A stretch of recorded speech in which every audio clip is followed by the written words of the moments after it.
Chapter 3167. Taoist Master Xiao could not help but point the spearhead at the Shaojin temple. However, just as he opened his mouth, he realized that some of the villagers at the back of the crowd had disdain and disgust in their eyes.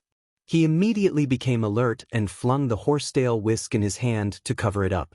He smiled faintly and said, "Of course, the cultivation of Taoism is different from that of Buddhism. It's useless for I to say more here. Let's wait until all of you widen your eyes and take a good look. Let's see who's the real one." "Oh, I've said too much again. Good Lord Mu, please tell us about Taoist Master Zhao's miracle last night." Mu Chufan's wife had been impatient for a long time. Now that she finally heard Taoist Master Zhao's words, she immediately pounced on the tattered praying mat and kowtowed.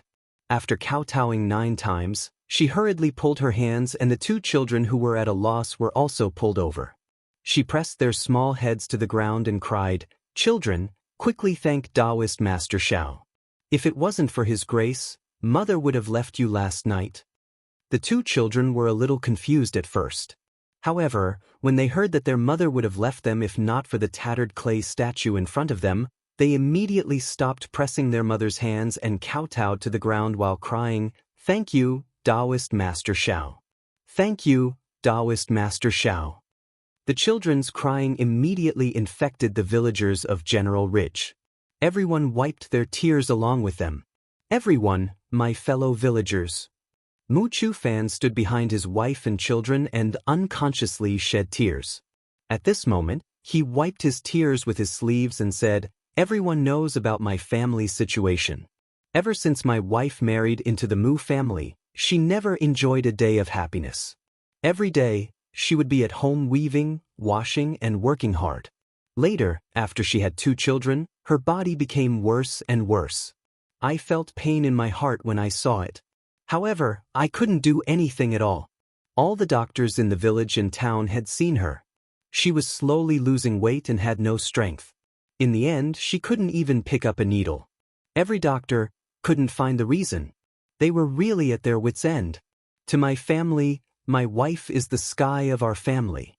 Without her, I don't know what this family would be like. Just last night, I sold the last bit of land in the family and took my wife and child to the town's most famous Jianghu. However, when the doctor of Jianghu saw my wife's condition, he didn't even accept the money. He only told me to bring my wife back. I'm afraid we won't be able to survive the night. For the sake of my wife's illness, I've already sold everything in my family. Even though I'm a dying child, I still eat very little. To be honest, my family isn't much different from that of an ordinary child beggar. But even so, I'm willing to pay any price to keep my wife by my side." Looking at his child and his wife's tattered clothes, Mu Chufan couldn't help but cry again. "Last night, this lowly one carried my wife and took the child through the Jianghu Ridge. This lowly one's heart tightened painfully. When I saw the Jianghu temple, I really couldn't bear it anymore. Previously, this lowly one had also been to the Shaojin temple, but I had never thought about this Jianghu temple. Since there was no hope for any other place, this lowly one really didn't want to give up the last hope.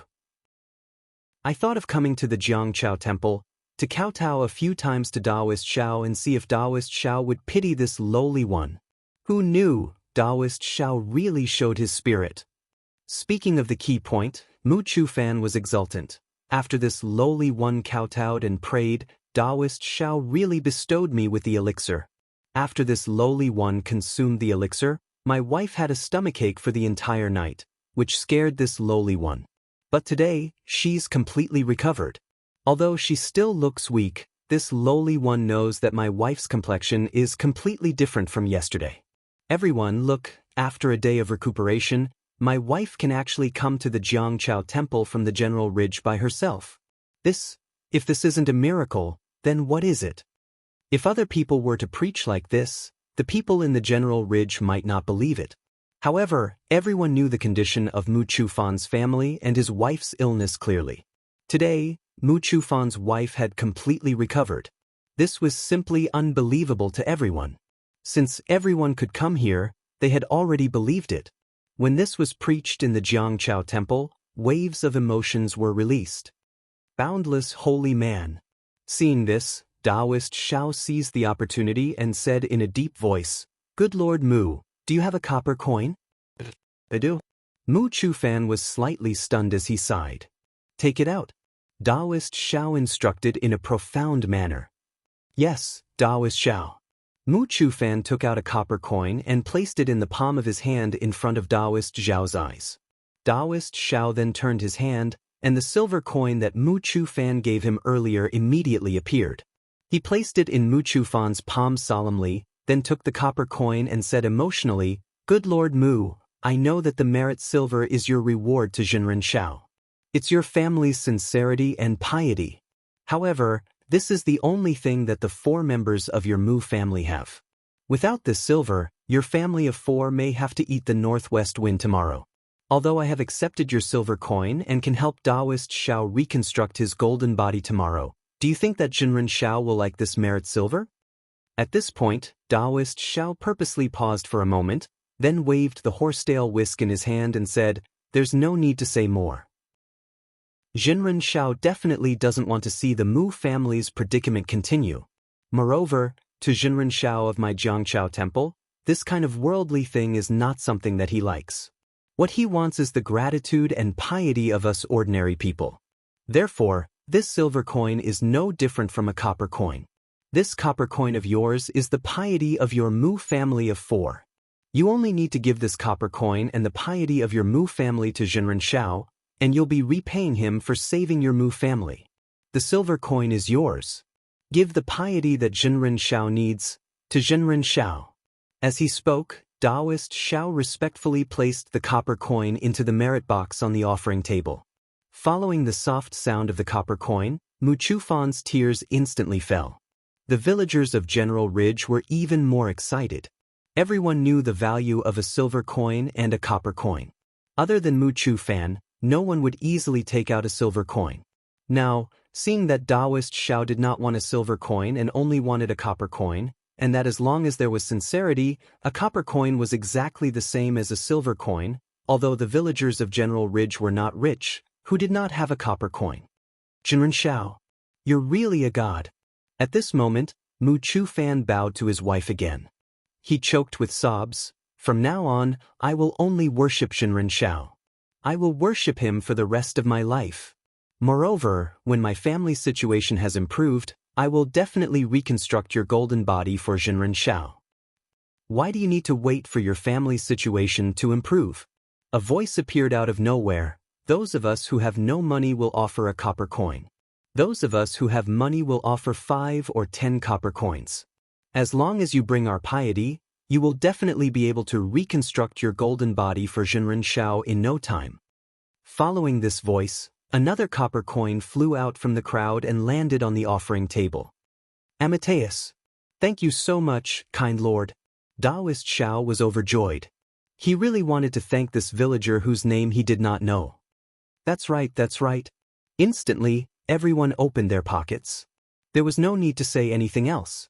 The copper coins fell into the hall like rain. Everyone. Taoist Xiao was really elated. While avoiding the rain of coins, he said anxiously, "When I take out the merit book?" Unfortunately, the sound of the copper coins falling to the ground had already drowned out his voice. Muzi.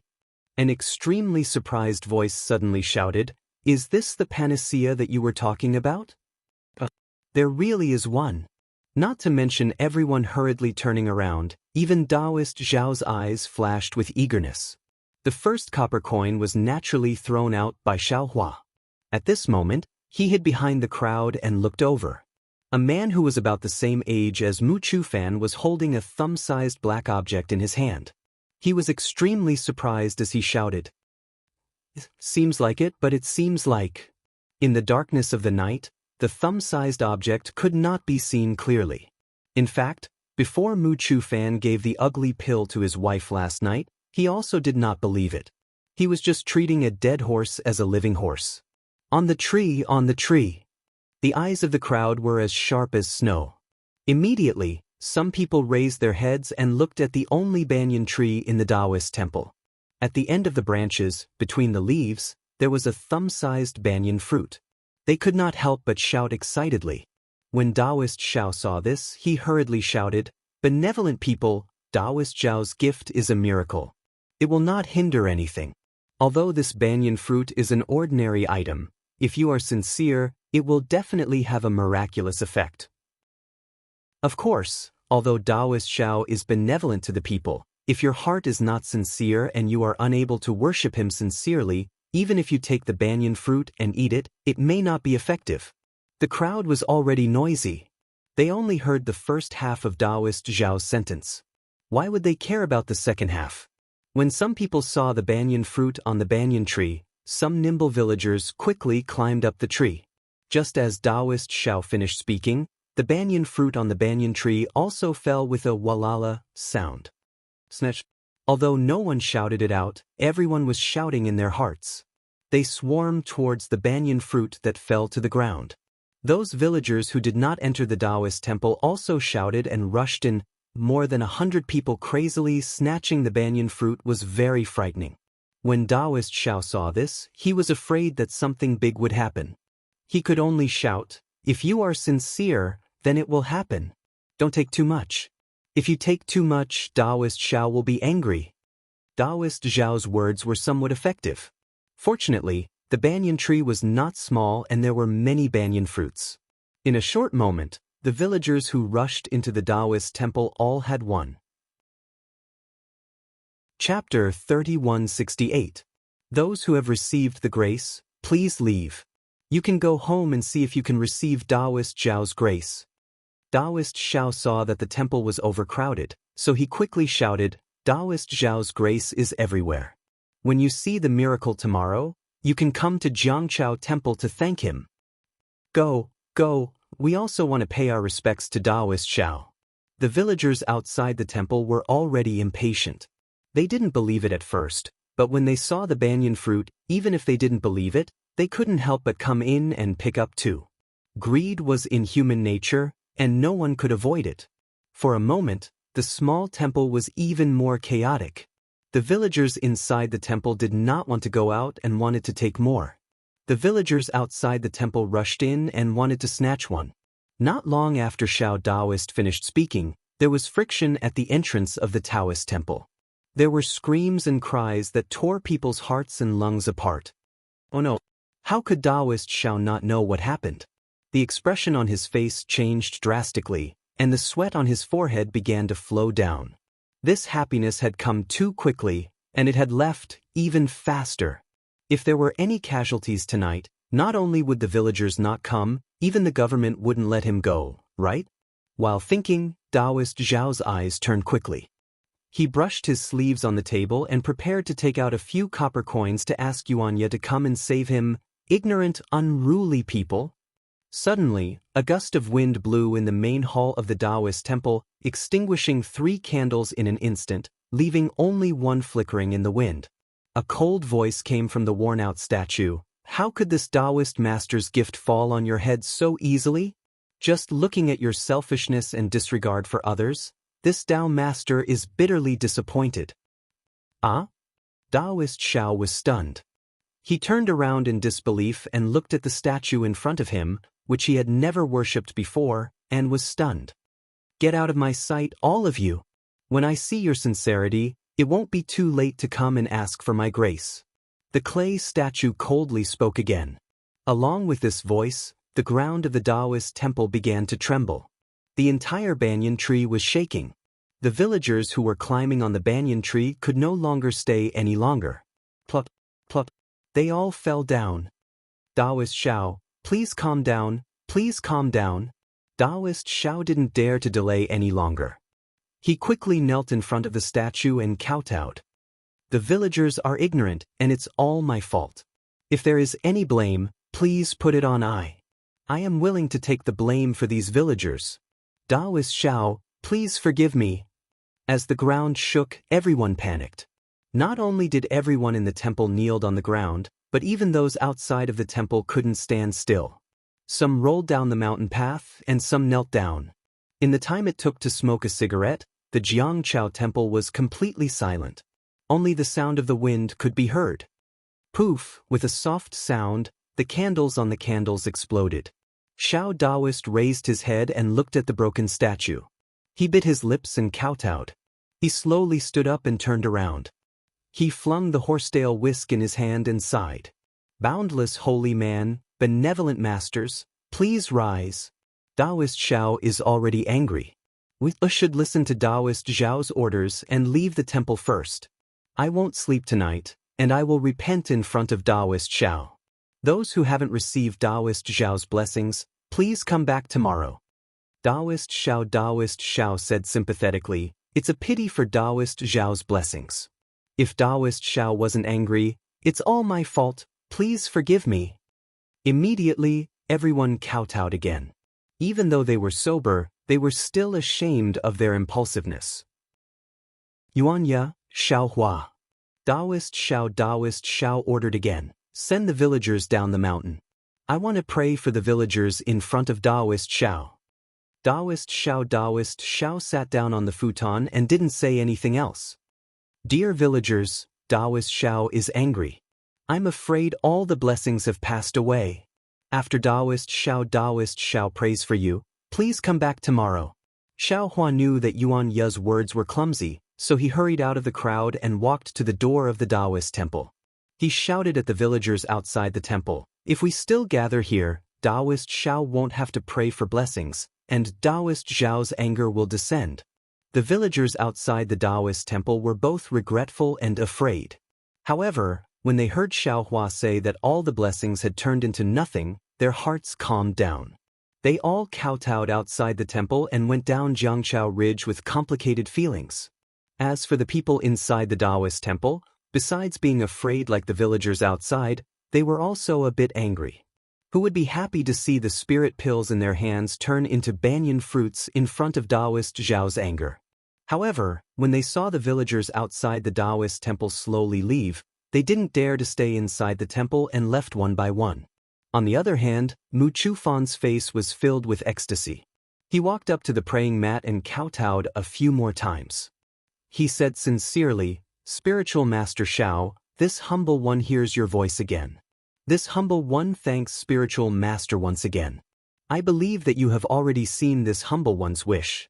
This humble one will definitely reconstruct your golden body. After he finished speaking, he didn't wait for Daoist Xiao to say anything. He took his wife and 2 children and followed the crowd down the mountain. Phew! Once everyone in the Daoist temple left, Daoist Xiao let out a long breath. He looked at the dim hall and quickly got up to light the 3 candles that were extinguished by the wind. Then he knelt down on the futon again. He didn't dare to look at the statue that he had never carefully looked at before. He only looked at the ground and his heart was filled with excitement. Yes, even when Mu Chufan said that he had obtained a spirit pill from the hall to cure his wife, Daoist Xiao didn't believe him. After all, Daoist Xiao had been facing the statue for a long time. In the past few years, it had never given him any surprises. How could something strange have happened last night? However, the tremors on the ground and the wind clearly told Daoist Xiao that the statue really did have a spirit. Or rather, someone really did something to it. Daoist Xiao lowered his head and thought for a moment. Then he slightly tilted his head and looked at the entrance of the Daoist temple in the dark night. His eyes were filled with doubt. It was obvious that Daoist Xiao didn't need to use his brain to think. He could think of the strangeness of this matter. This strangeness must have something to do with Xiao Hua, who had just appeared at noon yesterday. If it wasn't for the hundreds of villagers fighting over the banyan fruit, Daoist Xiao might have thought that Mu Chufan had obtained a spirit pill from the Jianghu temple because of Mu Chufan's wishful thinking. Or maybe it was a coincidence. Even if he suspected Xiao Hua, he wouldn't be too sure. After all, in his eyes, Xiao Hua was a guy whose meridians were naturally blocked. Although the way he appeared was shocking, so what? Daoist Zhao's knowledge was not as ignorant as it seemed. Chapter 3169. Even fellow Daoist Kuang, who had the highest cultivation among the 4, was no match for Qiu Feng's black iron needle, let alone the other 3. When the black iron needle flew back to Qiu Feng, the other 3 red lights had already floated in front of Qiu Feng. Seeing the last black iron needle fly back, Qiu Feng waved his hand and picked up all 4 black iron needles. He put them in front of his nose and smelled them. A gratified smile appeared on his face. He looked in another direction and saw Zhang Xiaohua, who was clumsily using the flying technique to escape. His lips curled into a sinister smile. Just as he was about to raise his hand to point at the magic treasure, he retracted his hand. He waved his hand, and the black iron needles returned to the magic treasure. With a flash of sword light under his feet, he slowly chased after Zhang Xiaohua. Poor Zhang Xiaohua saw Qiu Feng appear in front of her. She cupped her hands and asked. Seeing that Qiu Feng didn't answer, and seeing that Qiu Feng was using his magical power to deal with Gongqinggu and the other 3, she immediately said, Senior, don't worry. I have something urgent to do. I'll leave first. After saying that, she didn't know which direction to go and actually fled in the direction of the demon-resisting valley. After fleeing like a stray dog for a while, she didn't see any red lights attacking her, nor did Qiu Feng catch up with her. Zhang Xiaohua was slightly stunned. She slowed down and turned her head to look. She didn't see Qiu Feng's shadow. She muttered to herself, could it be that I have wronged him? After looking for a while, just as Zhang Xiaohua was feeling guilty, a voice came from above her head. Little guy, are you looking for I? Zhang Xiaohua turned pale with fright. She looked up. Sure enough, Qiu Feng was standing on a sword light and silently appearing above her head. Zhang Xiaohua's heart suddenly shrank.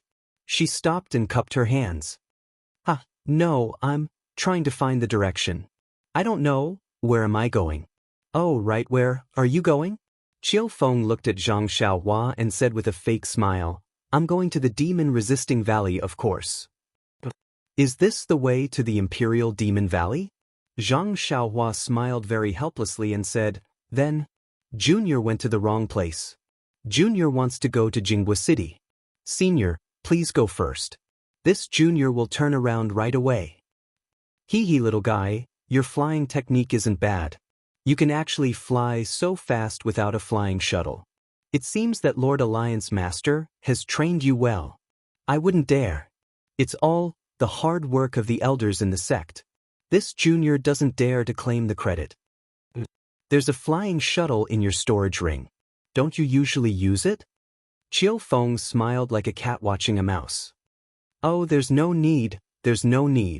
This Junior likes to stroll around and admire the flowers and the moon. If Senior likes it, you can take it.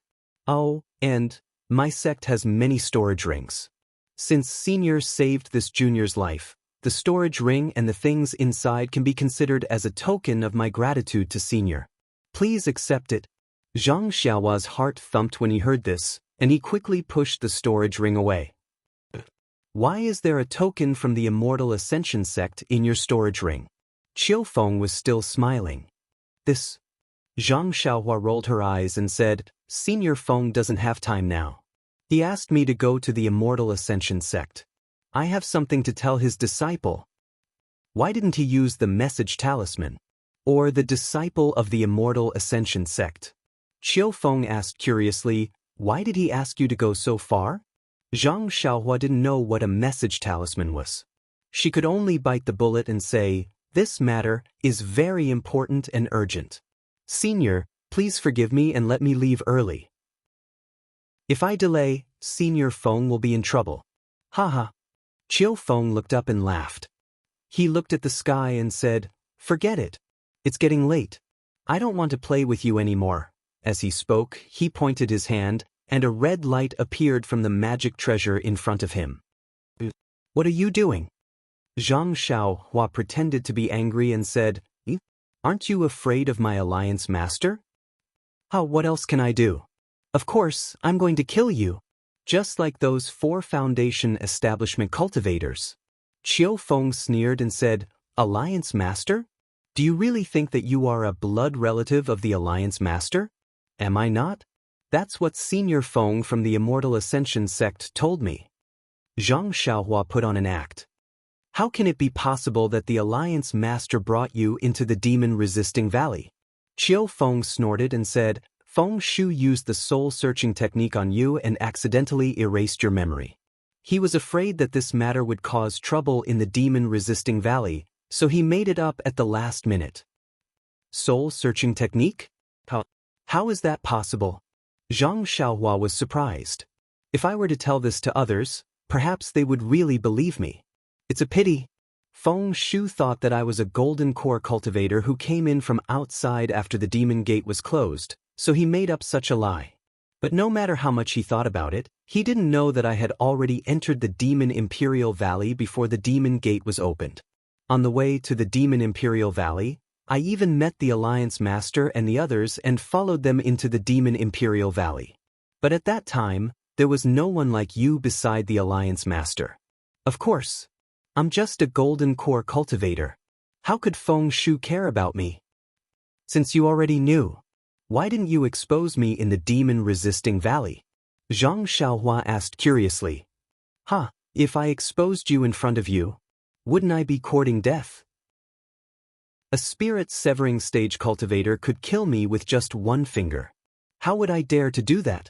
Qiu Feng said self-mockingly, I was thinking of exposing you when I brought you out. However, when I saw that Feng Shu gave you the storage ring and wanted to use it to cover your mouth, I changed my plan. He wanted me to cover up his mistake with just a promise of a few pointers. He would rather give the storage ring to an ant like you than give it to me. Tell me, would I agree? Are you going to take me back to the Imperial Demon Valley? Zhang Xiaohua sighed. His eyes turned rapidly and his mind raced. He wanted to escape. How is that possible? Why would I take you back to the demon-resisting valley? Wouldn't it be better to get rid of you and get the storage ring? Qiu Feng sneered and showed his ugly face. As he spoke, he pointed the red black iron needle. The black iron needle turned into a red light and stabbed toward Zhang Xiaohua's chest. Before the red light arrived, a restrictive force surrounded Zhang Xiaohua. It was as if there was a big hand holding her. Qiu Feng used the magic treasure black iron needle to assassinate Zhang Xiaohua. He didn't take Zhang Xiaohua seriously at all. He threw the magic treasure in the air in front of Zhang Xiaohua and pointed his finger at the magic treasure slowly. It was as if he knew that Zhang Xiaohua was a dead person. It was just as Qiu Feng thought. When Zhang Xiaohua saw Qiu Feng take out the magic treasure and felt the restrictive force around her, she made a prompt decision. She didn't care about the consumption of true qi in her meridians. She made a hand seal and ran away before the restrictive force was complete. She had used up a lot of true qi in her meridians when she used the flying technique just now. She didn't have enough true qi in her meridians. Only God knew how much she could escape. Alas, maybe only when she became a ghost would she know. This was because before he could escape 30 meters away, the crimson profound iron needle had already reached his back by about half a foot. Zhang Xiaohua's divine sense had been released the whole time. When she saw how powerful the black iron needle was, her heart was already dead. She sighed in her heart. Bless. I haven't even seen what this place looks like. I don't even know where I came from, and I'm already a lonely ghost here. At this critical moment, Zhang Xiaohua suddenly felt her vision blur. She felt as though she had fallen into a huge quagmire. The restrictive force was 100 times stronger than Qiu Feng's. Zhang Xiaohua couldn't move her limbs at all. She couldn't fly at all with the flying technique, and her body was floating quietly in the air. She didn't fall down. Zhang Xiaohua was shocked. She looked around. The stars in the sky were still there, and she could see the clouds clearly under the moonlight. However, the clouds seemed to have frozen and didn't move at all. Then, Zhang Xiaohua thought of the black iron needle on her back. She released her divine sense, but it was as though she had fallen into a quagmire. It took a lot of effort to scan. When she saw the black iron needle on her back, it had already pierced her back. However, it had stopped and couldn't pierce any further. This is... Zhang Xiaohua's heart jumped. Could it be? Just as Zhang Xiaohua was puzzled, she heard Qiu Feng exclaim, "Who is it? Which spirit-severing stage senior is it? A spirit-severing stage cultivator?" Zhang Xiaohua was shocked. Qiu Feng, who else could it be? A voice that Zhang Xiaohua was familiar with rang out. The voice was ethereal and seemed to fill the entire world. "Senior Feng?" Qiu Feng's voice was filled with shock and despair. "Didn't you go to report the situation to the Alliance Master?" Feng Shu chuckled. How can you believe such a reason? Moreover, do I need a whole night to report the situation to the Alliance Master? I wasn't held up by some matters. I wouldn't have seen your evil side. Qiu Feng, you may know a person for a long time without understanding his true nature. I never thought that a mere golden core cultivator like you would dare to target me. Zhang Xiaohua had just recovered from the joy of not being killed by the black iron needle when she heard Feng Shu's voice. Her heart was even colder than when she saw Qiu Feng. Just like how he didn't think that Qiu Feng would save him for no reason, Zhang Xiaohua was even more naive to think that Feng Shu, a spirit-severing stage cultivator, would abandon the demon-resisting valleys matters and come to the wilderness just to save him. Zhang Xiaohua already had no power to fight back against a golden core cultivator. Now that he met a spirit-severing stage cultivator, how could Zhang Xiaohua have any hope? In the eyes of a spirit-severing stage cultivator, he was even less than an ant. As expected, the two of them didn't care about him at all. A slightly illusory figure gradually appeared beside Zhang Xiaohua. It was Feng Shu from the Immortal Ascension sect. Chapter 3170. However, when hundreds of villagers were about to die, this so-called Taoist Master Shao appeared at the right time, although his voice was not familiar to Taoist Master Shao. But, don't forget, the voice of the first copper coin thrown in was also unknown to Taoist Master Shao. Taoist Master Shao was not stupid enough to think that a villager from General Ridge could read his mind and knew what he was thinking. He was anxious about the situation at Jianghu Temple and gave him the copper coins at the critical moment. In this Jianghu Temple, in this longevity town, who else could cooperate with him like this other than Yuanya and Xiaohua? As for Yuanya, would he still have a copper coin on him? It was more like he threw a meat bun. This Xiaohua, could it be, is he really a Taoist master? Taoist Master Shao looked at the night sky absentmindedly. His mind was in a mess. If that's really the case, I today, and yesterday, aren't I too disrespectful? Oh right, didn't he call himself a Taoist master? Yes, I'm afraid that's really the case. He wasn't sent by that bitch. But, if he's really a Taoist master, why is he so respectful to me? Taoist Master Shao was puzzled again. Speaking of yesterday, thinking of this, Taoist Master Zhao's face changed greatly, almost jumping up. Yes, yesterday he couldn't even walk properly. Today he doesn't seem to be any different. Then he fell into the origin stone, must be someone else's doing. Now that he's in this Jianghu temple, won't he attract an even more powerful master? What should I do? But he has such cultivation if he can help me. In the blink of an eye, Taoist Master Shao hesitated again. Just as Taoist Shao was hesitating, the sound of footsteps came from outside the temple. Listening to Xiaohua's heavy footsteps, which were much clearer than Yuan Ye's, Taoist Shao could only bitterly smile. Seeing Xiaohua enter the temple first, Yuan Ye was a little excited and followed behind Xiaohua cautiously. Taoist Master Zhao's heart trembled. Yes, even Yuan Ye can see that something is wrong. Why am I still hesitating? Thinking of this, Taoist Master Shao smiled and said, Taoist Master Shao, you've been busy the whole night. Are you tired? I am indeed a little tired. Xiaohua knew that today's matter had already exposed him.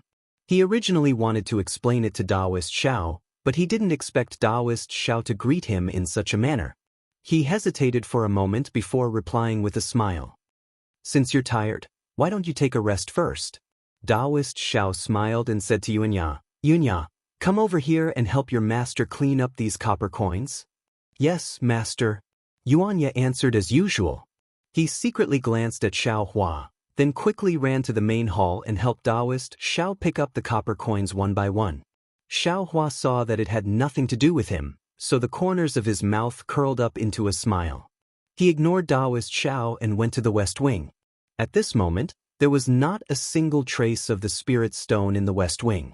It must have been put away by Taoist Shao. Xiaohua only casually glanced around before taking out a praying mat and throwing it on the ground. He then sat down cross-legged and closed his eyes to meditate. There were indeed a lot of copper coins in the main hall. Although there weren't 100 people in the Taoist temple at the time, each person had 1 or 2 coins. There were even people who gave away a whole bunch of copper coins. When Yuanya put all the copper coins into the merit box, the box was unusually heavy. Master, Yuanya casually handed the merit box to Taoist Xiao and asked, "Keep it well. Send this thing to your master's room." Taoist Xiao was very kind, and it was rare for him to be so kind. Then come to the main hall. Your master has something to say to you. Yes, master. Yuanya answered and left with the merit box. After a moment, he came back and said in a low voice, "Master, if you have anything to say, please tell me." Sit down. Taoist Xiao sat on a praying mat and pointed at another praying mat. Yes, master. Yuanya answered and sat down. His eyes were extremely bright under the candlelight. He looked at Taoist Xiao, not knowing what he wanted to say. "Yeah, do you still remember the story of the king that your master told you?" Taoist Xiao thought for a moment and said, "Of course I do." Yuanya asked, puzzled. "Master would tell me this story every time he was drunk. Of course I remember it clearly." Tell me about it," Taoist Xiao said, very pleased. Once upon a time, in a place in the hidden Immortal continent, there was a small country called Dan Liang. Yuanya said without hesitation. Although the country was very small, the climate was very good and the products were abundant. In addition, the king was wise, and he governed the country well. The entire country was extremely prosperous. The citizens of the country were even more prosperous. Every time the king was mentioned, they would love and worship him. Every time the king came out to inspect the country, he would be warmly welcomed by the citizens. Moreover, although the country was powerful, the king was very peace-loving. He never sent out troops to harass the surrounding countries. The kings of other countries were also proud to be allies with this king. It could be said that such a benevolent king was very rare in the entire hidden Immortal continent. But such a kind-hearted king, a king who cared about his people, married such a sinister queen. Since the day the queen married into the palace, she had been thinking about how to overthrow the king's throne. Very quickly, more than 10 years passed. When the queen saw that the king was so loved by the citizens, she knew that she could not shake the king's throne with her own strength. So she colluded with the king's brother and then borrowed the power of the neighboring country's Buddhist sect to destroy the king's cultivation. Although the king's cultivation was destroyed, he had been running the palace for dozens of years. With his arrangements in the palace, he could have died together with his brother and the queen. However, looking at his brother and wife, he could not bear to do it. So, under the protection of a group of loyal guards, he escaped from the Dan Liang kingdom. As for those loyal guards, they were all killed by the guards sent by my brother and the queen. Yuanya said very fluently. When the king and the queen saw that the king had escaped, they were afraid that the people who loved the king would find the king. So they made up a story of the king's cultivation going berserk and pushed many evil deeds onto the king. When Yuanya said this, Taoist Xiao smiled and looked at the west room. He said, "Fellow Taoist Xiao, since you want to listen, why don't you come out? This old man's story, there are many more." Unfortunately, Xiao Hua, who was hiding in the west wing, didn't reply even after Taoist Xiao had spoken for a long time. Taoist Xiao clenched his teeth. His face was very awkward. He thought that Xiao Hua would be curious and listen to him. Who knew that Xiao Hua was not interested in this matter at all? "Master?" Seeing Taoist Xiao interrupt him, Yuanya said curiously, "Isn't Xiao Hua tired?" "None of your business," Taoist Xiao waved his sleeve coldly. "Yes, master." Yuanya nodded and said, "Although the king escaped, what are you talking about? What is there to talk about?" "This is what this old man told you," Taoist Xiao said angrily. "You have been following this old man for many years. Why haven't you made any progress?" "Master." Yuanya felt that Taoist Xiao was a bit strange. However, he was used to Taoist Xiao's anger. He stood up and was about to leave. "When did this old man tell you to leave?" Taoist Xiao snorted again. "Yes, master." Yuanya stopped and sat down again. "This old man wants to ask you, How confident are you in the challenge in 10 days? Taoist Xiao looked at Yuan Ya in disappointment, then glanced at the west wing and asked calmly, "What's the matter?" Yuan Ya thought for a moment and said, "If it is the bald donkeys from Shaojin Temple, disciple still has confidence in fighting 1 against 4. But if there is the scholar from Changxing Academy, disciple doesn't have any confidence. Then aren't we waiting to be kicked out of Changxing town?" Taoist Xiao said angrily. "Master, isn't there still Xiaohua?" Yuan Ya hurriedly said, "Disciple thinks that he is much stronger than disciple. If he can fight, he can definitely defeat the scholar from Changxing Academy." Yuan Ya said regretfully, "Unfortunately, disciple wants to become his disciple this afternoon and learn some techniques." "What did he say?" Taoist Zhao's eyes lit up as he hurriedly asked. "Xiaohua said that disciple doesn't deserve to be his disciple." Yuan Ya said shamefully, "And he said that disciple is master's disciple. If you don't ask, he won't teach disciple." "Go go." Taoist Xiao hurriedly said, "Since when was this old man your master? I have never taught you any Taoist techniques, so I can't be considered your master. If you are willing, you can become his disciple." "Master, you really agreed?" Yuan Ya was overjoyed. This Taoist Xiao was slightly stunned when he heard Yuan Ya's question. Just now, he was hot-headed and immediately agreed, but he regretted it as soon as he said it. Now that Yuan Ya's words gave him some leeway, he didn't know how to answer. However, Taoist Xiao glanced at the darkness in the west room, gritted his teeth, and said with a smile, "Of course, this old man agrees. I brought you out to find a way out for you. Unfortunately, this old man is useless and can't teach you. This fellow Taoist Xiao is also your fate. If he can teach you, you will definitely be able to escape death." "What death?" Yuan Ya was puzzled. "You should quickly go and become Taoist Zhao's disciple." Taoist Zhao's expression was somewhat stagnant, and he was also somewhat nervous. He urged, "After you become his disciple, this old man will naturally tell you." "Yes, master." Yuan Ya stood up, but at this moment, Xiaohua's indifferent voice sounded, "When did I agree to accept him as my disciple?" "Hee, fellow Taoist Xiao, this old man really thought that you didn't listen." Taoist Zhao's heart suddenly relaxed. He hurriedly stood up and looked towards the west room. There, Xiaohua's thin figure slowly walked out of the shadows. Chapter 3171. Seeing Feng Shu appear, Qiu Feng became even more nervous. His body trembled slightly as he stammered, "I know my mistake. I beg for your mercy." Unfortunately, Feng Shu didn't even look at him. He turned his head and swept his gaze over Zhang Xiaohua. He nodded slightly, "So you left a mark on this little guy's body. That's why you chased after him. It seems like you already had a plan when you sent him out." "Ha!" Seeing that Feng Shu ignored him, Qiu Feng knew that it was useless to continue begging. He straightened up and laughed wildly. "I thought you were afraid of blowing up Zhang Xiaohua's matter, so you compensated him with a storage ring and asked me to secretly send him out of the demon-resisting valley under the banner of the Alliance Master. That's why I coveted him. Now that your spiritual sense has come in person, it seems things aren't as simple as I thought. Since you have such thoughts about this little guy, then this little plan of mine is nothing." Hee, under normal circumstances, even if you killed a dozen Qi refining stage cultivators, this old man wouldn't care. But you wanted to ruin this old man's plan. How can this old man let you go? Feng Shu said with a smile, "This old man worked so hard to hide it from Chan Si Miao. I pretended to be panicked and even compensated with a storage ring. Wasn't it because I didn't want to attract your attention? I didn't think that I would succeed in drawing out your greed." Sigh, this little one was blinded by greed. Why didn't I think of that? The spiritual sense of a spirit-severing stage cultivator isn't something that ordinary things can withstand.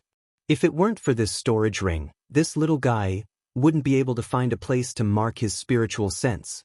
Qiu Feng sighed and looked around in self-pity. Hee, what's the use of knowing it now? Feng Shu said with a smile, "Your fate was already sealed when you placed the spiritual sense mark on this little guy. Birds die for food and men die for wealth. This is the truth. Senior Feng, this humble one has no intention of begging for mercy. It's just that, before this humble one dies, could you tell this humble one that this little fellow is nothing more than an aura-refining cultivator? What does he have that's worth Senior taking such a risk and making so many plans for? Chiu Feng no longer had any hope of surviving. However, he was extremely puzzled. Zhang Xiaohua was a young man whom he had discovered with his own eyes and had personally used his detection technique to check her cultivation. How could she be worthy of Feng Shu, a deity transformation cultivator, taking action? Not only did he ask him to send him out of the Imperial Demon Valley, but he also used a storage ring, which was rarely seen in the cultivation world, as a telepathic thought mark. Now, he even used his avatar to come here. This was extremely abnormal. What else could it be? His bone structure is amazingly good, and his aptitude is excellent. I just want to cherish what I have and take him as my last disciple. Glancing at Zhang Xiaohua, Feng Shu smiled kindly. This smile caused Zhang Xiao's hair to stand on end. A person who she had only met once and didn't even know her name actually cherished her aptitude and wanted to take her in? This was something that Zhang Xiaohua wouldn't believe even if she was beaten to death. As expected, Chiu Feng didn't believe it either. He shook his head slightly and said, "Senior Feng, don't lie to me. Even if he has heaven-defying aptitude, how can he enter the eyes of a deity transformation cultivator? You'll be able to pass the minor heavenly tribulation after cultivating for another 1,000 years. After passing the minor heavenly tribulation, you'll be like an immortal. Why would you care about the inheritance of the mortal world? It's up to you to believe it or not." In any case, I believe it. Feng Shu didn't seem to intend to explain at all. He looked up at the sky and smiled. "Chiu Feng, since you've done many things for me, I'll allow you to die. I won't disturb your soul. You can go now." Sigh, "Thank you, Senior. It's only now that I have some realization. Those who kill will be killed." As he spoke, Chiu Feng patted his waist, as if he wanted to take out a weapon from his storage bag. However, just as he patted his waist, a pitch-black Dharma artifact that was shining with a black light appeared. Feng Shu sneered and said, "Chiu Feng, do you think you can escape just because I've sent a clone here?" With a loud bang, the magic weapon immediately exploded. Zhang Xiaohua felt the solidified space around her move slightly. Then, Chiu Feng's body strangely dispersed. His flesh and blood instantly turned into a fluffy blood mist. At the same time, Zhang Xiaohua felt that she could move her body again. The blood mist in the distance was blown away by the night wind. Other than the smell of blood, there was no trace of it left. What kind of technique is this? Zhang Xiaohua felt her hair stand on end. Feng Shu seemed to be not far from her. He didn't even move his hand. Not only did he destroy the magic weapon that Chiu Feng was preparing to resist, he also killed Chiu Feng until there was nothing left of him. "All right, little guy, it's over. This is your storage ring." As Zhang Xiaohua thought about it, Feng Shu turned around and waved his hand. The storage ring with 6 lives, including 1 golden core cultivator and 5 foundation establishment cultivators, slowly flew to Zhang Xiaohua. Feng Shu said, "I was too careless. Although I don't care about this storage ring, it's rare in the cultivation world, especially for low-level cultivators like Chiu Feng. Give it to me first. I'll teach you the concealment technique so that others can't see it." Looking at the storage ring that flew to her and stopped in front of her, causing countless low-level cultivators to bow down to it, Zhang Xiaohua was deep in thought. She didn't rush to take it. "Why don't you put it away?" Feng Shu's voice was filled with kindness. He asked softly, "Are you confused by Chiu Feng's words?" Zhang Xiaohua didn't answer. She just stared at the storage ring. Feng Shu didn't rush her. He just stood in the air and watched quietly with a smile on his face. After a while, Zhang Xiaohua raised her head and bowed. "Senior Vo, I don't know if what Chiu Feng said is true, but I really can't remember anything. Yes, Chiu Feng is right. You suddenly appeared in the demon-resisting valley." This old man was eager to take credit, so I used a soul-searching technique to check your brain. In the end, I accidentally destroyed your memories. This old man didn't say anything before because when I checked your cultivation, I found that you're very suitable to cultivate my celestial ascending sect's martial arts. Under my guidance, you'll definitely become the most dazzling cultivator in the celestial ascending sect. So, in order to not cause any misunderstandings, I hid this matter. Of course, if I can train you to become a soul formation cultivator, won't I be able to explain it to you? Feng Shu's tone was slightly cold. Zhang Xiaohua wasn't stupid.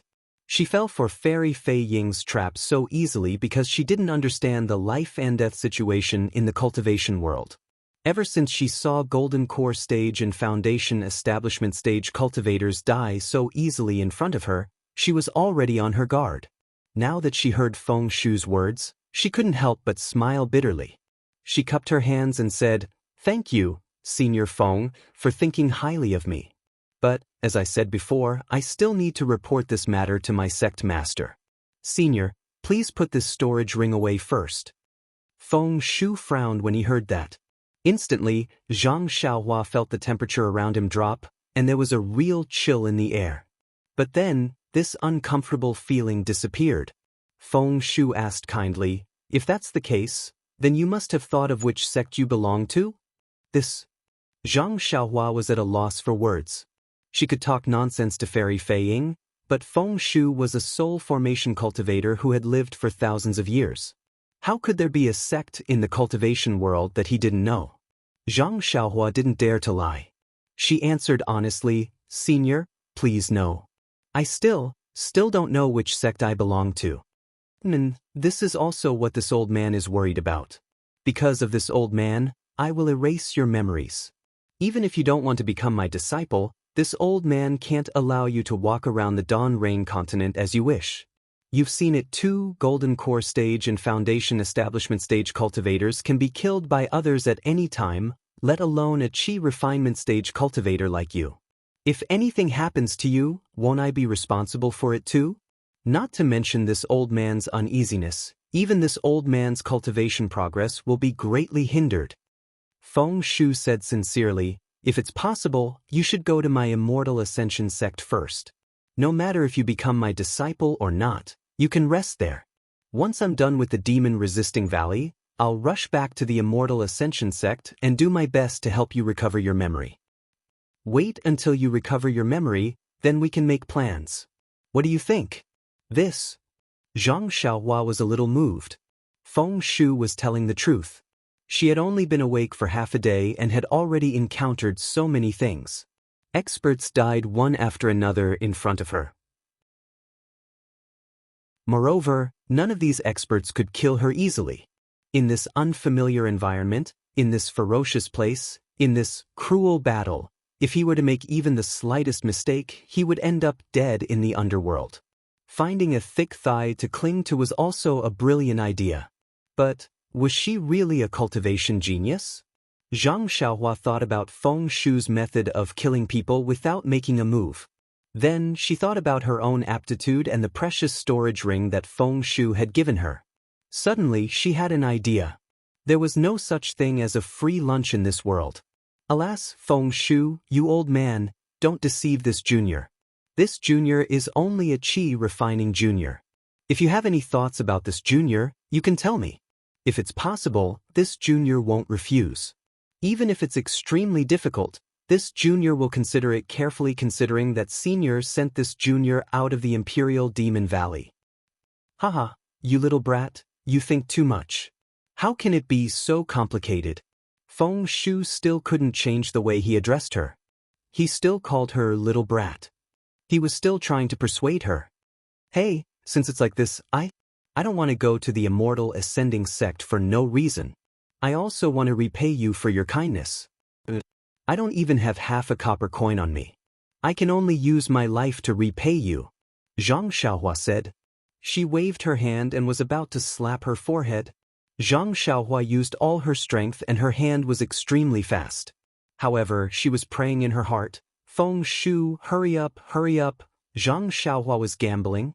Indeed, he did not know what Feng Shu saw in him, but other than his life, he had nothing else. If Feng Shu really cared, there was no reason for him not to make a move. Maybe Zhang Xiaohua was right. Or maybe Feng Shu saw through Zhang Xiaohua's thoughts. However, he couldn't let Zhang Xiaohua die. He had to make a move. The moment Zhang Xiaohua's hand touched her forehead, at that moment, Zhang Xiaohua couldn't move her body. When her hand touched her forehead, the heaven and earth essence qi around Zhang Xiaohua froze. Even the space seemed to be frozen. Just when Zhang Xiaohua was secretly proud of herself, she heard Feng Shu's cold voice. "Since you don't want to accept my toast, I can only make you drink a forfeit." Then, Zhang Xiaohua felt the air around her tighten. It was as if she was being held tightly by something. A force appeared on her body and pulled her towards Feng Shu. "Hey, I screwed up again." At this moment, Zhang Xiaohua knew that she had made a fool of herself again. She had successfully provoked the anger of a soul formation cultivator. Ooh! At this moment, she suddenly heard Feng Shu's angry roar. Then, a pale yellow light flashed. Zhang Xiaohua suddenly felt her body become light. Her body floated up. She was in a hurry. A very strange force attacked her and hit her body. An unparalleled force instantly circulated in her meridians and quickly withdrew. "Ah, Feng Shu, I was wondering why you were so free. Instead of guarding the demon-resisting valley, you sent a clone here. So, you found such a treasure." Chan Si Miao's voice seemed to be dancing in the air. Chapter 3172. If I can listen, I will listen. If I can't, I won't listen. Xiaohua slowly walked over. His tone was still indifferent. Xiao Daoist was a bit embarrassed, as if his plan was seen through. However, he immediately regained his calmness and said with a smile, "Fellow Daoist Xiao, yesterday and today, I was a bit rude, please forgive me." "It's okay," Xiaohua waved his hand and said, "You guys dug me out from the spirit stone, it can be considered fate. I owe you guys a favor. You don't have to worry about the Immortal Buddha Ceremony challenge. Since the rules are set by the Temple of Tides, I only need to show up and expel the Buddhist sect from the town of Immortals." "Thank you, fellow Daoist Xiao." Xiao Daoist was really happy and bowed to thank him. However, Xiao Daoist couldn't help but ask, "Fellow Daoist Xiao, it's not that I don't believe you, but fellow Daoist doesn't seem to have my Daoist magic power. I'm afraid it won't be easy to deal with those bald donkeys of the small gold temple?" "Of course I don't have confidence in 3 days." Xiaohua said with a smile, "If it's 10 days later, I have 70% confidence." "Oh, I see." Xiao Daoist naturally understood that Xiaohua should be injured right now. 3 days later, he might not be able to recover, but 10 days later, he should be able to see results. "Then I'll have to trouble fellow Daoist Xiao." Xiao Daoist said sincerely. "And no need to be polite. First, we are all Daoist disciples, and second, you and I are both surnamed Xiao. If I don't help you, who else can I help?" Xiaohua nodded and said. Xiao Daoist heard and immediately blushed. He hurriedly said, "Oh right, I surname is Xiao Jian. I didn't tell you my surname yesterday, I've made a fool of myself." "Hee hee." Xiaohua smiled faintly and didn't say much. "Master." Yuanya looked at Xiaohua and hurriedly said, "Master has already agreed to let me become your disciple? When did I agree to accept you as my disciple?" Xiaohua's face became cold. He waved his hand and said, "You are already old, how can you still cultivate? If I accept you as my disciple, wouldn't it ruin my reputation?" "Yes, master." Yuanya didn't get angry and replied. "Fellow Daoist Xiao." Xiao Jian hurriedly, "Ya's aptitude. If he didn't have immortal fate and couldn't enter my Daoist sect when he was young, how could he be in this situation? Fellow Daoist, please, take pity on Jiaya. Even if you can't accept him as your disciple, you must teach him a few divine abilities so that he can survive." "Oh, what do you mean?" Xiaohua was somewhat puzzled. "You don't know?" Xiao Jian looked at Yuanya, who was equally confused, and explained, "Yuanya actually didn't follow me since he was young. He this mattered. This afternoon. Xiao was lost take. T take t t t t t teat eats meat t teat teat teat tit n. That is precisely the case. I asked Dao friend Xiao to explain. Xiao Huan nodded, knowing that Xiao Jian was going to talk about the most important matter. When I saw Ya that day, he was almost dead. Xiao Jian looked at Yuan Ya and said, that cruel duel arena was waiting for him to die and throw him to the dogs to eat. I couldn't bear to see him being eaten by the dogs, so I wanted to ask the duel arena to release Ya and let I take him away. But what I didn't expect was that even if Ya was a dying person, they still wouldn't let him go. They actually asked I for a lot of money before they were willing to release him. I naturally wouldn't agree to it, and I was also unable to do so. After I pestered them endlessly, the duel arena became impatient and proposed a condition. They could let I take the dying Ya away, but 10 years later, Ya must return to the duel arena and have a duel with the strongest person in the duel arena. As long as Ya wins, they will return Ya's indenture contract to Ya and give Ya freedom. Ah? Wise? Xiao Hua stared blankly. Yuan Ya's indenture contract is still in the duel arena's hands? Xiao Jian nodded. Almost 4 years have passed and there are still 6 years left. You must return to the duel arena. In these 4 years, I naturally wanted to guide Yuan Ya's cultivation, but I have the heart but not the strength. Yes, Yuan Ya is currently cultivating Dao techniques, and it is impossible for him to reach large success in a short period of time. Not to mention 10 years, even 50 years is hard to say. Xiao Hua looked at Yuan Ya, who seemed as if he had just woken up from a dream, and nodded. Yes, that's why I wanted to entrust you to you. Xiao Jian smiled and said, I was all alone in this world and was able to live with you for 4 years. I have long regarded him as my nephew, and I really can't bear to see him fall into the duel arena and die in the hands of others. Yes, I understand. Xiao Hua said indifferently, the duel arena's matter is nothing. I am currently injured and it's not very convenient. Master. No matter how stupid Yuan Ya was, he understood at this moment and hurriedly called out. Don't. Xiao Hua waved his hand and said, I haven't said that I will take you in. Let's talk about it later. Yes, master. Yuan Ya's reply was really smooth. Although Xiao Hua didn't agree to take Yuan Ya in, he was already relaxed. Xiao Jian was also overjoyed and asked tentatively, last night about Daoist Zhao's matter?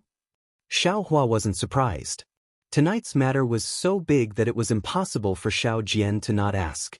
He had already thought about it and said while waving his hand, it's just a medicinal pill that cultivators like us often use to replenish qi and blood. It's nothing. Last night, when you all left the mountain, this Xiao was resting here. That man kowtowed to this statue very sincerely. This Xiao looked at his sincerity and then looked at his wife and child at the foot of the mountain. This family of 4 is really pitiful. So I casually gave him 1 pill. Of course, I can't move now and can't go down the mountain to personally diagnose her. I don't even know the effect of that medicinal pill. Fortunately, it can be said that saving a life is better than building a 7-floor pagoda.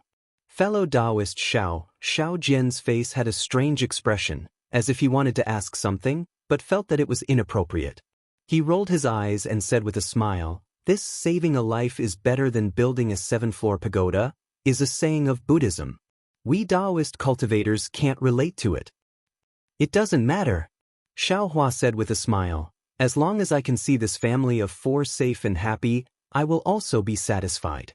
Isn't it just an ordinary medicinal pill? I can still afford to give it to you. Master. Yuan Ya at the side rubbed his hands and called out without any courtesy, do you still have this kind of medicinal pill? If you don't call me master, I will give it to you. Xiao Hua said with a smile. Yes, master. Yuan Ya nodded. I won't call you master in the future. Chapter 3173. When Xiao Hua heard this, he didn't know whether to laugh or cry.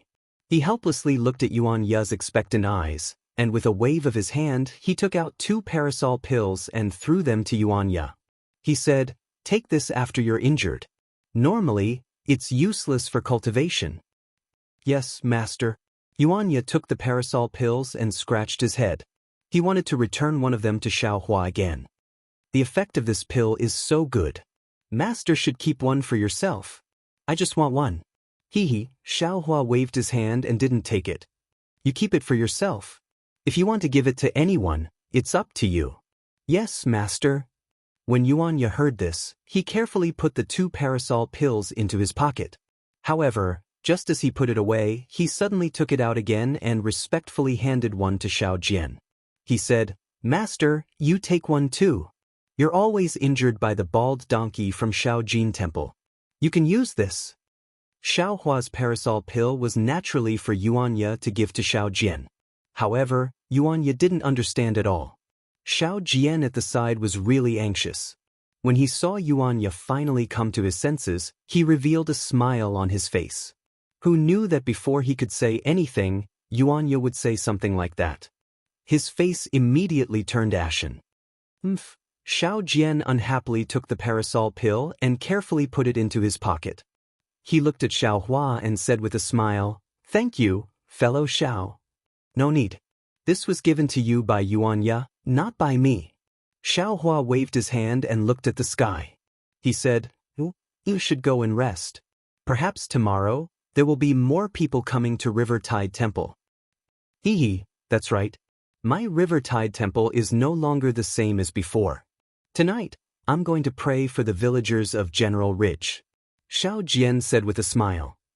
Although I already know Taoist Zhao's origin, I can't go back on my words. And Xiao Hua stood up. I'm going to cultivate. You all can do as you wish. That. Xiao Jian saw Xiao Hua stand up and hurriedly stood up. He wanted to say something but hesitated. Xiao Hua glanced at him and asked indifferently, Fellow Taoist, is there anything else? I know that fellow Taoist Xiao will leave the Longevity Town in 10 days. In these 10 days, if there is a sincere person who comes to my River Tide Temple to pay respects to Taoist Xiao, would Taoist Xiao be willing to help? Xiao Jian hurriedly asked, The most important thing is that if fellow Taoist Xiao is willing to help, I will be able to gather enough money to renovate the statue of Taoist Xiao in the River Tide Temple. It will also bring glory to my Taoist sect. Let's leave it to fate. Xiao Hua smiled and slowly walked out of the main hall. I'm just an ordinary cultivator, not a Taoist who can reach the heavens. Many thanks, fellow Taoist Xiao. Xiao Jian was overjoyed and bowed in greeting. He believed that with his silver tongue and Xiao Hua's occasional methods, the incense offerings of Jianghu Temple would definitely surpass Shaojin Temple.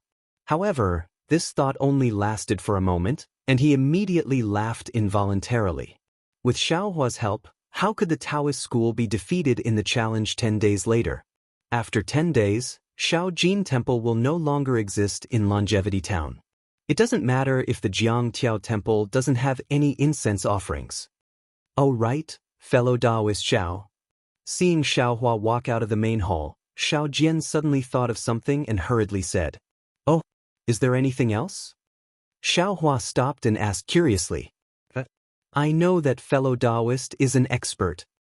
Xiao Jian rubbed his hands and asked embarrassedly, But I don't have confidence in my heart, so I want to ask, fellow Taoist cultivation is, what level is it in the first grade of essence energy? First grade of essence energy? What level? Xiao Hua stared blankly. How would he know what level of essence energy his cultivation was? Previously, when he was in the West Ocean, he saw a sea beast that Taoist leopard called 4th grade essence energy.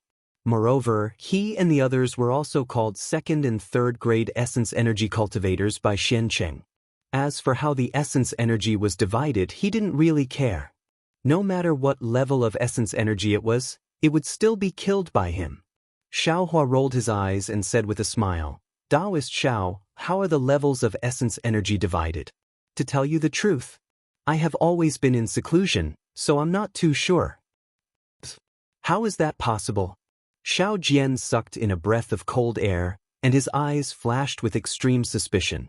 However, this suspicion slowly disappeared in front of Xiao Hua's smile and gaze that didn't seem to be fake. Then, after the cloud of suspicion, there was a deep sense of loss. He didn't even know how to divide the original levels. How high could the cultivation of this kind of cultivator be? Of course, Xiao Jian immediately felt relieved. If the level of the cultivator was too high, how could the other party be respectful to him? Sai, no matter what? To be able to defeat ya, even if you don't enter the level, it's fine. Xiao Jian sighed and waved his hand. He Taoist Xiao, it's better if you tell me. Xiao Hua stopped instead, turned around and asked humbly. All right, since this old man knows that I will have to rely on you in the future, then this old man will let you experience it. Xiao Jian suddenly referred to himself as this old man, and the previous apprehension and caution completely disappeared. Please speak. Xiao Hua laughed in his heart. Xiao Hua, I presume that you also know about the 3 continents? Xiao Jian seemed to be somewhat teasing as he said, if you don't even know about the 3 continents, then this old man will really suspect your origin.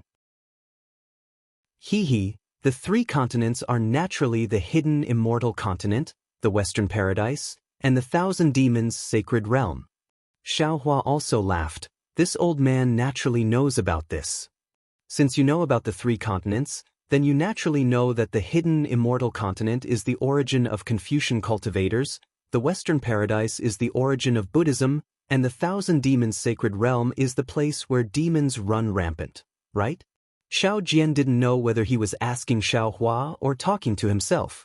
In any case, without waiting for Xiao Hua to speak, he continued, no matter if it is Confucian cultivators, Buddhism, or demons, they all have their own cultivation system, and they all have their own methods of measuring the level of cultivation.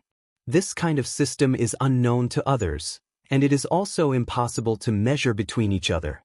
Therefore, in order to make a simple judgment, according to the suggestion of Confucian cultivators, the 3 continents introduced the levels of origin power. This so-called origin power level is divided into 9 levels, and within each level, it is divided into 3 levels, high, middle, and low. Confucian cultivators, Buddhism, and demons all according to their own strength, these 9 levels of origin power are divided into 27 levels. Do you understand? And this Xiao understands. Xiao Hua nodded. However, Confucian cultivators, Buddhism, and demons, what are their respective cultivation systems? How do they divide their origin power into 9 levels of origin power into 27 levels? If you ask others, you definitely won't know the answer. Xiao Jian's face was full of pride, and he said with a smile, this old man has some knowledge, so I know a bit. Taoist priest, please speak. Let's not talk about demons. Rather than saying that they have their own cultivation system, it's better to say that they rely on their own inheritance and blindly cultivate. Moreover, they don't understand human nature, and they rarely communicate with us humans. Xiao Jian first put aside the 1,000 Demons sacred realm, and Xiao Hua understood that he probably didn't know the secrets of the 1,000 Demons sacred realm. Buddhism? Xiao Jian's face didn't show any shame. It's just a trivial matter. This old man also didn't ask in detail. I only know that they also have 9 levels of divine ability, similar to the 9 levels of origin power. These 2 levels are Jieshan and Juechen. Jieshan corresponds to the first level of origin power, and Juechen corresponds to the second level of origin power. Then, what's after that? Xiao Hua very naturally asked. Didn't this old man already say? Buddhism and my Taoism are mortal enemies. This old man feels disgusted when seeing baldies, so why would I ask more? Xiao Jian waved his hand and said, let's not talk about the disgusting Buddhism, let this old man talk about Confucian cultivators. All right, Xiao Hua didn't know whether to laugh or cry, and could only nod. But Xiao Hua couldn't help but count with his fingers, and said with a smile, it seems that this Confucian cultivator's realm isn't 9th level? More or less. Xiao Jian waved his hand and said, this old man is also not a Confucian cultivator, knowing this much is already not bad. What else do you want? That's true. Xiao Hua smiled. He saw that Xiao Jian directly used scholar and scholar to correspond to the 9th level of origin power, and didn't use refining essence into qi, refining qi into spirit, refining spirit into emptiness, refining emptiness into emptiness, and refining emptiness into emptiness. He already knew that this method of classifying origin power was only a measure of strength, and actually didn't have much relation to the realm, and Xiao Jian also didn't know the specific cultivation realms of Confucian cultivators. Then, what about my Taoism's cultivation realms? How does it correspond to the different levels of origin power? Xiao Hua knew that Xiao Jian definitely knew the most about Taoism's cultivation realms. And you also know that my Taoism's cultivation realms are more divided into foundation establishment, enlightened. Xiao Jian had just opened his mouth when Xiao Hua was greatly surprised and shouted, "What? Foundation establishment is the most basic realm?" What? Xiao Jian raised his eyebrows and said puzzledly, "In your family's cultivation technique, foundation establishment isn't the basic cultivation realm?" Who? Xiao Hua took a deep breath and said with a smile, "Taoist priest, please tell me I was a bit reckless." Xiao Jian glanced at Xiao Hua and said again, "After enlightened is fusion, heart stirring, soul solitude, gold core, nascent soul, out of body, spirit severing unity, tribulation passing, and Mahayana." Oh! Xiao Hua heard the familiar words gold core, nascent soul, and even spirit severing, and became pensive in his heart. Xiao Jian continued, "My Taoism's foundation establishment, enlightened, and fusion correspond to the lower, middle, and upper levels of the first level of origin power. Heart stirring and soul solitude correspond to the second level of origin power, gold core, nascent soul, out of body, spirit severing unity, tribulation passing, and Mahayana correspond to the other levels of origin power from the third level to the ninth level." Oh, so that's how it is. Xiao Hua understood, but he still asked cautiously, "Taoist priest Xiao, when true qi transforms into true essence, and true essence condenses in the dantian to form a core, what realm is that?" Hearing Xiao Hua's question, Taoist priest Xiao became even more discouraged, and said almost unhappily, "I don't have any cultivation, how would I know this? Could it be, you've already formed a core?" Fellow Taoist Xiao, sometimes, it's better not bite off more than you can chew. Chapter 3174. Zhang Xiaohua's heart was greatly shaken. Who else could it be? Wasn't it the last deity transformation cultivator that Zhang Xiaohua hadn't encountered after coming to the Xiaoyu continent, Xian Lusec's Chan Si Miao? Zhang Xiaohua steadied herself and looked over. She saw that not far from Feng Shu, there was also a faint illusory figure looking at her with eyes full of pleasant surprise. Zhang Xiaohua was greatly surprised. She really couldn't imagine. How did she suddenly become a treasure that everyone wanted to snatch? Chan Si Miao, what's the meaning of this? This thing was first encountered by this old man, and it was also this old man who made the first move. You don't have any reason, yet you also want to get involved? Feng Shu sneered. Thing? Zhang Xiao's heart went cold, and she inwardly sneered. Am actually a thing. What's wrong? Feng Shu, you're not happy? I was wondering why you repeatedly prevented me from investigating this little thing's meridians in the demon-resisting valley. It turns out that this little thing's body still has such a universe. Chan Si Miao sneered. Perhaps that soul-searching technique of yours was also deliberately used. If it was an idiot qi refining cultivator, wouldn't it be easier for you to take over his body? Feng Shu coldly snorted and didn't answer.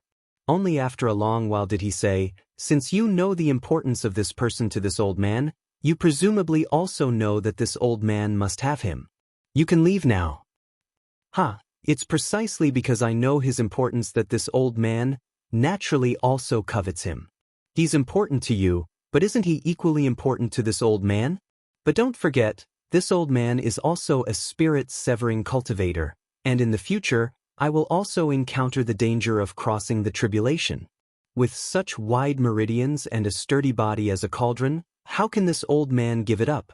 Chan Si Miao laughed and said, "Moreover, although his cultivation is only at the qi refining stage, the amount of true qi in his meridians is actually so exquisite, almost comparable to that of the foundation establishment stage. He must have cultivated a special mental cultivation method." Chan Si Miao, do you still want to say that the most valuable thing is that he used his middle dantian as his sea of qi, and didn't cultivate his lower dantian at all? For you and me, as long as we seize his body, on one hand, it's easy to cultivate our sex martial arts in his lower dantian, without any conflicts with other martial arts. On the other hand, we can use this thing's middle dantian to cultivate others' middle dantian to cultivate another dantian, and it won't have any conflicts with other martial arts. On the other hand, we can use this thing's middle dantian to cultivate. Meow, Chan Si Meow said. Chan Si Meow clapped his hands and said, the most valuable thing is that this person's physical body is innately tough. Not only does he not have to worry about the thunder tribulation in the future, but he also doesn't have to endure the intense pain when he takes over the body. His original body's divine sense won't deteriorate too much. When the two of them spoke, they didn't use telepathy, and they didn't hide it from Zhang Xiaohua. These words entered Zhang Xiaohua's ears, and Zhang Xiaohua was dumbfounded. He really couldn't imagine that he actually had so many benefits on his body. It was as if he was tailor-made for others to seize his body. Feng Shu, tell me, this is a good thing that this old man has never seen before. This old man can let go? Chan Si Meow said with a cold smile. Chan Si Meow, do you think this old man can let go? Feng Shu took a step forward and released his aura, closing in on Chan Si Meow. This old man is also a spirit-severing cultivator. Feng Shu, do you think you can do it? Chan Si Meow also raised his leg, and the two's auras collided, stirring up the surrounding heaven-earth yuan qi like a huge wave in the sea.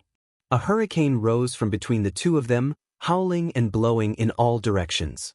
Zhang Xiaohua, who was standing at the side, was like Xiaohua in water, floating up and down a few times before floating into the distance. Sigh.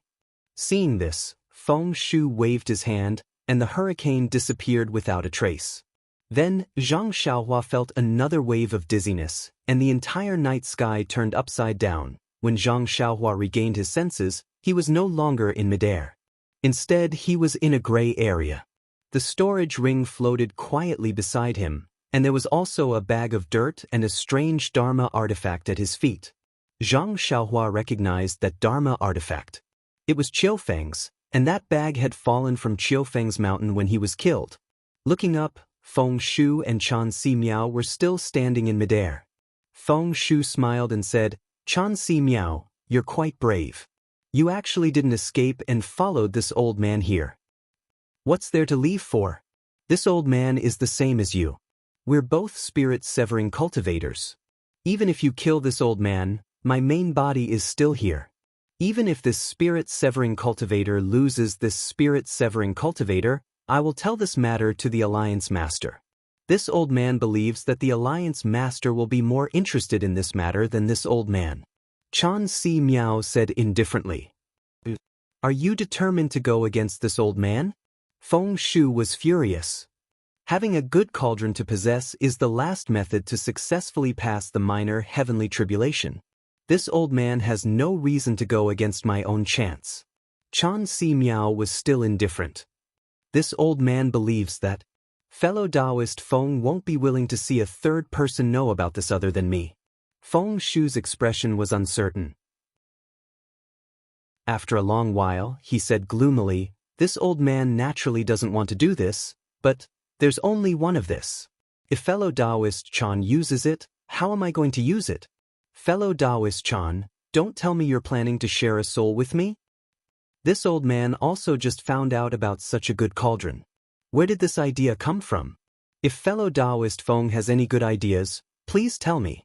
Chan Si Meow said with a smile. Previously, I only had the thought of monopolizing it. Who would have thought that you would appear out of nowhere? Feng Shu sneered and looked at Zhang Xiaohua, who was standing on the ground with an ashen face. He said, also, fellow Taoist Chan, you didn't know the gravity of the situation from the start. You exposed my plans. Now, it's too late to deceive this fellow. What's the big deal? Can't we just use the soul-searching technique again? We'll just make him an idiot and leave him alive. Chan Si Meow said disapprovingly. If that's the case, do I need to lower my voice and deceive him? Feng Shu's face was filled with anger. If I use this soul-searching technique again, this guy's mind will collapse. This old man's consciousness will also perish if I go in again. Isn't this asking this old man to commit suicide? This. Chan Si Miao came to a realization. He thought for a moment and bowed deeply. Fellow Taoist Feng, this matter. I was careless. Please forgive me. However, fellow Taoist, you don't have to be too concerned. I know a small mystic technique. There's no need to search his soul. I can erase this short-term memory. What could Feng Shu do? He knew that Chan Si Miao would definitely not let go. He could only wave his hand and say, forget it. Who knows if your mystic technique will work? It's not wrong to not know, but later, during the discussion, fellow Taoist Chan will have to take half a step back. Chapter 3175. Hee, Taoist priest Xiao. Xiao Hua laughed. A straightforward person doesn't resort to insinuations. Others may not know whether Taoist priest has cultivation or not, but how could I not know? Well, you actually... Taoist priest Xiao turned pale with fright, almost jumping up. You were really sent by them? Who are they? Xiao Hua laughed. Taoist priest Xiao is too suspicious. Could it be that if you weren't sent by them, they wouldn't know that you have spiritual sense? Taoist priest Zhao's face turned ashen, but immediately after, his face showed ecstasy again. Just as he was about to speak, Xiao Hua immediately waved his hand. Don't talk nonsense. You should first answer this Xiao's question. Taoist priest Xiao almost stuttered in his surprise. True essence condensing into a core is naturally the golden core realm that all Taoist disciples dream of. Other than this, what else is possible? Could it be Taoist priest Xiao? Oh no, senior Xiao is already third grade essence force? Third grade essence force? Xiao Hua laughed. This Xiao wants it, but it doesn't want this Xiao. Do you think this Xiao is third grade essence force? Xiao Hua's words were naturally ambiguous, but in a normal person's impression, Xiao Hua naturally admitted that he was not third grade essence force. No, not possible. Taoist priest Xiao seemed to suddenly wake up at this time, shaking his head vigorously, trying to throw away his unrealistic delusions. Taoist priest Xiao has naturally terminated meridians. It's not possible for him to enter the foundation establishment realm, not to mention consecration and fusion. Finally, Taoist priest Xiao struggled like a drowning person grabbing onto a water plant, saying, but that bald donkey from the small gold temple is at most in the early stage of the benevolence realm. He can be considered a low first-grade essence force. If Taoist priest Xiao can enter the ranks, then you can defeat the Buddhist sect and expel that group of bald donkeys from Longevity Town. Taoist priest Xiao, are you in the ranks or not? Hee. Xiao Hua smiled slightly, turning around to leave, and said indifferently, this Xiao can be considered in the ranks. Looks like if this Xiao doesn't say it, you won't be able to sleep tonight. Taoist Xiao was overjoyed. He bowed and said, since Taoist Xiao is at the lower first rank, then the challenge in 10 days will depend on you. Xiao Hua flicked his sleeves and ignored Xiao Jian's bow. Xiao Jian seemed to be an unspeakably snobbish person. His attitude toward Xiao Hua changed several times. Xiao Hua originally had the cultivation of a Buddhist sect, so he only treated the fight between Shaojin Temple and Jianghu Temple as a joke. However, the arrogant words of Shaojin Temple's monk Mingyu, who even proposed to expel Xiao Jian and Yuanya from Longevity Town, was not something Xiao Hua was willing to see. Therefore, this was also one of the reasons why Xiao Hua helped Xiao Jian. After all, Xiao Hua was also from the Tao sect.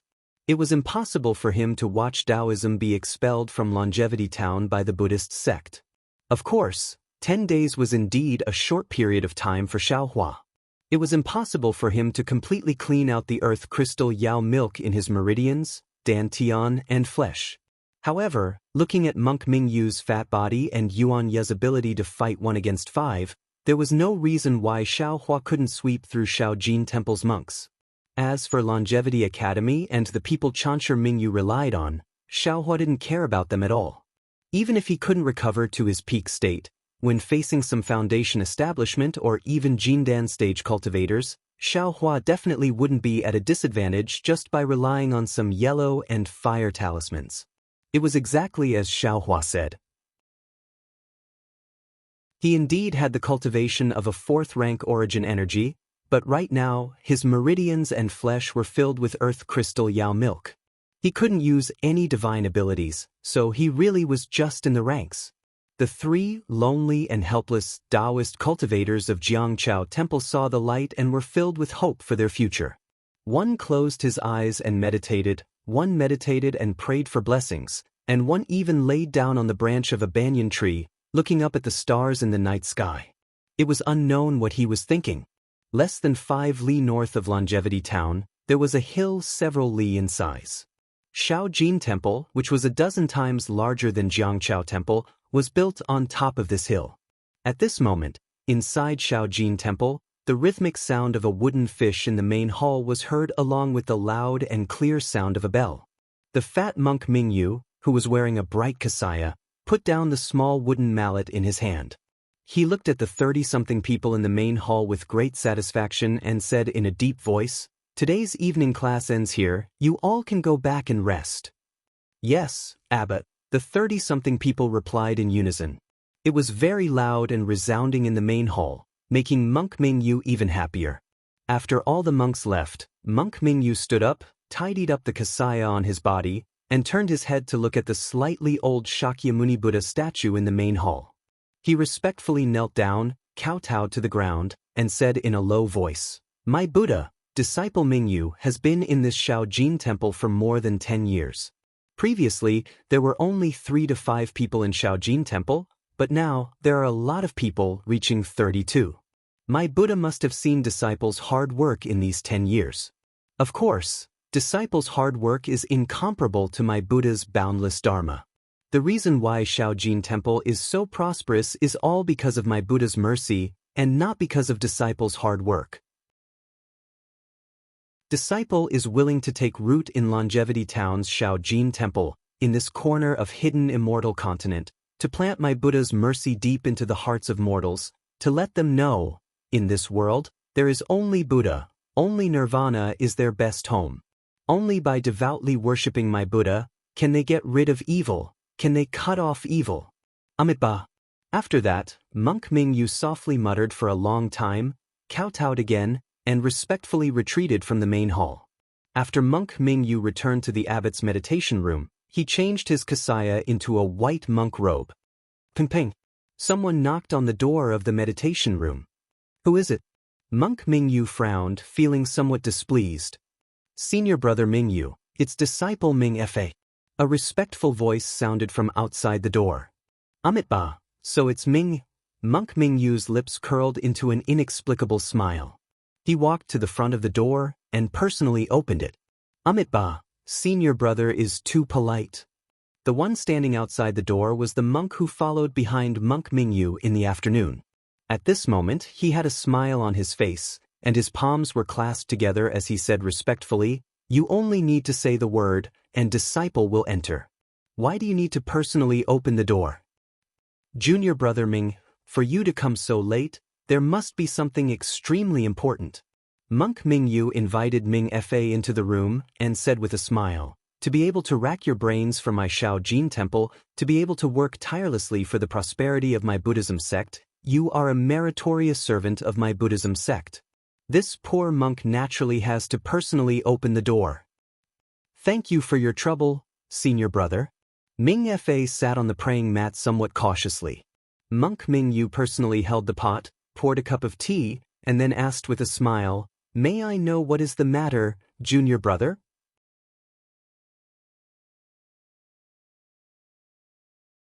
Chapter 3176.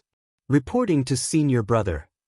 Mingfa picked up the tea, took a sip, and said, "Actually, it's nothing important. It's just that after finishing my homework, I returned to my room and thought of the challenge at the Temple of the River and Tide on the 10th day.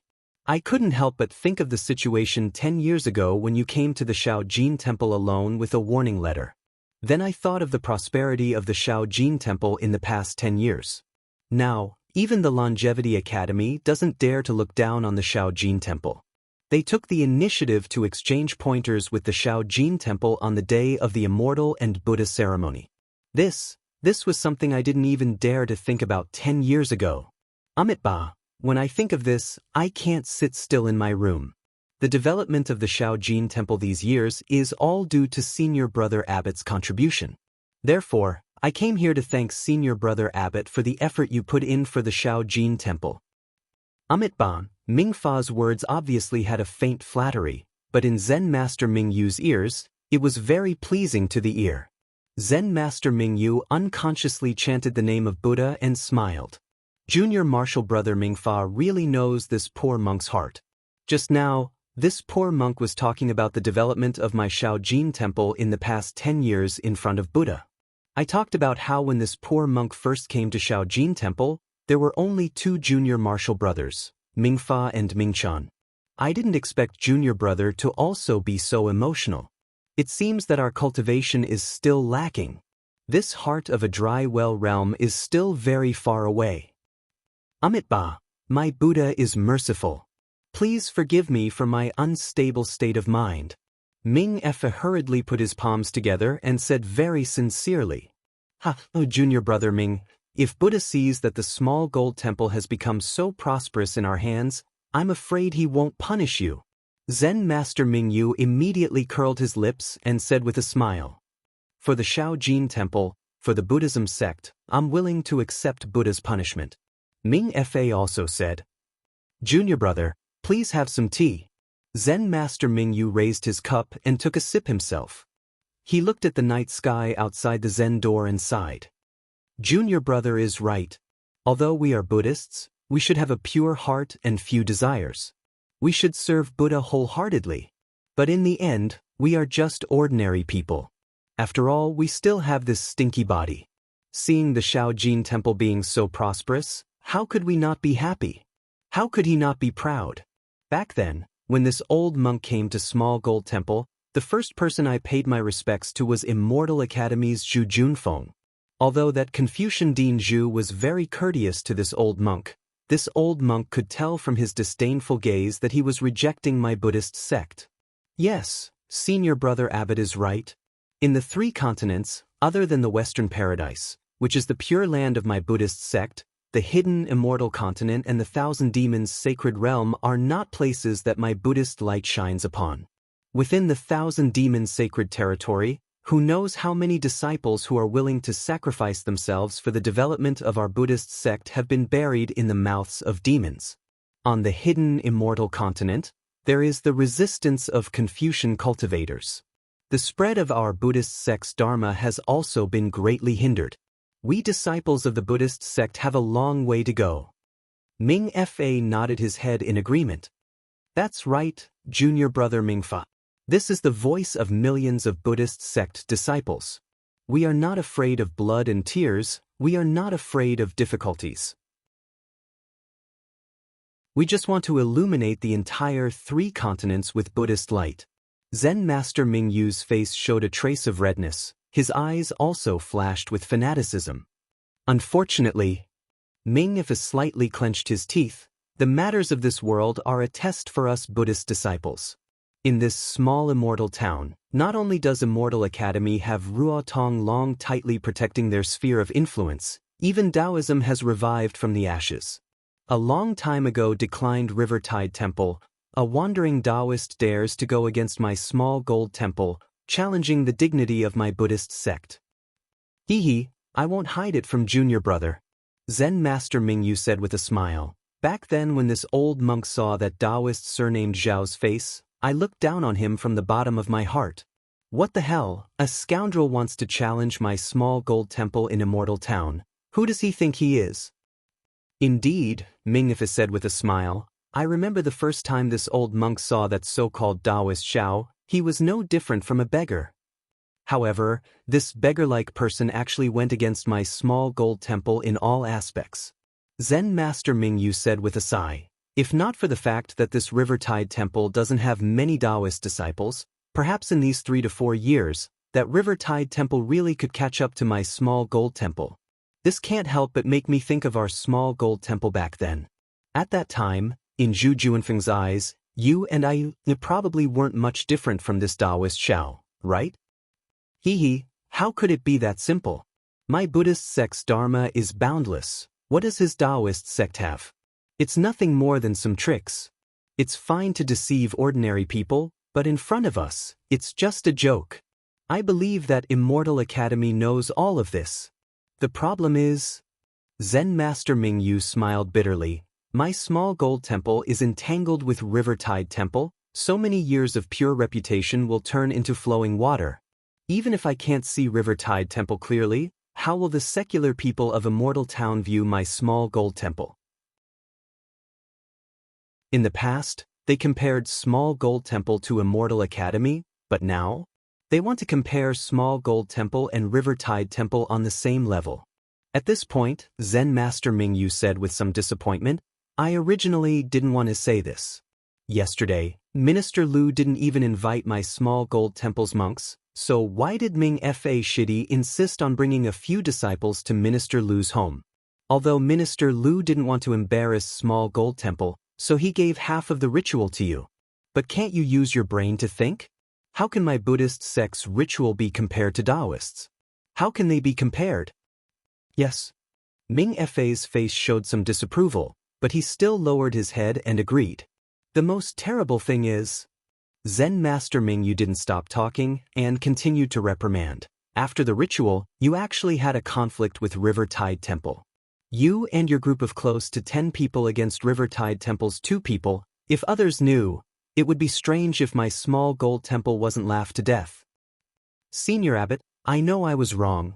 Ming Fa had no choice but to lower his head and explain, it wasn't that I insisted on going to Minister Lu's home to fight with River Tide Temple for the ritual. It was that this ritual was agreed upon the last time Minister Lu came to my small gold temple to worship Buddha. Who knows what Taoist Shao said to Minister Lu? I'm afraid he sowed discord and said that my small gold temple was in the wrong. That was why Minister Lu was persuaded to invite River Tide Temple over. I only went to Minister Lu's home as agreed, but I only bumped into River Tide Temple. And Minister Lu also said it clearly, he was careless and mixed up the matter. Sai, forget it. 10 days later, this kind of thing won't happen again. Shidi, you have to take this as a lesson and never let it happen again. Zen Master Mingyu sighed and didn't want to pursue the matter. Senior Abbot, 10 days later, which Shirshu will be coming. Why will he come? Ming Fa's eyes lit up and asked curiously. If I'm not wrong, it should be Yunlin Temple's Shirshu Shanghai. Speaking of Shanghai, Zen Master Mingyu's eyes lit up as if he was envious and jealous. It was a rare look. Senior Abbot. Ming Fa was even more curious and hurriedly said, didn't you come from Yunlin Temple? 10 years ago, you were entrusted with an important task and came to my small gold temple. Then you must be familiar with Shirshu Shanghai. What kind of expert is he? Hee. Zen Master Mingyu laughed and said, my Yunlin Temple has thousands of monks. Although they are all devoted to Buddha, they all have their own responsibilities. Shirshu Shanghai is my Buddhist protector and has Buddhist supernatural powers. How can I know him? I have only seen Shirshu Shanghai a few times on some occasions. Speaking of Buddhist supernatural powers, Senior Abbot, you have to explain it to Shidi. Ming Fa's eyes were even more fervent. For us small gold temple Buddhas, other than Shidi who came from Yunlin Temple, we all entered Buddhism from Small Gold Temple. We are really ignorant. By the way, although the monks of Small Gold Temple have practiced some martial arts in order to protect the temple, they are still far from Yuanya of Jianghu Temple. If we all practice Buddhist supernatural powers, who would be afraid of a wandering Taoist? When Zen Master Mingyu heard this, a hint of awkwardness flashed across his face. He put his palms together and said, Junior Brother Ming, fighting and killing should be the responsibility of the Buddhist guardians. We only need to spread the Buddhist Dharma and teach the ordinary people to be good. Senior Brother. Ming Fa smiled bitterly. The problem is that our small gold temple doesn't have a protector. If we had one, would we still be afraid of Yuanya of Jianghu Temple? Even if there was that old Taoist and that young Taoist who just appeared today, I don't think we need to be afraid. Speaking of this, Ming Fa said with some hatred, I think that Taoist Xiao wants to get back last night's embarrassment, so he challenged our small gold temple in public. He thinks that we can't deal with Yuan Ya alone. He wants to laugh at our small gold temple. He really didn't expect that senior brother Abbott would take advantage of the situation to propose a competition in 10 days. He even proposed that whoever loses would leave Longevity Town, forcing him to a dead end. He lifted a rock and smashed it on his own foot. How can we compare to Martial Uncle Xinghai's cultivation? Amit Ba. Zen Master Mingyu chanted, I was also stunned by Taoist Zhao's anger this afternoon and lost my cool. That's why I proposed that bet. Actually, now that I think about it, Taoist Xiao came later. His existence doesn't matter at all. Whether he is here or not, Jianghu Temple is still a broken Taoist temple. On the contrary, our small gold temple is in a disadvantageous position. If Martial Uncle Xinghai didn't come and it was someone else, there might really be a problem. Then what should we do? Ming Fa was also shocked and said anxiously. Zen Master Mingyu smiled. Of course, then again, even if Martial Uncle Xinghai didn't come, Yunlin Temple will send a Martial Uncle of the Transcendence Realm. That Yuan Ya is definitely not his opponent. You and I can rest assured.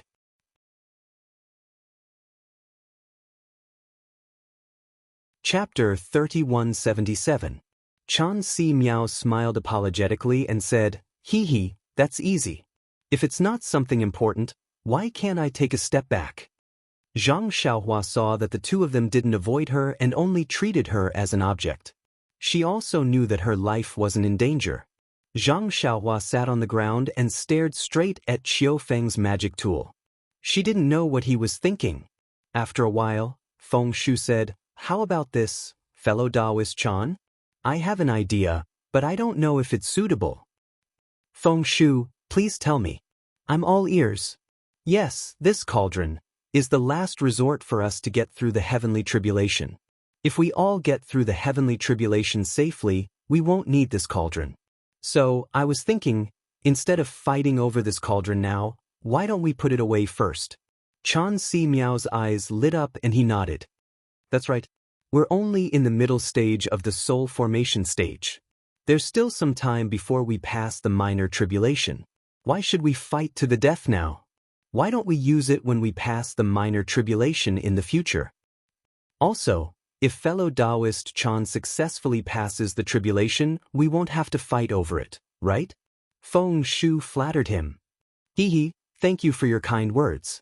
Chan Si Miao smiled and said, Also, although our cultivation levels are similar, we won't pass the tribulation at the same time. How about this? Let's make an agreement. Whoever passes the tribulation first gets to use the cauldron first. If the person who passes the tribulation first succeeds, the cauldron will be given to the person who passes the tribulation later. What do you think? Very good. I like it. Feng Shu clapped his hands and said, It's decided then. However, when he looked at Zhang Xiaohua, Feng Shu frowned and said, We can make an agreement like this in the future, but what about now? This old man originally planned to let this guy go to my Immortal Ascension sect first. After this old man is done with the Imperial Demon Valley, I will take him in as a disciple and use my sect's cultivation method to cultivate him. In the future, when I possess his body, he will have a good foundation. Chan Si Miao was also in a difficult position. According to his thoughts, naturally, he also wanted to get Zhang Xiaohua into his Immortal Music sect and use the Immortal Music sect's cultivation techniques to cultivate her. In the future, when he wanted to possess her, it would be twice the result with half the effort. Of course, at this moment, it didn't matter who took Zhang Xiaohua. Zhang Xiaohua was doomed, but how could they let the other party take her? Why don't we find another sect and let him stay there? Feng Shu suggested. Don't. Chan Si Miao shook his head like a rattledrum. As long as such a good cauldron is placed in Dawn Rain Continent, all the cultivators who are about to transcend their tribulations will definitely fight over it. We absolutely can't let any sect know about it. Of course, Chan Si Miao did not say one more thing. Who knows what the other sects have to do with you? If you did something, how would I know? Perhaps even if I was the first to use the cauldron, I would still fall into your trap. At this point, this train of thought had no meaning to continue discussing it. The two of them did not trust each other, so how could they be at ease with other sects? The two of them stood facing each other quietly.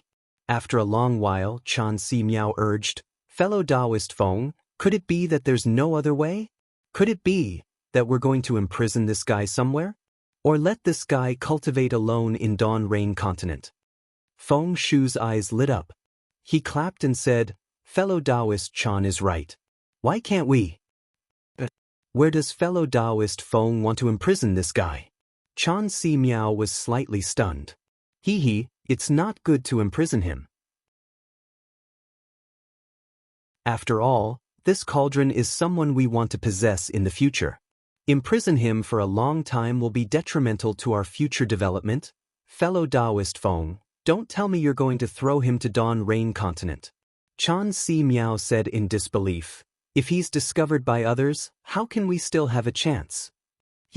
Fellow Taoist Chan, have you forgotten that the big hide in the city and the small hide in the wilderness? Even if you imprison this guy somewhere, he'll still be discovered by others. Furthermore, there will be many chances of him being discovered. Why don't you just let him cultivate in Dawn Rain Continent? There are countless cultivators in Dawn Rain Continent. Who would recognize such a lowly cultivator? Furthermore, if the two of us join hands to restrict this guy's middle dantian, who else would be able to discover it other than cultivators above the void refinement realm? How could such an insignificant cultivator be discovered by a cultivator with a higher cultivation base than us? Even if this guy's aptitude is very good, but there's no need to wait until then. You and I can transcend the minor heavenly tribulation, right? A fellow Taoist Feng is indeed wise. Chan Si Miao clapped again. However, he immediately felt bewildered. If this guy doesn't have our guidance and only starts from Qi refinement realm, I'm afraid his lifespan won't be enough. Feng Shu smiled bitterly. Could it be that fellow Taoist Chan has a better idea? If fellow Taoist Chan is still worried, why don't you let me bring him back to the Immortal sect? Of course, Chan Si Miao shook his head. Then, Feng Shu whispered a few words to Chan Si Miao. Chan Si Miao was shocked at first. He turned to look at Zhang Xiaohua and nodded slightly. If fellow Taoist Feng thinks so, I can only agree. Then Feng Shu said again, since that's the case, the two of us will swear a heart oath. From today onwards, the two of us will never reveal this matter to anyone, including our own disciples. Furthermore, no disciple of the Immortal Ascension sect or the Immortal Music sect can give this guy any guidance. Wherever this guy goes, where he lives, whether he cultivates or not, it has nothing to do with us. Yes, that means that before we transcend the minor heavenly tribulation, we are absolutely forbidden to have any contact with this guy. Only when one of us transcends the heavenly tribulation can we appear together to capture this guy. Yes, if you and I want to do anything to this guy, we must discuss it with the other party. Only when both of us agree and both of us are present at the same time can we do anything. Also, if this guy is discovered by others, we must take action at the same time to cover up this matter. No matter what method we use, we must kill that guy. But what if it's an old ghost who's transcending the heavenly tribulation? Then forget it. Let's preserve our lives first. Also, what if there's any change in this guy? This is not possible, right? It's better to be safe than sorry. Fellow Taoist, let's make this clear first. Alright, if there's any change, we can investigate it. However, if one of us goes, we must inform the other. Neither of us can go looking for this bastard alone. I'll say the same thing again, this matter must not be known by others. Alright, we'll do as fellow Taoist Feng says. Seeing that the two of them were almost done discussing, Chan Si Miao thought for a moment and nodded his head in agreement. Then, the two of them dripped a drop of blood and mixed it together. In front of this drop of blood, they made a heart oath and pointed at the drop of blood. The drop of blood split into two and turned into two strange runes that flew to their foreheads and disappeared. Fellow Taoist Chan, it's time for you to use your secret technique. Seeing that they had made a heart oath, Feng Shu pointed at Zhang Xiaohua and said indifferently, the memories of the past few days shouldn't be left behind. Chan Si Miao stretched out his hand and 10,000 broken fireflies flew out. Zhang Xiaohua flew into the air with the broken fireflies. In the hands of a soul formation cultivator, Zhang Xiaohua was like an ant. He had no power to fight back. The moment the broken fireflies fell on him, Zhang Xiaohua suddenly felt a kind of sadness. The sadness of being a fish on a chopping block, the sadness of being an ant. This sadness didn't decrease even as his consciousness gradually blurred. Seeing Zhang Xiaohua's ashen expression, Feng Shu wasn't surprised. He looked around and waved his hand. The storage ring flew into his hand and disappeared. The bag and strange-shaped magic tools on the ground also disappeared. Even Zhang Xiaohua's clothes were taken by Feng Shu. Then, Feng Shu said to Zhang Xiaohua, "Hee, little guy, I wanted you to raise him like a pig, but now I have no choice but to raise him like a sheep. Your fate was already decided when you saw us. Of course, it's not like you don't have any chances now. First, you can pray to the heavens and ask the heavens to reduce the heavenly lightning when fellow Taoist Chan and I transcend the tribulation so that we can safely transcend it. Fellow Taoist Chan and I promise you that as long as we transcend the lightning tribulation, we will immediately release you. Second, you can also cultivate diligently. As long as you transcend the tribulation before us, don't worry, we don't have to do anything. The small heavenly tribulation from the soul formation will definitely destroy this restriction." Zhang Xiaohua only listened in a daze. His eyes were straight, as if there was no spirit in them. Or you can do what you did just now. You don't want your life and self-destruct. Turn around and reincarnate. Feng Shu ignored his reaction and continued, "However, this old man has to remind you that if you disintegrate, the restriction that Chan Si Miao and I placed in your dantian will immediately alert us, and we will immediately rush over. Before your corpse turns cold, we will do something else to ensure that we can use it when we go through the tribulation. Of course, this is under the condition that you know who you are and remember what happened today." Feng Shu seemed to still be saying something, but Zhang Xiaohua's consciousness was already blurred. It was as if he had fallen into a gray space. There was no possession, no furnace, no pain, no sadness, fellow Taoist Feng. Seeing Xiaohua standing in the air with an expressionless face, Chan Si Miao smiled and said, "I was fortunate enough to not disappoint you. Now that it's time to seal it, I wonder if fellow Taoist will make a move first? Or will I make a move first?" You and I will make a move at the same time." Feng Shu smiled faintly. "Just now, I thought of something. It seems that your Immortal Music sect and my Immortal Ascension sect both have half of the incomplete heaven and earth dual forms devil sealing formation, right? Fellow Taoist Chan, don't tell me that you haven't studied it properly." Chan Si Miao laughed and clapped his hands. "I also have the same idea. If we use this incomplete immortal formation to seal this guy, even void refinement realm cultivators or even higher cultivators won't be able to break it." Not only that. A trace of ruthlessness flashed through Feng Shu's eyes. "Not only do you and I want to seal this guy's middle dantian, we also want to seal his Naiwan palace so that he can't cultivate normally. Furthermore, fellow Taoist Chan has the advantage in the middle dantian seal while I has the advantage in the Naiwan palace seal. These two seals are connected by the heaven and earth dual forms devil sealing formation. Even if the old ghost Du Jie comes to break the seal and take over this guy's body, we will make him suffer. All right, let's do as fellow Taoist Feng says." Chan Si Miao laughed loudly and waved his hands. Countless mysterious spells were cast one after another. Countless hurricanes rushed into his hands from 100 li in the sky and gradually drew countless white brilliance. At the same time, Feng Shu did the same. Wherever he waved his spells, countless black brilliance was also produced. For a moment, the color of heaven and earth changed. Rumble! Thunder faintly appeared in the sky. It was as if the heavens were mourning for Xiao Hua, who had just stepped into the dawn rain continent and hadn't seriously looked at the beautiful scenery around him. Boom! After an extremely loud sound, countless airwaves rushed in all directions. Seeing the two layers of black and white seals fuse together and entering Xiao Hua's Naiwan Palace and Middle Dantian without any obstruction, Chan Si Miao and Feng Shu raised their heads and looked at each other with a dignified expression. At the same time, they raised their hands. A white brilliance like a silk was drawn out from Xiao Hua's Middle Dantian and swam extremely slowly toward the Naiwan Palace. At the same time, a black brilliance like a black line was produced in the Naiwan Palace and welcomed the white silk. Even the avatars of the two spirit-severing cultivators were extremely solemn at this time. Their gazes were fixed on the black and white silk and didn't dare to be negligent. The strange thing was that the two gossamers were like ants.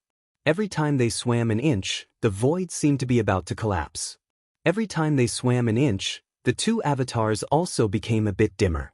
It seemed that at this time, even the two avatars couldn't support this immortal seal. Woo! The moment the two gossamers touched, a mournful wail like a ghost and a howl like a wolf suddenly appeared. A strong fluctuation followed. The two gossamers instantly turned gray and entered Zhang Xiaohua's body. It quickly rushed in all directions. The wind and clouds in the sky changed again. This seal actually triggered a celestial phenomenon. Shua! Thousands of crystal lights burst out from the two avatars. The avatars of the two spirit-severing cultivators, Chan Si Miao and Feng Shu, rapidly dimmed and then turned into specks of light and disappeared in midair. Rumble! Wherever the fluctuation passed, countless lightning flashed and thunder roared from the sky. There was also a torrential downpour. It was as if the heavens were crying and also as if the heavens were angry. Following the thunderstorm, Zhang Xiaohua's naked body fell from the sky. Two sparkling tears hung from the corners of his eyes. It was unknown whether they were tears of the heavens or his own tears. The rain continued for several days, and the lightning flashed in the sky for several days. It was impossible for the anger to not have an end. When the anger had no target to vent, the clouds gradually parted and the rain stopped. A seven-colored rainbow hung in the sky like a giant opened eye, revealing a strong sense of pity. Under the eyebrows of the giant eye, a black dot gradually got closer. When it got closer, it was a magic treasure that looked like a small boat flying over. However, the strange thing was that there was no one on the magic treasure. It seemed to be an ownerless magic treasure.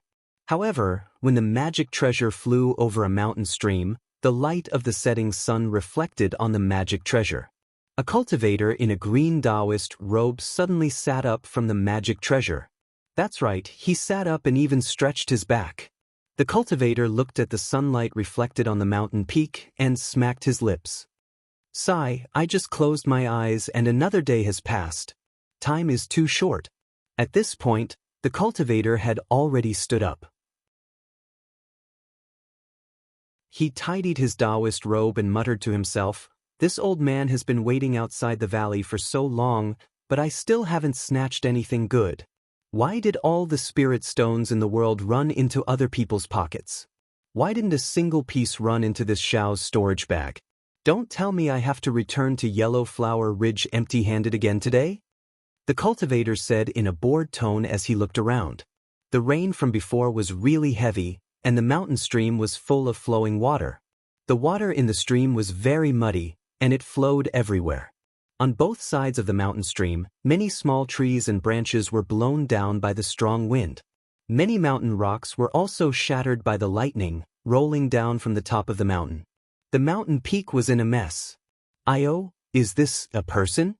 A white flower suddenly appeared from the dark green leaves and was reflected in the cultivator's eyes. The cultivator cried out involuntarily. Wasn't this white flower person the sealed Zhang Xiaohua?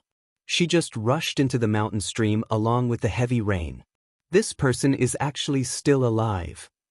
The cultivator landed and immediately discovered with his divine sense. He couldn't help but frown. If she's dead, it's easy to deal with. I can just bury her. But this person, forget it, let's bring her back to Yellow Flower Ridge first. After waking her up, we'll send her down the mountain. Immediately, the cultivator took out a Taoist robe from his storage bag and casually draped it over Zhang Xiao's body. He carried her onto the flying boat. The flying boat rushed into the sky and quickly left. Zhang Xiao's story in Dawn Rain Continent was spread out along with the flying boat.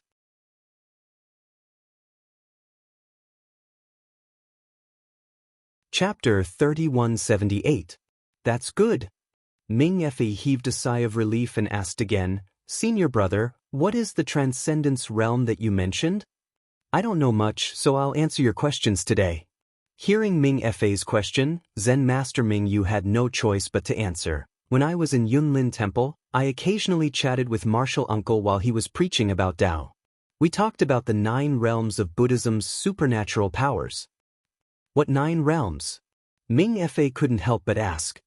I only know the 4 realms of benevolence, transcendence, Rugo and Mingjin. Zen Master Ming Yu answered, Martial Uncle never mentioned the other 5 realms, so I don't know either. Martial Uncle Xing Hai is only in the transcendence realm?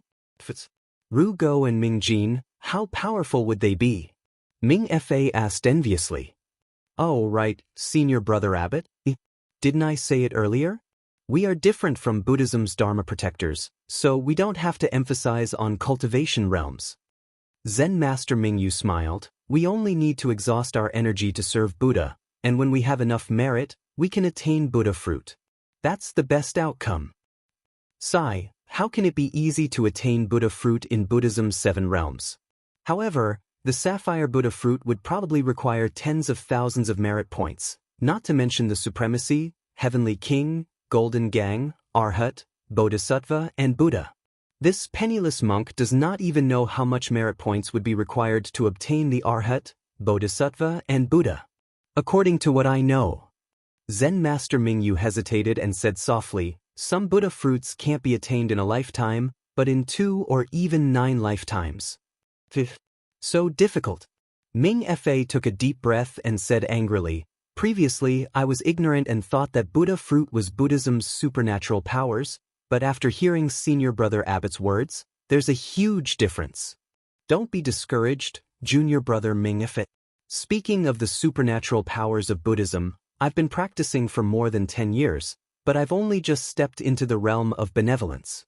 If I want to cultivate benevolence to perfection and enter the dust realm, I'm afraid it's impossible in this lifetime. Zen Master Ming Yu encouraged Ming Fa. However, we have spread the Dharma in the Longevity Town and revitalized the Buddhist sect. With the accumulation of merit, it's not impossible for us to attain the Indigo Buddha fruit in this lifetime. Yes, I understand. Ming Fa put his palms together and lowered his head. Buddha is merciful. Buddhism is widely spread. Regardless of whether it is the cultivation of divine abilities or the accumulation of merit, it will pave the path to heaven under the feet of us bodhisattvas. This disciple is willing to make the Indigo Buddha fruit my lifelong pursuit. I will give my everything to Buddha Tathagata. Excellent. Zen Master Ming Yu also pressed his palms together and said with a smile, Junior brother, you are so ambitious. You will definitely be able to attain Buddhist enlightenment. I'm very gratified. Disciple thanks Senior Brother Abbot for clearing my doubts tonight. Ming Fe stood up and thanked him. Disciple will take his leave now.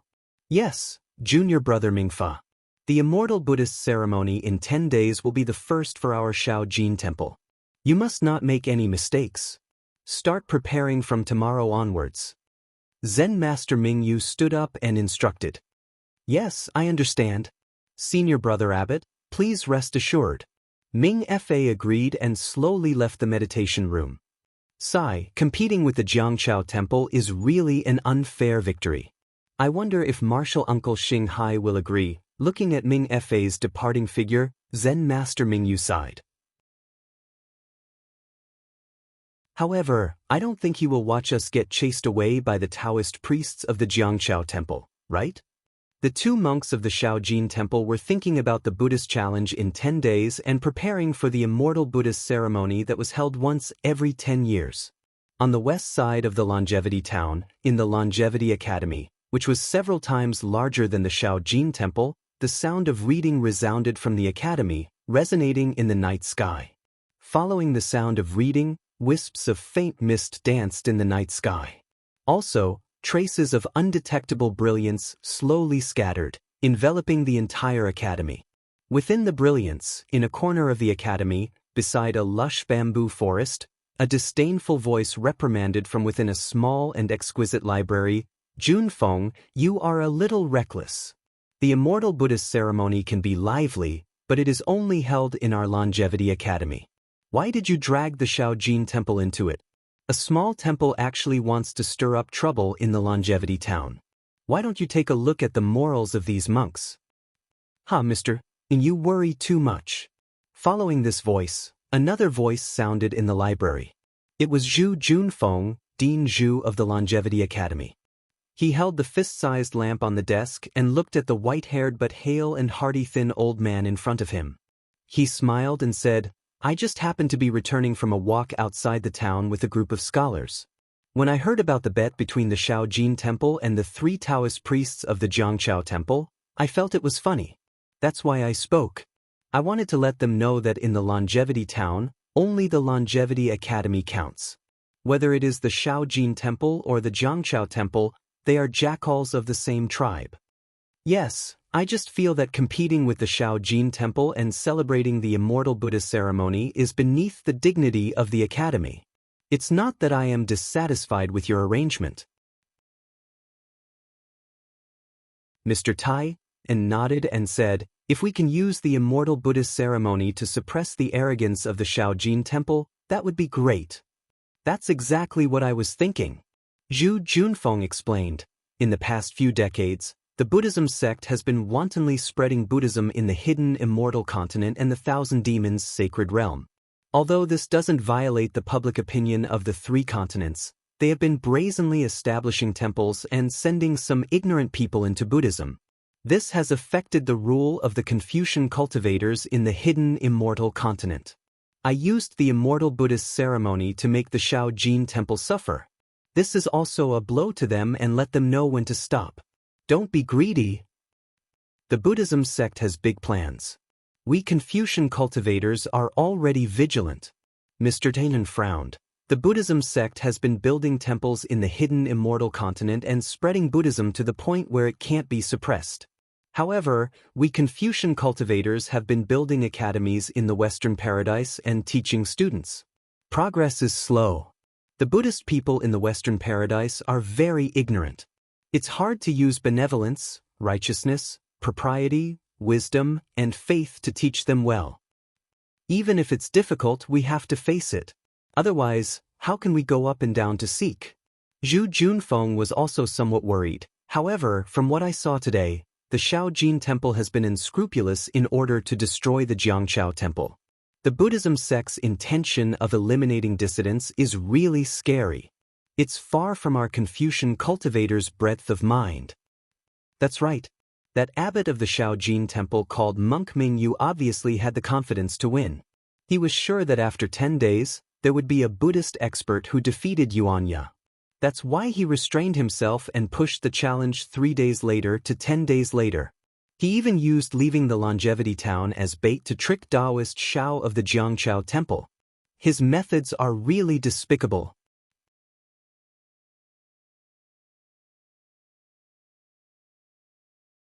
Chapter 3179. Poor Taoists. The Immortals and Buddha's ceremony is in 10 days. Although Longevity Academy won't make a move, they will disappear from Longevity Town under the pressure of the Buddhist sect. Mr. Taiyan couldn't help but lament the fate of the Rivertide Temple. Who says Chongqing Academy won't do anything? Zhu Junfeng smiled. Since Mr. Jianli is here, don't go back empty-handed. No matter what Buddhist masters come from Shaojin Temple, let Mr. Mo do it. Let them see what the Confucian cultivators of Zhongxian Continent are like. Oh, Mr. Mo Yen is coming? Mr. Tan was surprised. I haven't seen Mr. Mo for years. Why did he come to Chongqing Town? Mr. Tan said proudly, Mr. Mo is young but mature. He is a famous scholar of Chongyun sect. Isn't it like using a sledgehammer to kill a chicken? Hearing Mr. Taiyan's question, Zhu Junfeng's smile faded slightly, and he frowned slightly. He was also puzzled. Not to mention Mr. Tai, even I am puzzled. The Longevity Town is just a small part of the country of Xi. Our Longevity Academy is just one of the hundreds of academies in the country of Xi. 15 years ago, because of the appearance of a fox demon in Mount Cheng, the sect sent Mr. Lu Tinghan to eliminate the demon. I passed by the Longevity Town and stayed for half a day. Since then, no other scholars have passed by here. Even if there are disciples of the sect who want to cross Liao River, they come from Jishun Town. Very few of them come to Changsheng Academy. Mr. Jianli's arrival is very sudden. Didn't the sect say anything else? Mr. Jian didn't believe him. Oh, Mr. Jianli. Zhu Junfeng pretended to exaggerate. Sir is a senior elder of my Longevity Academy. Before this little one came to Longevity Town, Longevity Academy was managed by Sir alone. If the sect has information, how could this little one dare hide it from Sir? Ha, Mr. and laughed heartily. He stroked his beard and shook his head. I'm just curious. If you don't want to tell me, I won't ask. At this moment, a green sword light flashed in the night sky outside the library. It cut through the open window and rushed in front of them. Who is it? Zhu Junfeng didn't have time to check what the sword light was. He turned his head abruptly and looked out of the window. His originally black and white eyes flashed with a faint clear light. Zhu Junfeng used the green-wood eyes of a Confucian cultivator to examine the situation around Longevity Academy. Mr. Dayton waved his hand, and a ball of true qi flew out from his sleeve, instantly turning into a dozen or so strands to surround the sword light.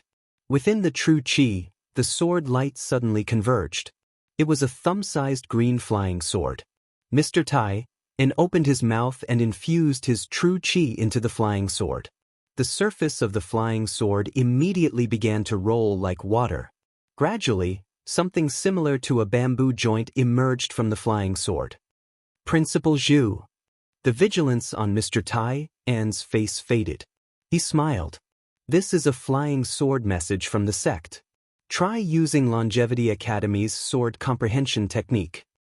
Zhu Junfeng used his greenwood eyes to observe for a moment. There was nothing strange within a few miles of the Changsheng Academy. He knew that the sword light must be a message from the sect. He nodded and formed a sword sign with his hands. When a few streams of zhenqi rushed into the bamboo joint like flying swords, the bamboo joint slowly opened. A clear voice came from the bamboo joint. Zhu Yan, I am Mo Jianli from the sect. I am now on the Liao River, which is more than 15 miles south of the Changsheng Academy.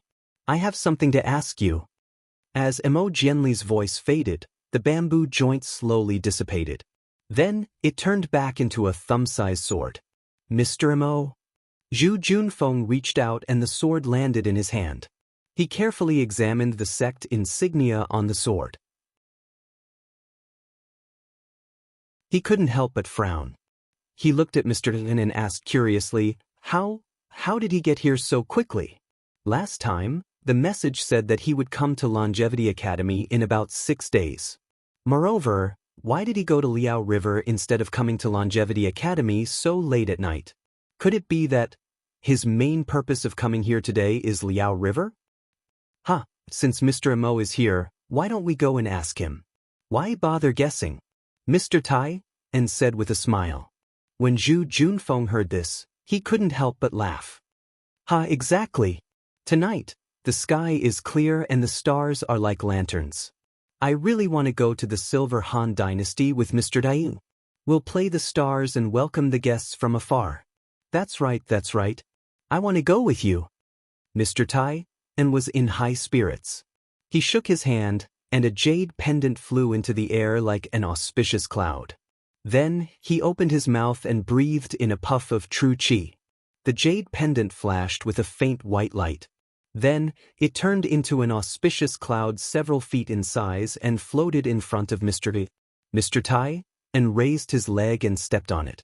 The cloud rose into the air and rushed out of the library. Mr. An's robes fluttered in the wind, making him look like an immortal. Mr. An's auspicious cloud pendant is indeed marvelous. It's not something an ordinary origin artifact can compare to. Zhu Juanfeng's eyes flashed with a divine light as he praised. He extended his hand, and his index and middle fingers came together to form a sword seal.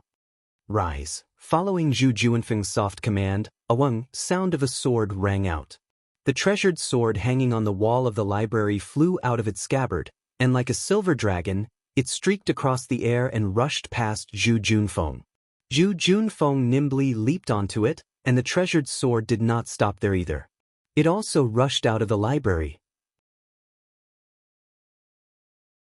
In the sky above the library, other than the sound of students reading, Mr. Tai An's voice could also be heard. The building is 100 feet high, and the stars can be plucked with one hand. I don't dare to speak loudly for fear of alarming the people in the sky. Ha! Zhu Junfeng heard this and laughed inwardly. Mr. Tai An is in high spirits today. I'm afraid that Mr. Mo Jianli has inspired him. Mr. Tai An has spent his entire life practicing the classics. Today, he has only reached the middle stage of transforming energy into qi. He is only a scholar. Mr. Mo, on the other hand, has practiced the noble spirit river. He is only in his 50s and has already reached the last stage of transforming energy into qi. He has become the youngest scholar in the Chongyun sect. Facing a child who once wanted to learn from him, no one would be able to remain calm. Sigh. Where do saints come from in this world? The desire to win has never ceased. If Mr. Tan is like this, how can others be spared? Fortunately, although I am a young scholar, I am still much younger than Mr. Mo. Facing such a prodigy, how can I live with my dignity? Zhu Junfeng stood on his flying sword, looking like a sword immortal. He was even more graceful than Mr. Mr. Tai An's high spirits had already attracted the attention of countless students. When Zhu Junfeng flew out, it caused a stir. Strong, quiet as a virgin, moving as a rabbit. Using qi to control the sword, moving unhindered between heaven and earth. This is my life's pursuit. A few students with delicate features could not help but clench their fists and sigh. I am willing to use my heart to strike the sky. I am willing to use my pure heart to cover the 9 provinces. I am willing to use the righteous energy of heaven and earth to destroy all demons and monsters in the world. Some students even sighed in the sky. However, more students were still whispering to each other. Since the headmaster has such a cultivation, if we work hard and train hard, we will definitely be able to win first place in the annual competition. Only then will we have the opportunity to enter the sect to cultivate. Only then will we be able to fulfill our ambitions. Our wish to sweep the world with our swords and cover the 9 provinces will come true. That's right. It's better to retreat and form a net than to admire the fish in the abyss. Of course, I won't lie to you. As they spoke, some students woke up from the chaos. They picked up their books and began to study word by word. Not long after, wisps of clear energy filled the entire academy, becoming denser and denser. Outside Longevity Town, night had already fallen. The fog of dusk only began to slowly recede at this time. The Liao River, which was dozens of li wide, was currently emitting hua-hua sounds of water. Under the bright moon, it flowed endlessly towards the east. The moonlight was like frost, sprinkling specks of water on the river. From time to time, fist-sized splashes would rise up and then turn into fireflies in the air. Occasionally, large whirlpools would appear in the rapid flow of the river.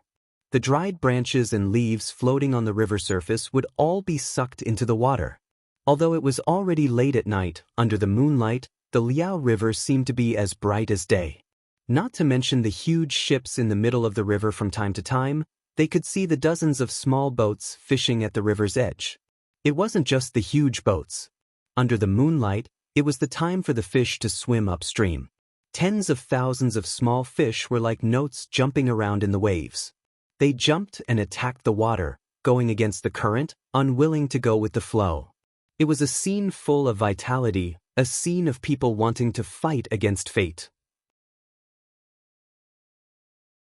Unfortunately, on the dozens of small boats, there were some middle-aged men who wanted to take advantage of the night to go upstream and catch more fish to feed their families and buy more clothes for their children. Looking at the nets cast time and time again on the small boats, there were also heavy shouts and joyous laughter. Although they were tired, their harvest was bountiful.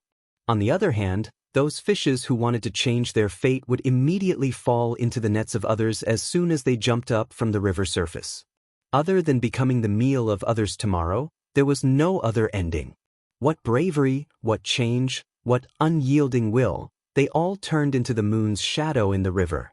Without any reason, a gust of cold wind suddenly rushed out from the river. A few seemingly ordinary waves rose up with a whoosh, immediately capsizing several small boats nearby. The river surface that didn't seem dangerous suddenly became a whirlpool. Nearly 10 people on the small boats fell into it and were immediately sucked into the whirlpool. There was almost no time to call for help. On the contrary, not far away, the fishermen who were celebrating their harvest inadvertently saw this and no longer cared about fishing. They shouted loudly, urging their family members who were trying their best to stabilize the small boats. They ignored the whirlpool on the river surface and rowed towards the small boats that were spinning rapidly in the whirlpool. There were even a few fishermen who didn't even think and jumped into the river, wanting to save the nearly 10 fishermen who had already disappeared.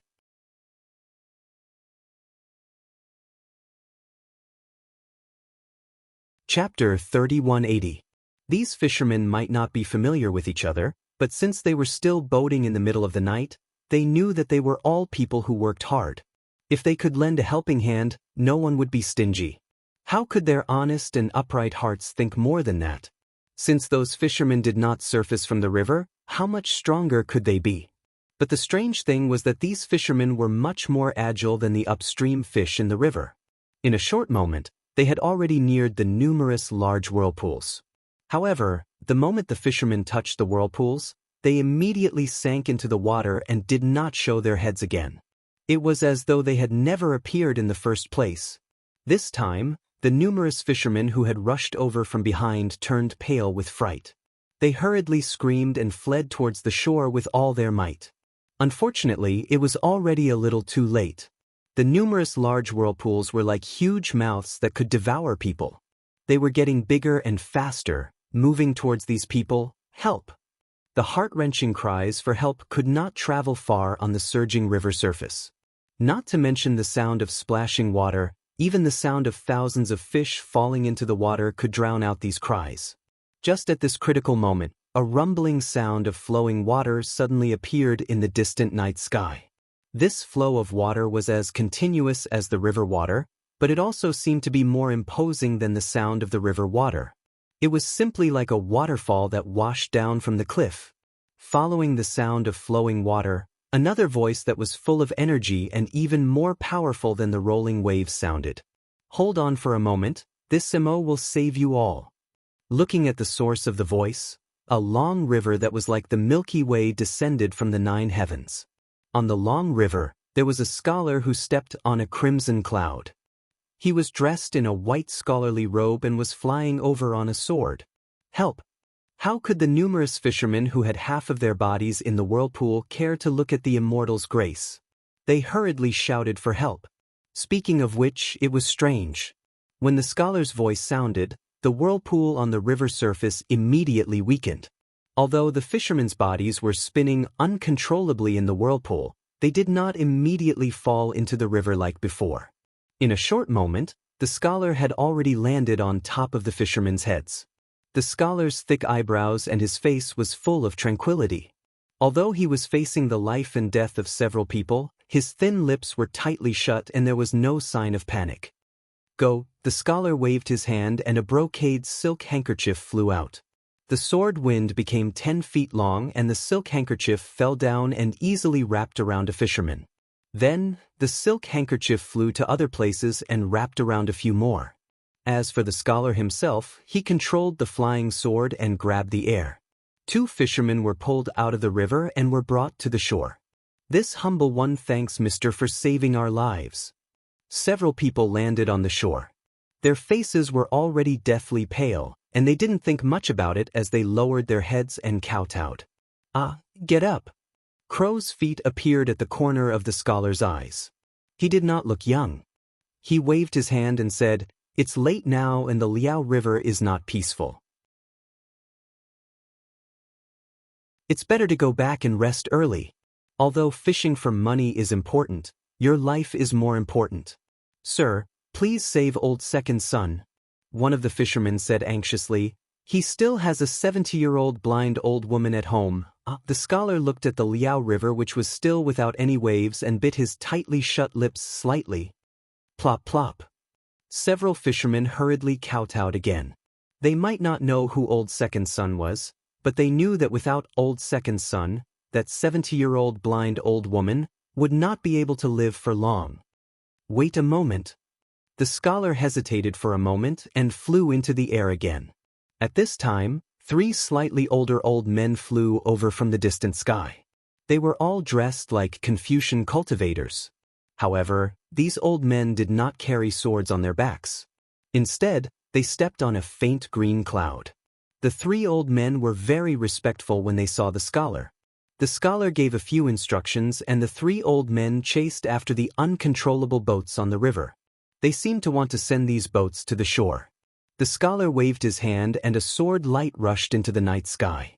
The direction was the Longevity town. Sword light flashed around his body and then he rushed into the Liao River. A few moments later, when the 3 old men sent the boats to the shore, Mr. T and Zhu Junfeng arrived together on a cloud. When they saw the situation, the 2 of them were shocked. When they heard the fishermen say that it was dangerous, their expressions changed drastically. They looked at each other and then looked at each other. It was not that the Liao River was not dangerous. It was not that no fishermen had died on the Liao River. It was that, as the fishermen said, Zhu Junfeng and Mr. Te, and had never heard of it before. My name is Zhu Yan, and my courtesy name is Zhu Junfeng. I am the dean of the Longevity Town Academy. Greetings, martial uncles.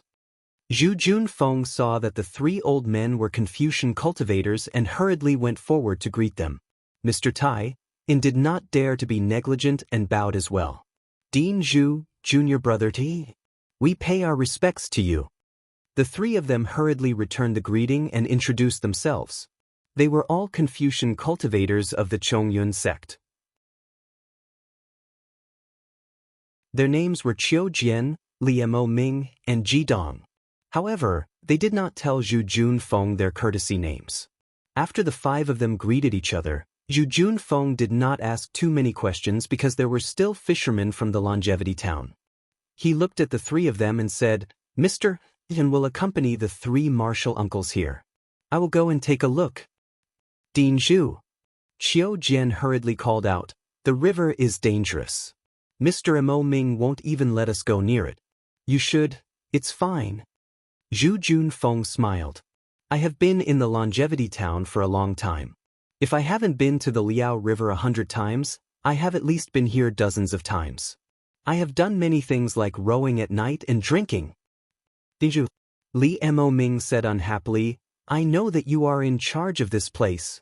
However, since Mr. Mo Ming is here, we naturally have to listen to his orders. Mr. Mo Ming said not to go there. That place is definitely dangerous.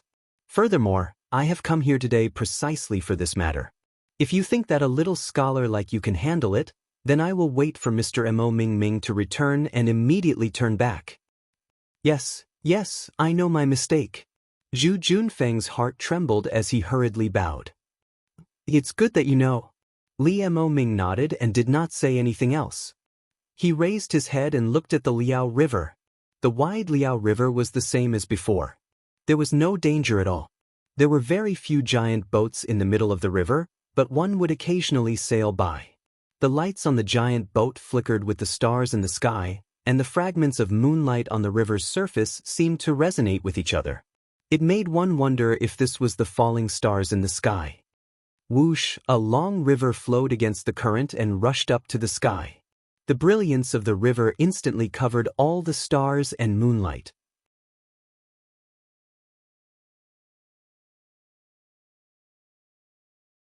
Chapter 3181. Mr. Mo is back. Ji Dong frowned and exclaimed, but Mr. Mo, yes. Mr. Mo stepped on the river and flew across the sky, landing right in front of them. Unfortunately, his hands were empty, not even the corpses of the fishermen. My apologies. Mo Jianli landed, ignoring Zhu Junfeng and Mr. Tai. Instead, he walked up to the fisherman and bowed. I have failed you. Not only did I not find Sun Lauer and the others, I did not even see their corpses. Mr. Mo, you didn't go with the river? The fisherman asked in disbelief. Of course I did. Mo Jianli was not embarrassed by the fisherman's pointing fingers. He explained calmly, I have checked the area within a few miles, including the bottom of the river. Hiss. The fishermen were shocked, their bodies trembling. Could it be? I don't know what it is, and I didn't see it, so I don't dare to say anything. But for now, don't come out to fish at night. Mo Jianli said in a gentle voice. Of course, we will try to find the reason around the longevity town, but there might be some accidents. You should wait until the truth is out. But we all fish for a living. Even if we don't come out at night, we have to come to Liao River during the day. One of the fishermen said boldly. Sigh. Mo Jianli sighed, looked at Zhu Junfeng, and said to the fisherman, the Longevity Academy of the Chongyun sect will do its best to protect you. However, you all still need to be careful.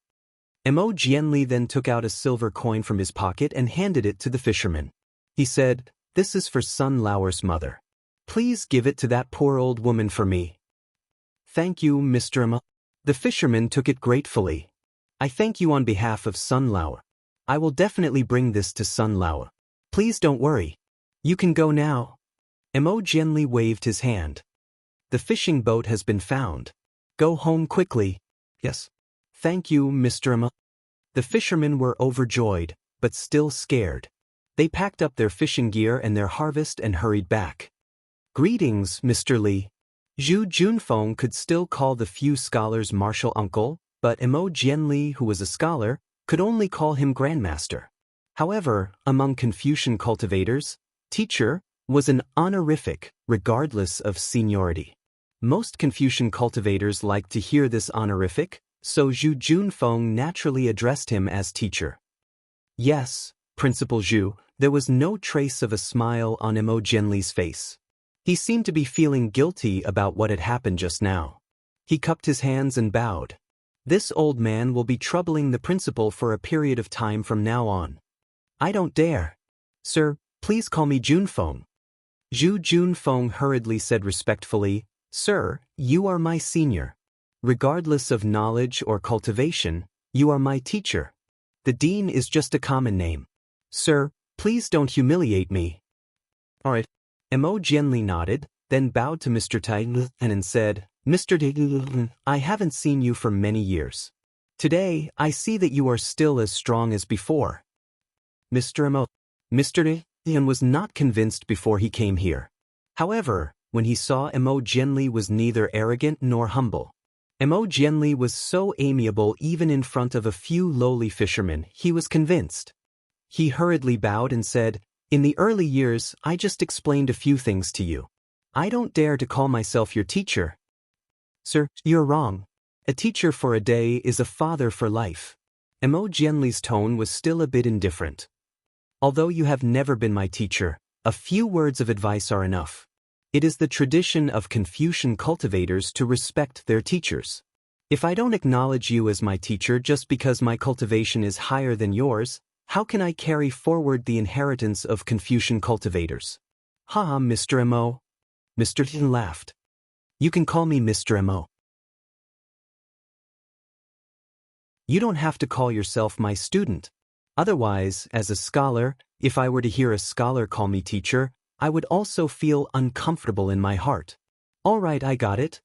Mo Jianli didn't hesitate. He nodded and said to Zhu Junfeng, Junfeng, did you hear what the fisherman said just now? Do you know what's going on? I've heard about it. Zhu Junfeng hurriedly replied. I've never seen such a situation in all my years in Longevity Town. However, legend has it that thousands of years ago, Liao River was inhabited by the Water Tribe. These Water Tribe are cruel and often eat mortals alive. Every year, the Longevity Town would have to hand over virgin boys and girls on time. Otherwise, they would flood the town. That's right. Mr. Day nodded. I've heard about it too. Because of the water tribe, the longevity town was plunged into misery and suffering. The people had no way of making a living. Almost every family was wailing in grief. 7 out of 10 people left for other places. Later on, an immortal passed by the Liao River and saw a group of fishermen carrying a crying boy and girl to throw into the Liao River as a sacrifice to the water tribe. Only then did he make a move to subdue the demon. He fought with the water tribe for 3 days and 3 nights, fighting until the sky turned dark and the earth turned dark. In the end, the water tribe was killed. Blood flowed all over the river. The immortal floated away. Later on, in order to commemorate this immortal, the longevity town built a Taoist temple for him on Jianghu Ridge. It's called Jianghu Temple. Zhu Junfeng continued. They even called the statue the god of the river. Junfeng, thousands of years ago, was there a longevity academy in Longevity Town? Mo Jianli asked abruptly. Of course there wasn't. Zhu Junfeng said curiously. My Chongyun sect only built the Longevity Academy 1,200 years ago. At that time, I'm afraid my Chongyun sect was still a small sect, right? Mo Jianli nodded. However, even if there wasn't a Longevity Academy in the Chongyun sect, there was still a Jianghu Academy in the Bamboo sect. So why didn't the Longevity Town spread the story of the Jianghu Academy, but instead built a Taoist temple in Jianghu Ridge? I don't know. Zhu Junfeng was a little embarrassed. The Academy's records about this are not very detailed. I don't mean to blame you. Mo Jianli explained. I received a secret order from the sect and found this information in the sect's records about the Longevity Town. I didn't know about this before. Mister, please enlighten me. Zhu Junfeng clasped his hands and said, There's no other reason. It's because the students of the Jianghu Academy from the Bamboo sect all died in the battle with the water tribe. None of them survived. And that so-called immortal was just passing by when the water tribe died and took advantage of the situation. It's not like the story said, where they saw some virgin boys and girls. Mo Jianli sneered. That so-called immortal was not a Taoist cultivator, but a Buddhist disciple. But that disciple was not a monk who shaved his head, so he was mistaken for a Taoist cultivator. A Buddhist disciple who didn't shave his head? Zhu Junfeng was surprised. There's such a person? Which one is it? The sect's records didn't mention it in detail, so I don't know. Don't ask too much. I guess the sect didn't want to leave behind a thick mark of the Buddhism sect in the Longevity Town. Mo Jianli said lightly. And in the following thousands of years, the number of Buddhist cultivators gradually decreased. On the contrary, there were more and more monks who shaved their heads in the Zhangxian continent. Oh! Zhu Junfeng was deep in thought. Mr. Den frowned and said, Mr. Mo, so what happened today? This? I don't know either. Maybe it's a little strange. Mo Jianli sighed. He turned to look at the moon, which had already set, and the Liao River, which was covered in mist again, and said, Our Chongyun Martial School has received some news. It seems that some water-kind creatures have come to the Liao River. As for whether they are the descendants of those water-kind creatures thousands of years ago, and whether they want to harm the Longevity Town, the Martial School has no right to know. But for the safety of the Longevity Academy, I have been ordered to come here. Hearing this, Zhu Junfeng gasped and said hurriedly, The water tribe are naturally demons. They have a long lifespan which is far from the human race. This Liao River is far away from the East Sea, and there hasn't been any water tribe members wreaking havoc for hundreds of years. If there really are water tribe members coming, they must be the descendants of the water tribe. It's too early to make a judgment now. Mo Jianli waved his hand. It's better to wait and see. Oh right, Mr. Tai, and looked at Zhu Junfeng and said in a low voice, The Shaojin Temple seems to have sent experts here too. Could it be because of this? Maybe. Mo Jianli's eyes flashed with a trace of disgust. The Buddhism sect is everywhere in the Zhangxian continent. Their dharma is the best at bewitching people. What happened in the Longevity Town thousands of years ago may be hidden from ordinary people, but it may not be hidden from the Buddhism sect's experts. And now they have many spies in the Zhangxian continent. The sources of information are no less than us Confucian cultivators. If the Chongyun sect can get the information, they can get it even more. Besides, the Shaojin temple has grown from a small temple of 2 or 3 monks to a temple of 30 or 40 people. Its future is limitless. It can't be ignored by the Yunlin temple. I just don't know which monk from the Yunlin temple came here today. Then, Zhu Junfeng suddenly remembered something and said hurriedly, "This afternoon, a demon appeared on the streets of the Longevity town." "Oh, what demon? What's its cultivation level?" Mo Jianli's eyes lit up as he asked.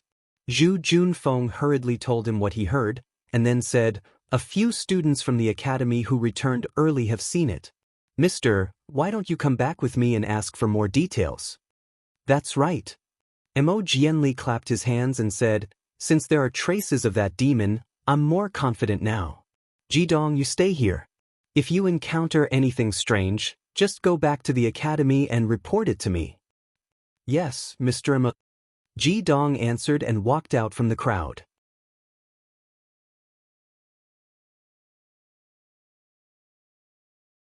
Chapter 3182. The others followed Zhu Junfeng back to Longevity Academy. Jidong flew to a hillside and stood with his hands behind his back, quietly looking at the rapidly flowing Liao River. Liao River's water was like thousands of years ago. Although the waves were small, they were not completely dead. Under the small waves, there was an incomparably surging undercurrent. This undercurrent was not something that could be seen clearly by the greenwood eyes and divine sense. Longevity Town's turbulence did not affect Xiaohua at the tidal river temple. Xiaohua sat on the praying mat and calmly refined the earth crystal Yao milk. In front of this mountain of crystal milk, Xiaohua's refinement was tantamount to a foolish old man moving a mountain. Although Xiaohua still had some Mo Zhao's corpse in his space, which also had a corrosive effect on this crystal milk, the stingy Xiaohua was not willing to part with it. This was all heaven and earth's spiritual energy. Wasting even a little bit was disrespectful to heaven and earth. He could only move it bit by bit like an ant moving house, turning it into a part of his cultivation. Now that I've arrived at hidden Immortal continent, perhaps I can find my origin. Xiaohua secretly thought as he cultivated, since I have the 18th level of qi refining technique, it is obviously different from Dawn Rain continent. The Taoist technique of hidden Immortal continent is also different from Dawn Rain continent. The classification of the lower levels is also very different, very similar to my cultivation. Maybe I didn't come from the 10,000 demon realm, but from one of the 3 continents. The heavens sent this Xiao back to fulfill this Xiao's dream of returning home. Of course, if I can't find my home here, then I will do my best to improve my cultivation and return to Dawn Rain continent. Presumably, those 2 old farts from Immortal Music Sect and Immortal Ascension Sect will know something. Xiaohua thought of this, and his eyes flashed with a trace of ruthlessness. Other than Xiaohua, there was also Xiao Jian who was restless. Tonight, Xiao Jian was like sitting on a wave. He was suddenly thrown into the air and then fell down again. Even now, he was not at peace. It was because he really could not guess Xiaohua's cultivation. On one hand, he doubted Xiaohua's origin, on the other hand, he believed in Xiaohua's innocence. On one hand, he overestimated Xiaohua's cultivation, on the other hand, he doubted his own overestimation.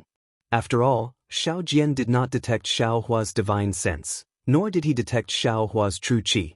He did not believe that Xiaohua's blocked meridians could cultivate true qi.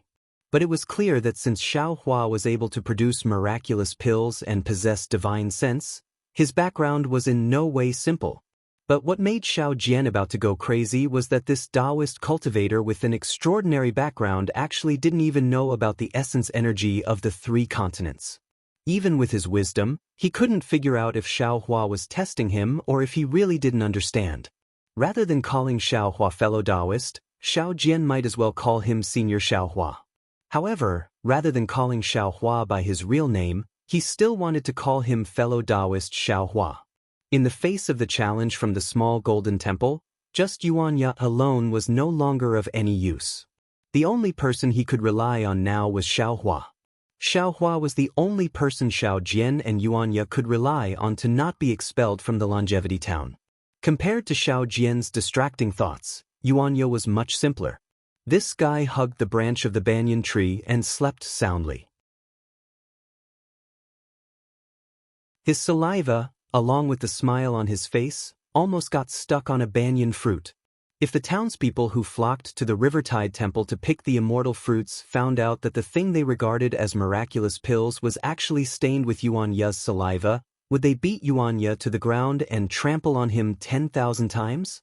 Would they not care about the happiness Yuan Ye brought last night because of his dream of becoming Xiao Hua's disciple? The night passed quickly.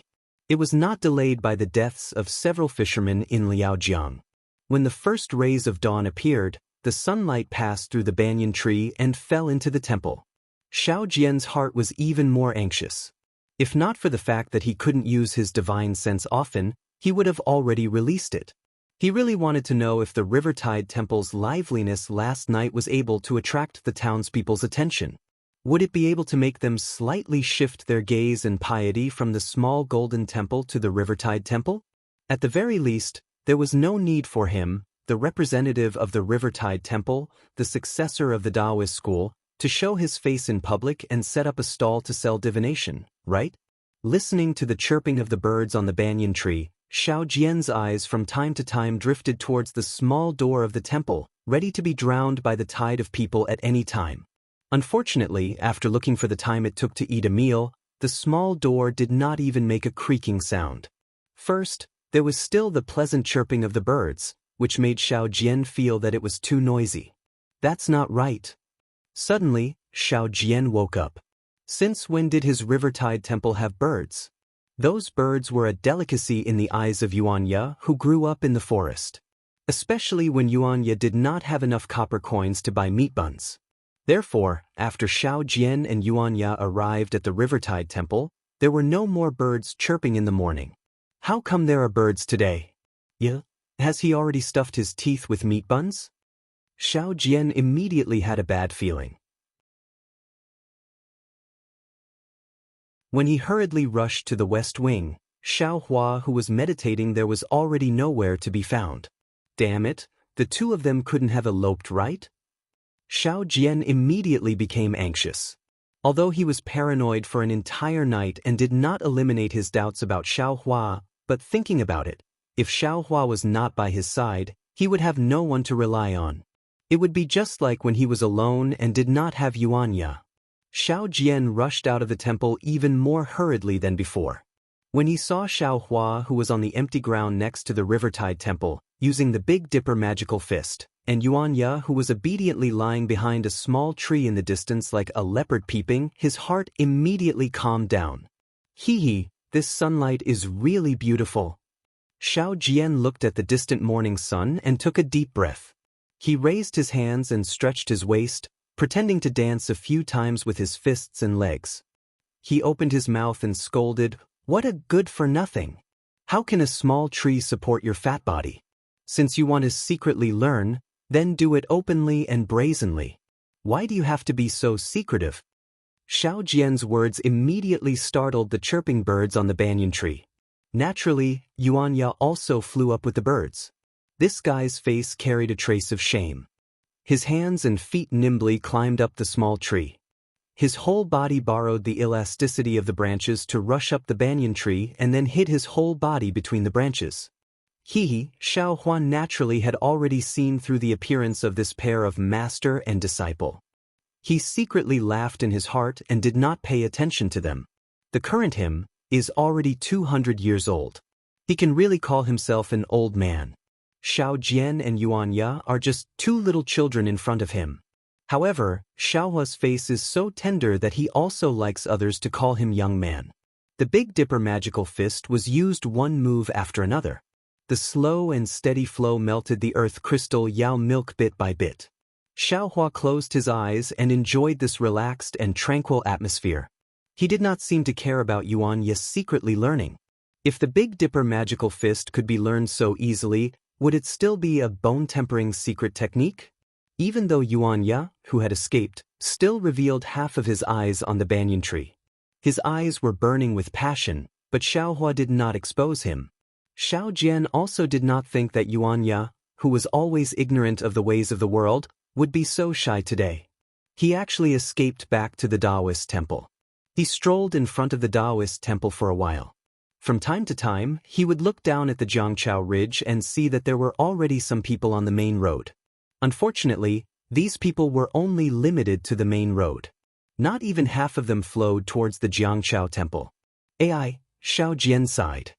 He knew that his dream was shattered. He loudly berated, "You quickly get down for this old man. Follow this old man to the town." Similarly, the "yes, master," that Xiao Jian was accustomed to did not appear.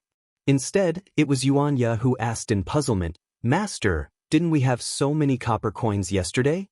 Why do we need to go to the town again?" "Oh, that's right. Master wants to eat steamed buns, right? I will look for a while and then go buy some for Master." "Idiot!" Xiao Jian had already entered the Taoist temple. He angrily scolded, "What do you know? Do you know how to sit and eat? Although there are a lot of copper coins, it is not enough for us to eat for a year and a half. This old man should take advantage of these days when the Taoist temple's feng shui is flourishing to earn a few more copper coins." While speaking, Xiao Jian hurriedly entered the east room. There was a series of crackling sounds in the room. It was as if someone was looking for something. Last night, there were really a lot of people who came to the Taoist temple. There were really a lot of people who rushed into Xiao Jian's room to search for the so-called elixirs. Even the box that Xiao Jian locked with a copper lock was pried open. "Let's go," what could Xiao Jian say? Inside the achievement box was a pile of copper coins. It looked much cuter than the copper lock. However, in the time it took to brew a cup of tea, Xiao Jian had already tidied up. He was still wearing the same Taoist robe, the cloth bag and the bamboo pole. Io, Xiaohua's Taoist robe. Lowering his head to look at his own Taoist robe, Xiao Jian suddenly remembered that the clothes that Xiaohua was wearing today were not the same ones that he was wearing yesterday. Moreover, it looked a bit strange. It was different from what he was wearing. What was special was that the material of the Taoist robe seemed to be of a much higher quality than his. Where did this guy get these things? Look at how he has nothing on him. Damn it, did he take the copper coins from the main hall yesterday? Xiao Jian suddenly woke up and hurriedly went to the main hall to check. However, the achievement box was still locked. He picked it up and waited a few times. The wait was the same. Only then did he fiercely look at Xiaohua's direction and extinguish the thought of interrogating Xiaohua. "Master, wait a moment. Let me take a look again." Xiao Jian walked out of the main hall. Yuan Ya's careful voice came from the banyan tree. "You idiot!" Xiao Jian berated, "Quickly come down. How many times have you seen it? You still can't learn it? It's not that I don't want to teach you, it's that you are not cut out for it. You are just a petty person." "Yes, Master," Xiao Jian's familiar reply finally appeared. However, there was a trace of depression in his tone. "It seems that I am indeed not fit to cultivate with Master. It is only the 108 fist and leg style. No matter how I look at it, I can understand it. However, after I hit the front, I forgot the back."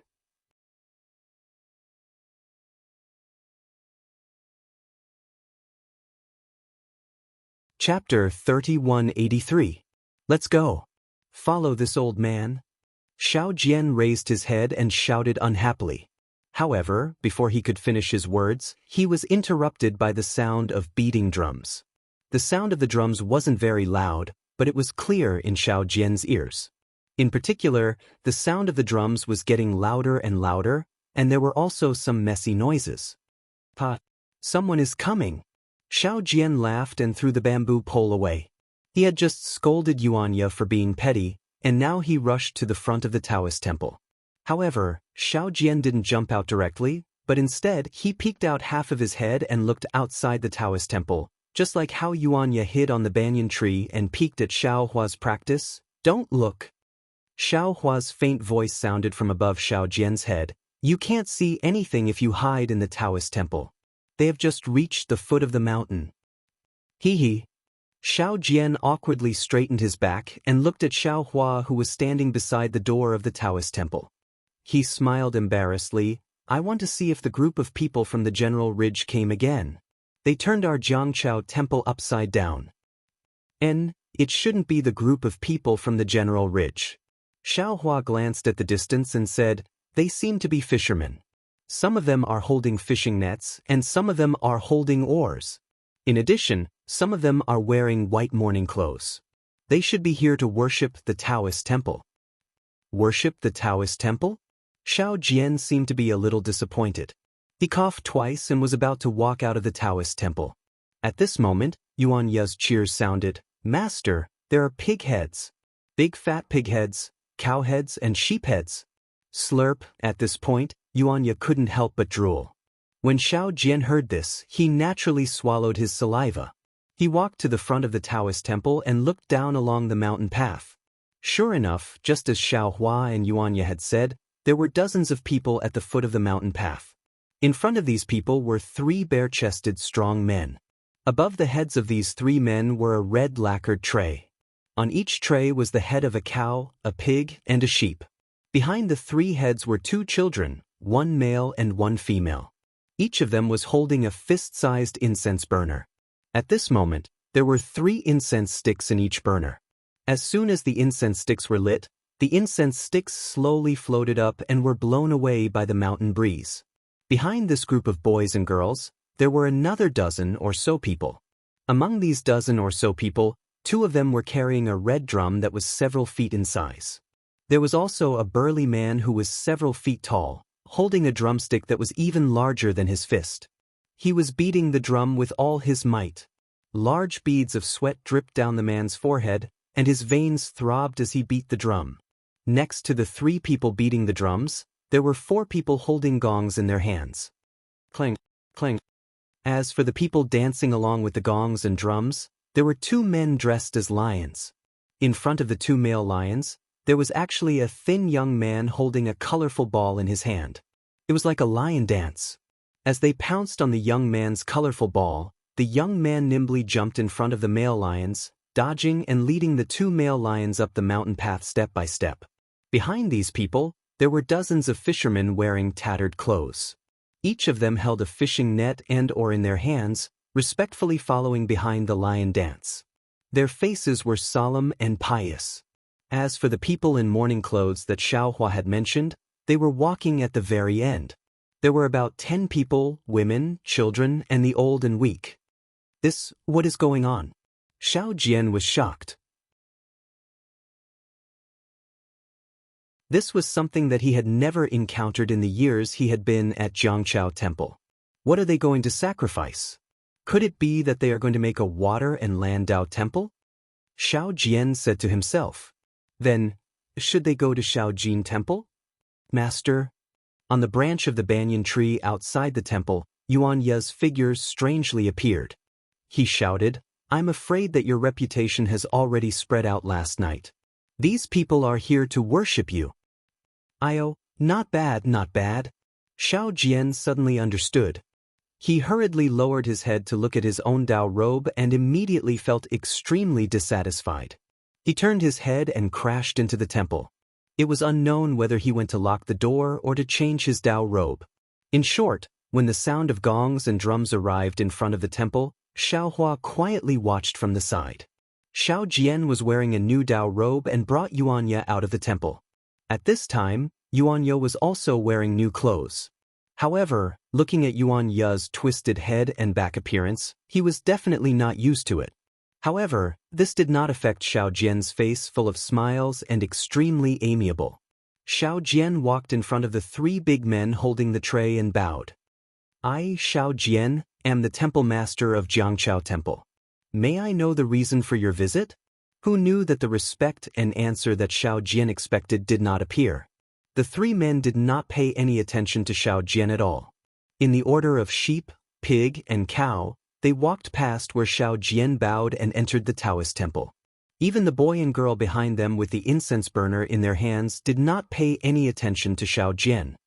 Cough, cough. Xiao Jian was extremely embarrassed. He coughed twice and was about to speak when Yuanya suddenly said in a low voice, "Oh, master, I forgot." Previously, when I was in Longevity Town, I seemed to have heard someone say that this Jianghu temple used to worship the sea god. Did they come to worship the sea god? Are they not looking for master? Damn it. Xiao Jian lifted his leg and turned around to kick Yuanya's knee. Why didn't you say so earlier? Disciple just remembered. Yuanya felt very wronged, but he still nimbly dodged Xiao Jian's kick and explained in a low voice. Go in first. No matter who they are worshipping, you are the temple master now. Xiao Hua said in a bad mood. Yes, what fellow Xiao said is right. Xiao Jian felt that it was reasonable and felt less embarrassed. He did not have time to argue with Yuanya and took the opportunity to enter the temple while the lion dance was showing off in front of the temple. Sure enough, after Xiao Jian and the others entered, the dozens of people behind the lion dance also rushed in. In an instant, the small temple was completely surrounded. Xiao Jian had just walked to the center of the temple when he saw the three big men enter the main hall. One of the three big men waved his hand and the candles on the altar were swept to the ground by him. Seeing this, Xiao Jian could not help but feel anxious. How were they here to worship? They were clearly here to cause trouble. The Buddhist sect and the Taoist sect were not on good terms. The monks of the small gold temple also did not come to the Jianghu temple to cause trouble. Xiao Jian shouted loudly. However, without waiting for him to shout, the three big men simultaneously turned around and angrily said, "Where did this wild Taoist come from? This Jianghu temple is the place where my Longevity Town worships the sea god. Not only did you secretly occupy the temple, but you are also here to act mysterious? If you dare to say another word, see if I don't chase you out of the Jianghu mountain range." When Xiao Jian heard this, he immediately shut his mouth and did not dare to say another word.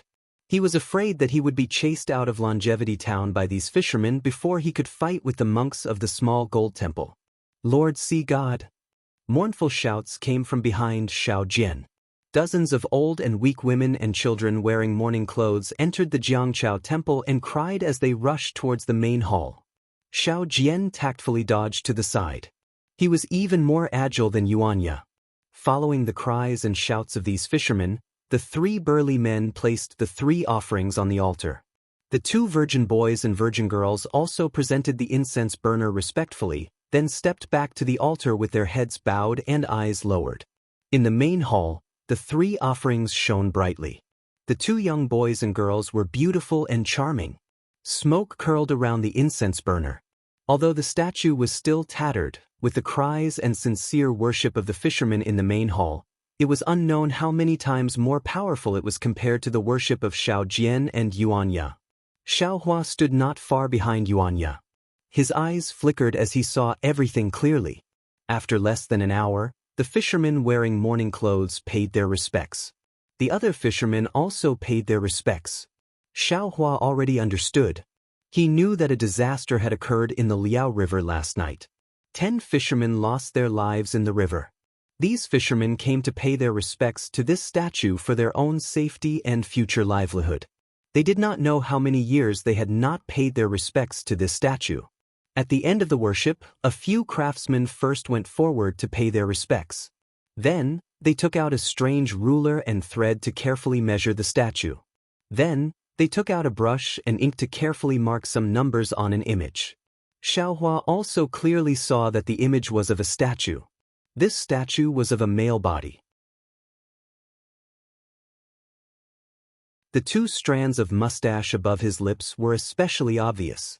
Other than the mustache, the statue was full and round like a heavenly palace. His ears were even drooping over his shoulders. In his eyes, other than some compassion, there was even more ferocity. Oh, is this the so-called sea god? It seems like it is only SOS. Compared to Taoist Master Xiao, it is still far inferior. Xiao Hua faintly smiled and looked elsewhere. Unlike Xiao Hua's indifference, Xiao Jian was laughing nonstop. He promised the villagers of General Ridge that he would reconstruct the statue's golden body. However, in reality, he did not even know what the statue originally looked like. Moreover, he still had to find the craftsmen and discuss with them how to repair it. In particular, although he had a lot of copper coins last night, it was far from enough to repair the statue. Now that the fishermen were paying their respects to the sea god, wouldn't it save him a lot of trouble by reconstructing the statue's golden body? How could Xiao Jian not be happy? When the villagers of General Ridge ask me, this old man will say that I repaired it myself. Xiao Jian had already made up his mind. Moreover, he believed that the villagers of General Ridge would definitely not ask too much. The craftsman wrote down some numbers and hurriedly left the Taoist temple. It was obvious that they wanted to reconstruct the statue's golden body in the shortest time possible. The fishermen in the Taoist temple excitedly paid their respects a few more times. Seeing that the ritual that had nothing to do with Taoist master Xiao Jian was about to end, more than 10 people came in from outside the Taoist temple. These people looked different from the fishermen. However, when they looked at the fishermen in the Taoist temple, there was no surprise in their eyes. Naturally, the fishermen did not pay any attention to them. They even nodded to each other in a friendly manner. However, when these people kowtowed, their first sentence successfully caused the emotions of the two groups of people to explode.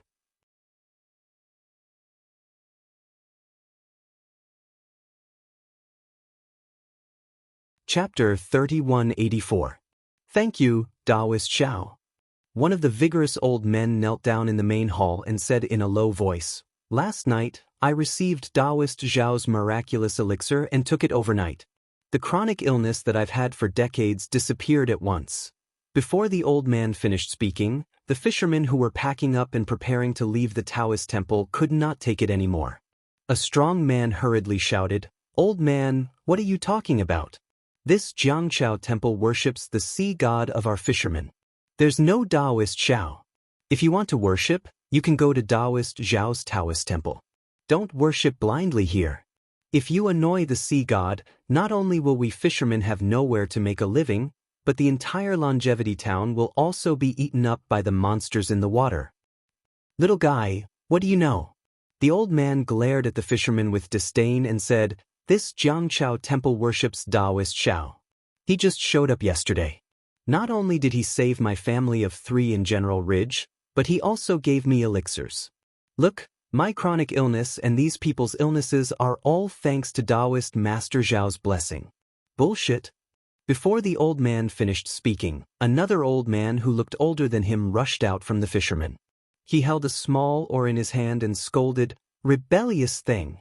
This is the place where my fishermen worship the sea god. It has been here for thousands of years. When did it become the place where you worship Taoist Xiao? Seeing that you are all villagers of my longevity town, get out of here quickly. If you dare to say filthy words again and slander the sea god, I'll beat you to death with a stick." "How dare you?" The few villagers next to him could not take it anymore. "This is obviously Taoist Zhao's Taoist temple. Last night, we just worshipped Taoist Xiao. Furthermore, Taoist Xiao has already shown up. Beat them to death." The old fisherman was so angry that he was trembling. The oar in his hand was also trembling. When these fishermen heard that nearly 10 fishermen had died in the river last night, they already felt that something was wrong. They discussed overnight that they would rush to the sea god of the Jianghu temple to repair his golden body. Moreover, this worship ceremony was decided after a night of discussion. Who would have thought that after they had been busy for the whole morning and were just about to end, the villagers of General Ridge would appear and call the sea god Xiao Taoist Xiao. This was obviously blasphemy to the sea god. The painstaking efforts of nearly 100 fishermen were all in vain. How could this old man not be angry? He seemed to see the Liao River filled with fishermen's corpses. Since the old man had such thoughts, the other fishermen naturally had the same thoughts. Over 10 fishermen who were closer to the main hall waved their oars and pounced forward. In an instant, they had knocked over the villagers from General Ridge to the ground. "Quickly go and save them." Xiao Hua saw that the situation was bad and knew that the situation today was worse than yesterday. He hurriedly ordered Yuanya. Yuanya was stunned for a moment, then he let out a loud roar. His figure pounced out like a leopard, rushing to the side of the main hall. He raised his hands and stomped his feet. In just a short moment, he had knocked the dozen or so fishermen to the ground. Where did this bastard come from? The old fisherman's mouth was so foul that it hit Yuan Ye's soft spot. Yuan Ye kicked a fisherman into the hall, raised his head and roared. Then, he suddenly turned around and stared at the old fisherman with his bloodshot eyes. Plop! Without waiting for Yuan Ye to make a move, his gaze that was as sharp as a sword was enough to scare the old man to the point that he wet his pants and sat on the ground. Great-grandfather! A few strong men in the distance shouted and prepared to pounce over. Yuan Ye's strength had already gathered and was about to erupt. It seemed that he would be able to rush to the front of the old fisherman without the need for those strong men to pounce over. He only needed to lightly slap and he would definitely be able to kill this old fisherman who flaunted his seniority and spoke vicious words. As long as it was a farmer in the countryside, no matter if it was a fisherman fishing on the Liao River or a farmer digging for food in the fields, all they cared about was the life of their family members. All they thought about was their ordinary life. When they were powerless to control their lives, they would always place their hopes on God, on an existence that was beyond their ability. Moreover, in their simple minds, they might not risk their lives for the sake of living because there was always a glimmer of hope in life, making them reluctant to risk their lives. However, for the sake of the God in their hearts, for the sake of their last hope, they would definitely risk their lives regardless of everything. Perhaps the farmers were simple, but if they were stubborn, then even if they were to bang their head against the wall, they would not easily turn back. Therefore, even if Yuan Ye suddenly showed his power and knocked several fishermen to the ground in an instant, and even looked at the old fisherman like a wild beast, if something went wrong, he would immediately kill him. However, those fishermen who had been fighting against the fierce wind and fierce waves for many years instead became ferocious. That old man clenched his teeth, as if he did not care about Yuan Ye's snake-like gaze staring at him. He waved his hand and said, "Hit!" Xiao Hua was slightly angry in his heart. He could clearly see the farmer's pity, but the farmer's selfishness was also something he did not expect. Even if it was just a clay sculpture, it did not really bring them any hope, yet they were already fighting over it like this. If there were really any benefits, then it would be just like yesterday's chaos. Xiao Hua snorted coldly and was just about to speak. However, he heard a loud and clear voice speak before Xiao Hua could say anything. "How dare you? This is the dojo of my Taoist god. I would like to see which one of you doesn't want to live anymore and dares to anger the god. It doesn't matter if you don't want to live, but don't let the god's anger land on Longevity Town, General Ridge, and Liaojiang." Xiao Hua was startled and looked at the main hall with some disbelief. Xiao Jian, who was cowardly and fearfully shrinking back just now, actually stepped over a screaming fisherman and stood in front of Yuan Ye as he said coldly. The fishermen were somewhat unruly. Just when they heard the old man's command, the dozen or so well-built fishermen all wanted to pounce towards the main hall. However, Xiao Jian's cold words were like a sudden clap of thunder that struck their heads, instantly scaring them. "You are all originally pious people. Today, you came to worship Lord Sea God. Lord Sea God is also very happy." Seeing that the group of fishermen were temporarily frightened, Xiao Jian hurriedly said, "But now, you dare to behave atrociously in front of Lord Sea God. Do you still have Lord Sea God in your eyes? Since you dare to make a move in front of Lord Sea God, how can you say that you believe in Lord Sea God?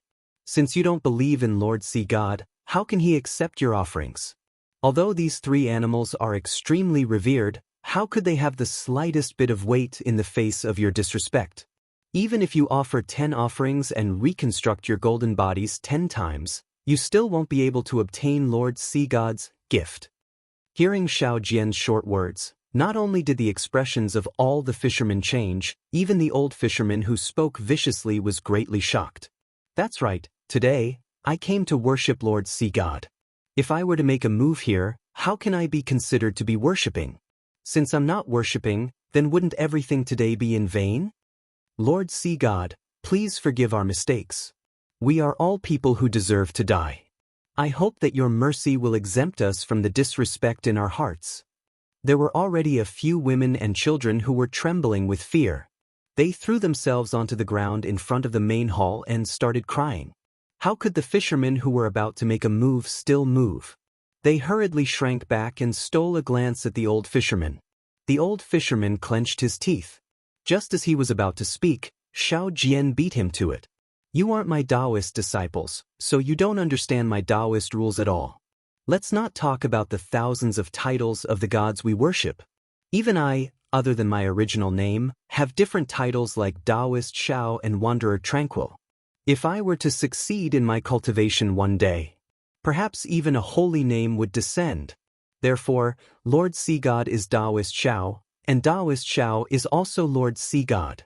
By the way, this old benefactor, I want to ask you, what did Lord Sea God call himself that day? Has he ever appeared in front of you? The old fisherman originally wanted to say something, but his words were immediately choked by Taoist Xiao. He opened his mouth, but was unable to say anything. If I'm not wrong, Lord Sea God should have appeared before. Even all of you have seen his heroic bearing. Taoist Xiao continued. However, we don't have the immortal lifespan of gods, so how can we remember so clearly? Even if our ancestors knew that Lord Sea God was Taoist Xiao, when it was passed down to our generation, his name had long been forgotten. I can't help but say that Taoist Xiao appeared at the Rivertide Temple 2 days ago and scolded us for forgetting him and cutting off his family line. Plop! The old fisherman didn't dare to say another word. His knees went soft and he knelt on the ground again. Damn it! Xiao Hua at the side couldn't help but laugh.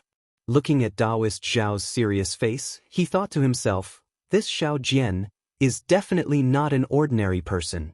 With a few simple words, he was able to convince these irascible fishermen and force them to kneel down. Truly amazing. Thinking of this, Xiao Hua's heart was moved again. Could it be that what this guy said before and those stories are all true? Xiao Hua's impression of Xiao Jian wasn't particularly good. He felt that Xiao Jian's mouth was full of nonsense and slippery. Therefore, he only believed half of what Xiao Jian said. Now, looking at Xiao Jian's appearance, he was somewhat pensive. Just when Xiao Hua was admiring, he suddenly saw a strange expression appear on Taoist Zhao's incomparably pious face. Taoist Zhao's two eyes were blinking at him, as if he wanted to say something to him. Oh! Xiao Hua suddenly woke up and immediately opened his mouth. An extremely cold voice floated above the main hall of the Rivertide Temple. Ouch! At the same time, in the Rivertide Temple, other than Taoist Xiao and Yuanya, everyone held their heads with one hand and a painful expression appeared on their faces as they wailed with all their might.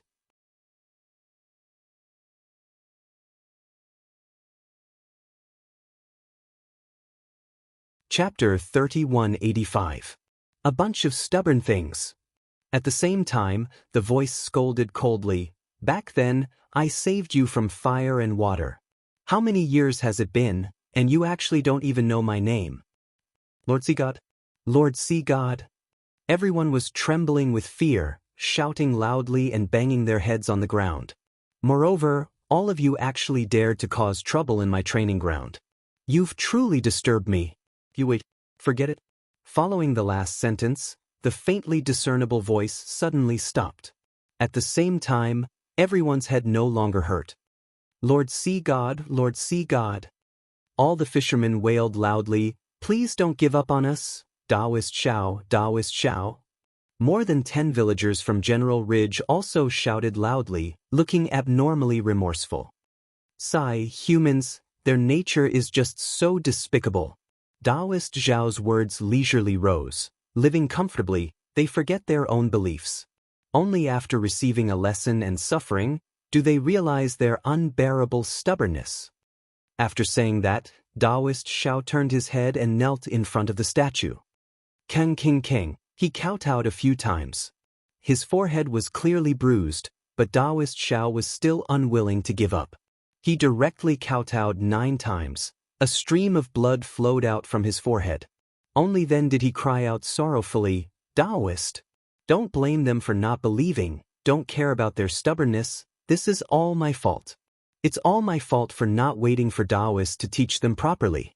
If Taoist master wants to blame me, any punishment will fall on this lowly one. I am a Taoist disciple, I should receive this boundless punishment. I am willing to represent everyone in Longevity Town. Speaking until here, Taoist Zhao's voice immediately stopped. He hugged his head with both hands and rolled on the ground. In just a moment, his Taoist robe was already in a mess. His teeth were also clenched so hard that it made creaking sounds, blood even seeped out. Xiao Hua was stunned. He looked at Taoist Xiao with some disbelief and said inwardly, "This guy, isn't his acting too realistic? I didn't use the soul-piercing technique on him at all." Taoist Xiao, Taoist Xiao. Seeing Taoist Xiao in such pain, a few villagers hurriedly shouted. When he saw this, Xiao Hua knew that it was time for him to enter the arena. Thus, his cold voice resounded once more. "Out of consideration for the fact that I'm a disciple of the Taoist sect." Xiao Hua had also learned to be obedient now. He didn't even finish his sentence and let others guess the second half of his sentence. Sure enough, as soon as Xiao Hua's voice faded, everyone cried tears of joy and shouted, "Lord Sea God, we know our wrongs, we know our wrongs." Naturally, Xiao Hua wouldn't make another sound. As for Taoist Xiao, he stood up in an awkward manner. His face, which was in so much pain that it was almost convulsing, still carried a trace of glory and even some unusual excitement. Oh no, this Xiao has fallen into his trap again. Xiao Hua looked at the excitement on Xiao Jian's face and suddenly had a feeling of being schemed against. That's right. Last night, no matter how Xiao Jian probed, Xiao Hua didn't say anything. This caused Xiao Jian to be puzzled the entire night, unable to determine Xiao Hua's cultivation. Or perhaps, he couldn't be sure whether the so-called miracle was done by Xiao Hua or not. Even if he was sure that Xiao Hua had some tricks up his sleeves, but, as long as he was a little clever with his mouth, wouldn't he be able to achieve the effect of scaring ordinary people? But now, he was able to make hundreds of people hold their heads and cry out in pain. This wasn't something an ordinary person could do. Even an ordinary cultivator probably wouldn't have this kind of magical ability. Xiao Hua, who claimed to have just entered the grade yesterday, was now probed by Xiao Jian all of a sudden. This guy really has a lot of tricks up his sleeve. Xiao Hua didn't know whether to laugh or cry. There was no need to say more about the following scene. The fishermen and the villagers of General Ridge wept bitterly and almost hugged each other. They all regretted their contempt and ignorance, just like brothers who had met after dozens of years. All the previous grudges vanished like smoke in thin air. Then, the crowd, under Taoist Zhao's gratified gaze, gave out a lot of copper coins. Only then did they respectfully bid farewell to Taoist Xiao and Lord Sea God with their longing for a beautiful future and their unwavering belief in Taoist Xiao or Lord Sea God. The entire Jianghu temple gradually calmed down. Although there were still some believers who were reluctant to leave immediately, they still wandered around inside the temple, wanting to touch the divine aura or encounter the so-called miracle. But the Taoist Xiao didn't care anymore. Without the previous carefulness and that charming smile, Taoist Xiao leisurely instructed Yuan Ya, watch over here properly. Don't let the secular people offend Taoist Zhao's dignity. Yes, master, Yuan Ya answered, but his eyes were looking at Xiao Hua. The scene just now had made him extremely shocked. He was able to knock down 10 strong men in one go, but he didn't have the means to give hundreds of people headaches at the same time. This was really beyond his knowledge. After inviting Xiao Hua into the east room, Xiao Jian looked outside and saw that there weren't many people paying attention. He bowed and said, "Disciple Xiao Jian greets senior." No need, Xiao Hua waved his hand and stopped him from bowing. He said lightly, "You're not a true Taoist disciple, and I'm also not your so-called Taoist successor. You don't have to be so respectful. I'm just staying here for a few days. When the time is right, I'll leave." Yes, senior. Xiao Hua's cultivation hadn't recovered by 10%, but Xiao Jian was even worse. He tried but couldn't kneel. Xiao Jian took advantage of the situation and said with a bitter smile, Disciple knows that I've offended senior before, and even I've offended you a lot. But right now, River Tide Temple can be considered a Taoist sect. Although senior has already agreed to take action 10 days later, I hope that senior will take into account the fact that the villagers of Longevity Town worship Taoist Shao and Lord Sea God, and help us. In this world, there might not be a God. It's just that when there are many people who believe in it, there will be a God. This God is nothing more than the hope of these villagers. Whether or not the God exists is not important. That so-called miracle is even less important. Xiao Hua said indifferently. Yes, senior's words are very pertinent. But right now, the ignorant villagers don't know that this God is in their hearts. They've only been blinded by the mortal world, and only want some miracle to help them escape from the mortal world. It's just like how poor people yearn to become rich overnight. Xiao Jian agreed with Xiao Hua's words. That's why, although this disciple tried his best to pass on my Taoist teachings to them, they simply didn't listen. They only looked at the methods of the Shaojin Temple's bald donkey. Hee. Xiao Hua knew that Xiao Jian and Monk Mingyu were the same kind of trash, so he was too lazy to point it out. He only smiled and didn't say anything. Xiao Jian was somewhat unable to understand what Xiao Hua was thinking. He looked at Xiao Hua somewhat awkwardly, as if he wanted to say something but hesitated. If you have something to say, come in and say it. Xiao Hua raised his eyebrows. Do you think this old man can't see you hiding there? Yes, master. Yuanya jumped out from the door of the east room and once again knelt down in front of Xiao Hua with a plop, kowtowed and said, Master, please accept this disciple's kowtow. It's useless for you to kowtow again. Xiao Hua didn't stop him. His tone was still indifferent as he said, This old man has already said that you are already old, and your meridians have completely matured. You simply can't cultivate my Taoist techniques anymore. Moreover, your temperament hasn't been guided since young, only knowing how to kill. Now that you haven't obtained a divine ability, you are already somewhat unable to control yourself. If you obtain this old man's divine ability, wouldn't you be even more rampant? This old man can naturally control you, but what if this old man isn't here? You will bring about a huge disaster. Master? Hearing this, Yuan Ye's face became very anxious. However, he also didn't know how to explain himself.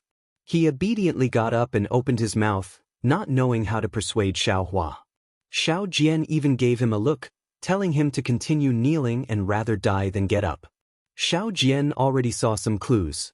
Xiao Hua was someone who could be persuaded but not cowed by force. If he continued to pester him, he might be able to make Xiao Hua change his mind. Unfortunately, Yuan Ye wasn't Xiao Jian.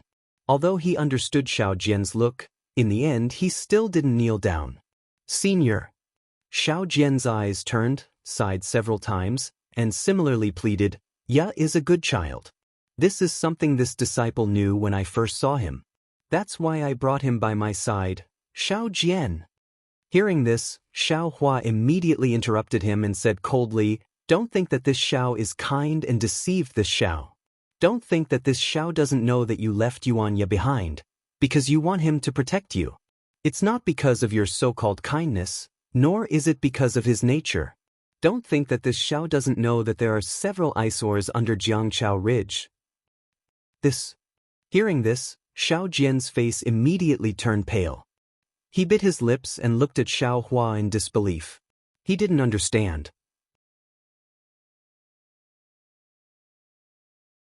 In just a day's time, Xiao Hua already knew so much. AI, it's all this disciple's fault. Xiao Jian lowered his head and said very sincerely, just now in the main hall, this disciple had some thoughts. This disciple actually had the delusion of testing senior's cultivation. I really deserve to die. Xiao Hua didn't comment. He was indeed a bit angry because of what happened just now. Moreover, this disciple also admits that when I saw Ya, my first thought was that he was a rare commodity worth hoarding. Since he was going to be thrown into the wilderness or killed in the arena, why not see if I could make him submit to this disciple and become this disciple's protection? Xiao Jian continued, however, this disciple's heart isn't made of stone. All these years, This disciple saw something in Ya that this disciple couldn't see in other people. Although he didn't live in the human world since he was young and didn't understand human nature and ethics. But it was also because of this that he maintained his pure heart and maintained his innate hobby. He likes to kill, and this is the most direct way to solve problems. But he wouldn't cause trouble for no reason and kill people for no reason. You also saw it for yourself. He would rather buy a few meat buns on credit than rob others. He would rather give his precious meat buns to Senior than let Senior starve.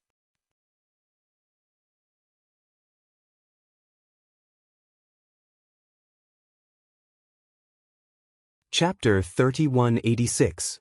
How is that possible? Hearing Xiao Jian's explanation, Xiao Hua sneered, "How can a person who came out of the forest not rob other people's things? Otherwise, how could he come out of the forest?" Tell the Senior. Xiao Jian kindly looked at Yuan Ya. "Yes, master." Yuan Ya nodded and looked at Xiao Hua with some fear. "Master, when disciple just came out of the forest, disciple often robbed other people's things. He had even injured someone before. However, that was something that happened in the gladiator arena. Since then I have followed master. Master told disciple that other people's things belong to other people. Only things obtained with one's own strength are one's own. Especially when disciple saw the bun shop owner and his staff buy meat, knead the dough, wrap the buns, and steam the buns. Disciple knew that buns are not fruits on the tree and do not grow out of thin air. Disciple stopped robbing other people's things." And? Xiao Hua's expression did not change. Seeing that Yuan Ya had stopped talking, he asked again. "And? That's all?" Yuan Ya was stunned and answered casually. "Sigh." Xiao Jian sighed in his heart. Xiao Hua's tone was obviously a little loose. Perhaps Yuan Ya could say a few more words? Actually, Xiao Hua had already vaguely promised Yuan Ya before, but Xiao Jian was still not at ease. After all, Yuan Ya did not become Xiao Hua's disciple. How about this? Xiao Hua saw Yuan Ya's honesty and thought for a moment, "This old man has a weapon here. If you can pick it up, this old man will accept you as his disciple." Saying this, Xiao Hua shook his hand and took out the heaven-leveling rod and casually placed it on the ground. Looking at this 1-meter-long iron rod as thick as a duck egg, Xiao Jian was overjoyed. "Yeah, quick, quick. Senior Xiao wants to accept you as his disciple." That's right, this heaven-leveling staff was so unremarkable. Anyone who saw it would know that this was Xiao Hua giving Yuan Ya a way out.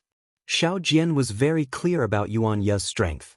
Not to mention this thin staff, even if there were 2 more, Yuan Ya would still play around with it. "Yes, master." Yuan Ya's eyes were also filled with ecstasy. He rushed to the heaven-pacing staff, bent down, and grabbed it with one hand. He channeled his strength and tried to lift the heaven-pacing staff. Unfortunately, when Yuan Ya exerted his strength, his hand actually slipped. He leaned back and almost fell. Ah! Xiao Jian was stunned, and he couldn't help but stare fixedly at the rod that seemed extremely ordinary. "Rise." Yuan Ya didn't dare to be careless this time. He walked in front of the heaven-leveling staff and reached out with both hands.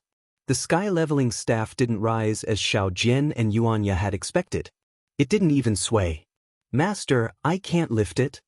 Yuan Ya was very direct. He immediately let go after trying. His eyes were filled with frustration, but he still answered Xiao Hua honestly. "Then don't call me master." Xiao Hua waved his hand. "Yes, master." Yuan Ya was so used to answering that he blurted it out without thinking. Xiao Hua was too lazy to bother about it. He stretched out his hand and easily grasped the heaven-leveling rod. Then he pulled the rod into the space. Seeing the sky-leveling staff mysteriously disappear, Xiao Jian suddenly exclaimed, "Small universe pouch. Senior actually has a small universe pouch. All right, you can busy yourself later." Xiao Hua didn't ask what a small universe pouch was. He saw that Yuan Ya's shout had already attracted some villagers. He waved his hand, turned around, and walked out of the east room. Now, there seemed to be some people in the temple, and they were respectfully offering incense. He walked out of the temple, found a secluded place, and started practicing the Big Dipper divine fist again. Seeing that Xiao Hua had left, Yuan Ya hung his head dejectedly. Xiao Jian looked at him and wanted to comfort him, but he knew that anything he said would be useless. He could only say nothing and walk out on his own. As soon as Xiao Jian walked out of the east room, someone immediately saw him. Two middle-aged men hurriedly stepped forward and bowed. Taoist Xiao, this humble one is from the Immortal town's eastern suburbs. I just heard that Taoist Zhao's cultivation is profound, so I hurriedly came to seek Taoist Zhao's advice. This humble one's family is about to be married, and I don't know which day is suitable. Seeing that there were people coming over, Xiao Jian's face immediately became solemn. After listening to the two men, he pretended to be profound. His finger was still moving up and down. After half a cup of tea's time, he opened his mouth and said, "If we're talking about marriage, cough cough, if we're talking about an auspicious day, it's tomorrow at noon." Xiao Jian's spittle flew everywhere, and he spoke for half a meal's time. The two middle-aged men were completely convinced by his words, and they were so happy that they wanted to take out their copper coins as thanks. Xiao Jian shook his head slightly and pointed at the merit box that had just been placed on top of the main hall. He said in a deep voice, "This old man is under Taoist Zhao's orders to solve the problems of the villagers of Immortal Town. These gifts can be sent to the merit box. That's for Taoist Zhao. This old man will use the merit in the box to reconstruct Taoist Zhao's golden body, so that the villagers of Immortal Town will forever be under Taoist Zhao's grace." Excellent! The two middle-aged men looked at each other, and their eyes were filled with sincerity. Fine, the merit given to Taoist Zhao was naturally different from the gifts given to Taoist Zhao. The copper coins from before were not enough, so the two of them took some more before they were willing to put them into the merit box and hurriedly left. Damn it! This old man finally knows why the monks of Shaojin Temple are so rich. Seeing this situation, Xiao Jian could not help but curse Monk Mingyu in his heart. Those bald donkeys took too many copper coins from this old man's pocket. In 10 days, no, in 9 days, I will chase all of you out of Immortal Town. This old man wants to take back what I lost before. Taoist Xiao was prepared to go to the main hall by himself, but he thought that it would be beneath his status as a Taoist disciple, so he thought of Yuanya. However, after a while, Yuanya did not reply. He raised his head and saw that Yuanya had unknowingly climbed up the banyan tree and was secretly looking out of the Taoist temple. His caution and eagerness made it seem as if he was peeping at a woman taking a bath. Taoist Xiao could not help but shake his head and sigh. Senior Xiao has already said so much, and even took out something heavy that you can't lift. Don't you know that the old man has already blocked the way? Forget it, this old man will go there myself. Taoist Xiao had no choice but to personally go to the main hall of Jianghu Temple to receive the devotees who were worshipping the sea god. There were not many people on this day, and it was much better than the deserted streets. Of course, it was a world of difference compared to Shaojin Temple's prosperous incense. However, in Taoist Zhao's eyes, this was already the life of a deity. Every time he saw the devotees take out copper coins, and every time he heard the crisp sound of copper coins falling into the merit box, Taoist Zhao's wrinkles would increase by another layer. His eyes had long been narrowed into slits from smiling. There were even more people on the second and third day, and Taoist Xiao became more and more tired. However, the more tired he was, the more his heart was filled. It was filled with flying copper coins. However, just as he was about to calculate the most suitable birth characters for a boy and a girl who were in love with each other, a pungent stench rushed to his nose. A hoarse and pitiful voice sounded, "Taoist Xiao, have pity on us." When Xiao Jian raised his head, he saw a filthy beggar wearing tattered clothes. The beggar was holding a bloody thing in his arms as he knelt in front of him. The stench was coming from the beggar's body. Sigh, how pitiful! Xiao Jian hurriedly reached out and took out a few copper coins from his arms. That kind of nimbleness was far different from the poor man who could not even take out a single copper coin a few days ago. Then he happily handed them to the beggar and said, "Take these and go buy some food, Taoist Xiao." The beggar did not get up. Instead, he handed the bloody thing in his arms to Xiao Jian and said sorrowfully, "I don't dare to ask for Taoist Zhao's charity. I only ask for Taoist Zhao's grace to save this child." Only then did Xiao Jian see clearly that there was a bloody child in the beggar's arms. Although he did not know where the child was hurt, looking at the child's purplish lips and tightly shut eyes, Xiao Jian already knew that this was not something he could do. Get up quickly. Xiao Jian hurriedly took out a few more copper coins from his arms and handed them to the beggar. This child is injured, right? I'm not a doctor, how can I cure him? Quickly take these copper coins and go to the medical hall to find a doctor to treat him. Taoist Xiao, please take pity on this child. The beggar still did not get up and pleaded, this child was picked up from the gutter by me. I have already raised him up. Today, I was begging on the street with him when he was hit by a crazy horse carriage. Not only was this child trampled by a horse, but he was also run over by a horse carriage. A kind doctor in the medical hall has already seen him. I'm afraid he won't survive the night. I heard that there is a deity in the Jianghu temple who saved the villagers of General Ridge. Therefore I came here step by step from the town. Please pray for this child, Taoist Xiao. Please save this child, Lord Sea God. Father, I'm in pain. At this point, the bloody child seemed to wake up and groaned as he spoke softly. Gua gua. The beggar shouted, Father is begging Taoist Xiao. He will definitely save your life. This beggar. At this moment, some people had already gathered around. A young man exclaimed, he has no legs. He crawled up the Jianghu temple while kneeling. Oh, that's right. This is all blood stains. Another few young men exclaimed. Two of them even ran out of the Taoist temple. Indeed, the faint blood stains were imprinted on the mountain path of Jianghu Ridge, all the way to the bottom of the mountain. Previously, Xiao Jian was still hesitant. He was afraid that this beggar adopted this child so that he could use some means to cripple this child and make him beg like a beggar. Now that he saw the blood stains, he knew that the beggar loved this child dearly. He hurriedly shouted, Tia. Quick, go to the west room and get some warm water to wash this child. All right, let Taoist Xiao come and help. I will beg Taoist Xiao to see if he can show mercy.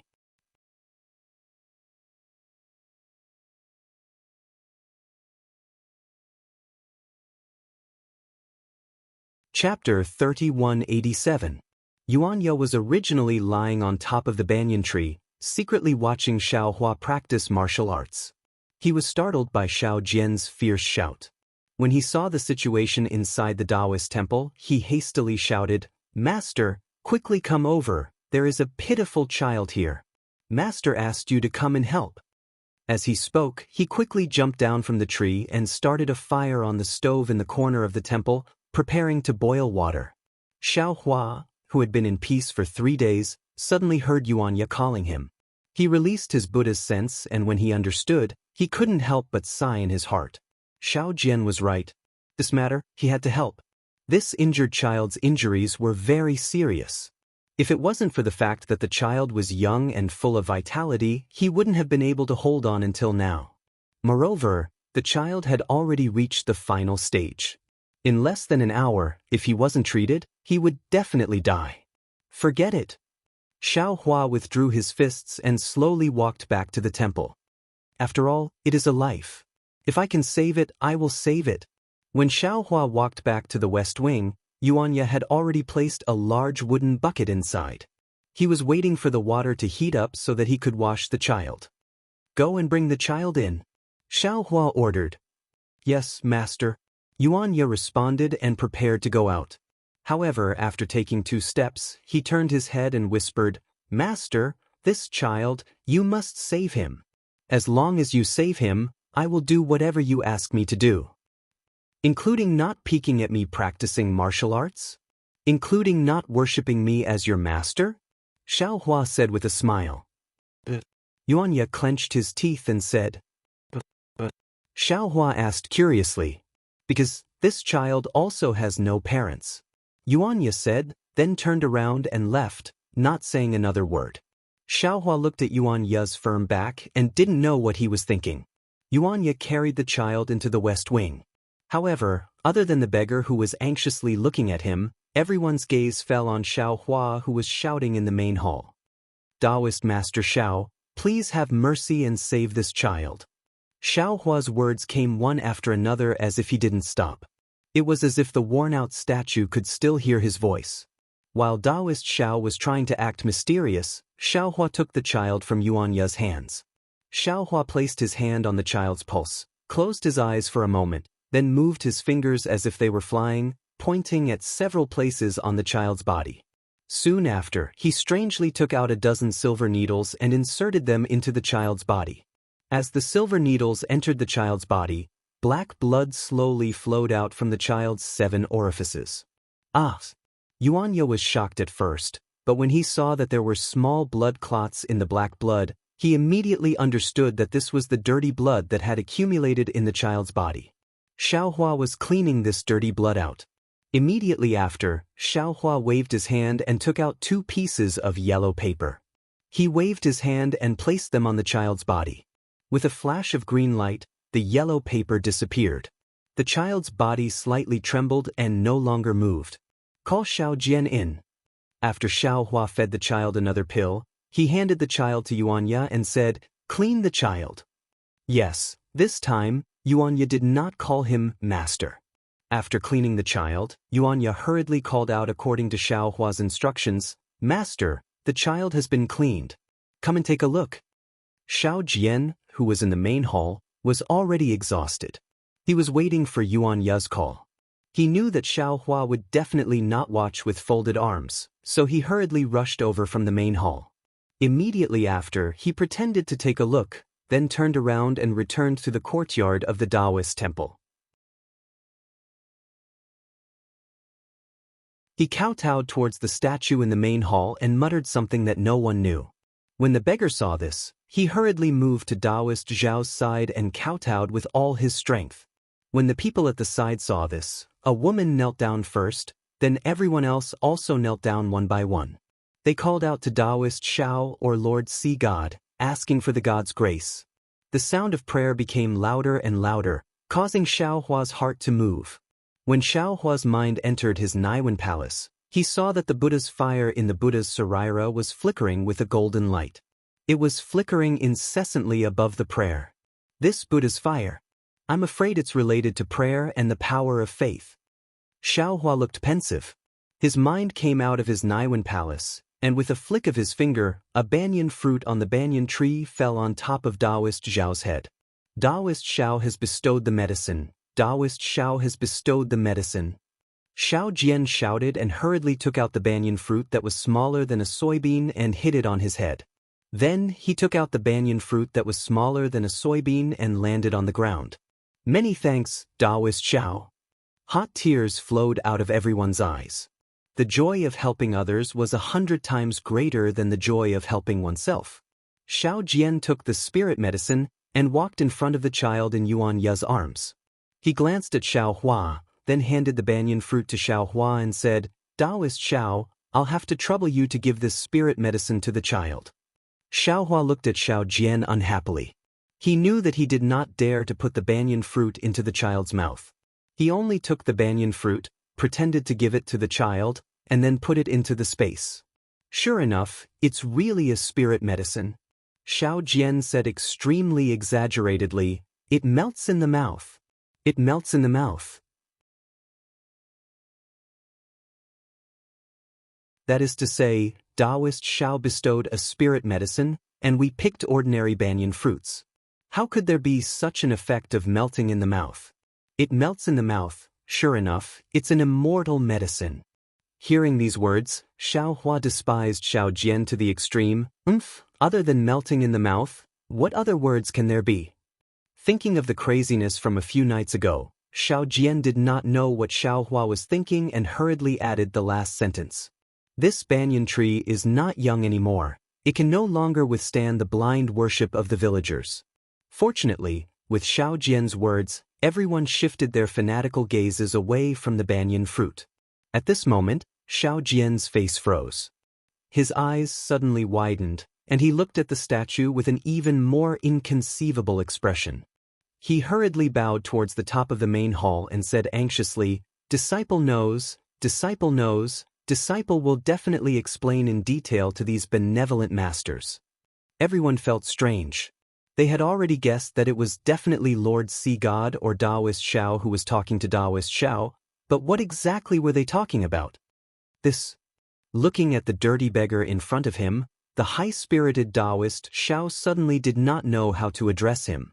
Immortal elder. That beggar hurriedly called out, this lowly one does not have a name, and also does not dare to mention my name in front of God, lest it blasphemes his ears. Immortal elder can just call this lowly one dog's father. Oh, dog's father. Taoist Shao slightly shook his head, this is your fault. This lowly one. Dog's father was really anxious, and hurriedly kowtowed again. He really did not understand where he had gone wrong. In front of Taoist Shao, in the eyes of Lord Sea God, we are all ants, no matter if we are rich or poor, male or female. We are all his people, and we all have to be protected by him. If you feel that your name has blasphemed Lord Sea God's ears, then wouldn't you have to remove yourself from Lord Sea God's eyes? This lowly one does not dare. That dog's father was moved to tears. He really did not expect that a beggar like him would actually have the same status as others in front of God. Alright, I will not say any more. Taoist Shao hurriedly waved his hand again, and then raised his voice to say to everyone, just now, I received Lord Sea God's oracle, dog's life is already fine. However, there are still some injuries on his body, and these are things that I, a mortal, can heal. Thus, Lord Sea God disdained to take action, and let us send dog to the town's medical hall. Why does Taoist Shao need to personally go? Just as Shao Jian finished speaking, a few kind men and women had already stepped out from the crowd. Leave this matter to us. Taoist Shao should still stay in the Taoist temple and serve Lord Sea God. Alright, in that case, many thanks to everyone. Lord Sea God will see what everyone has done. Seeing that these few people were dressed like fishermen, Shao Jian immediately changed Taoist Shao to Lord Sea God. Xiao Hua, who was at the side, was both angry and amused. He sent a voice transmission to Shao Jian to take out some copper coins to give to that dog's father, and let him go to the medical hall to treat the injuries in his body. In Shao Jian's mouth, he actually directly asked the kind men and women in the Taoist temple to go, saving himself a lot of copper coins. A woman hugged the dog, and a few people held the dog's father, and a large group of people followed behind to watch the show. Thinking of how the doctor in the medical hall would determine the condition of the dog, and personally seeing a child on the verge of death come back to life, they would probably be able to show off to others every day for the rest of their lives. Everyone left, and the entire Taoist temple suddenly became cold and cheerless. Shao Jian looked to his left and right, seemingly not used to it. Many thanks, senior.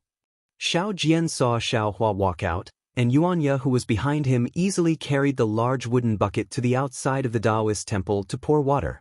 He hurriedly bowed and said to Xiao Hua, why didn't this disciple think of letting that child go to the medical hall? This way, wouldn't a lot of people in Longevity Town know about the miracle of my river tide temple?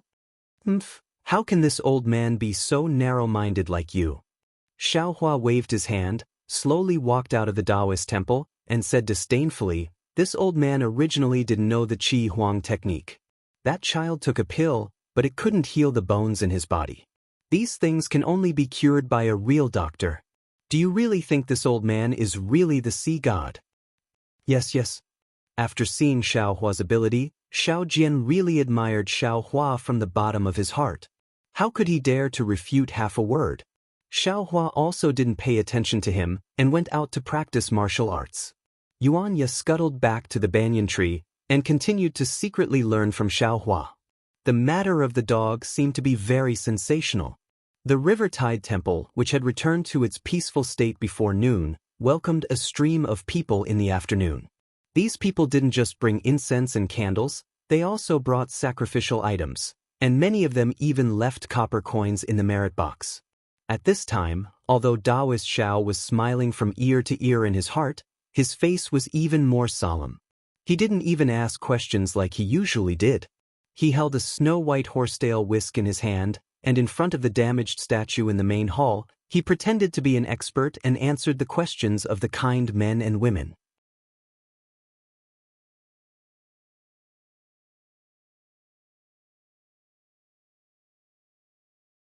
Chapter 3188.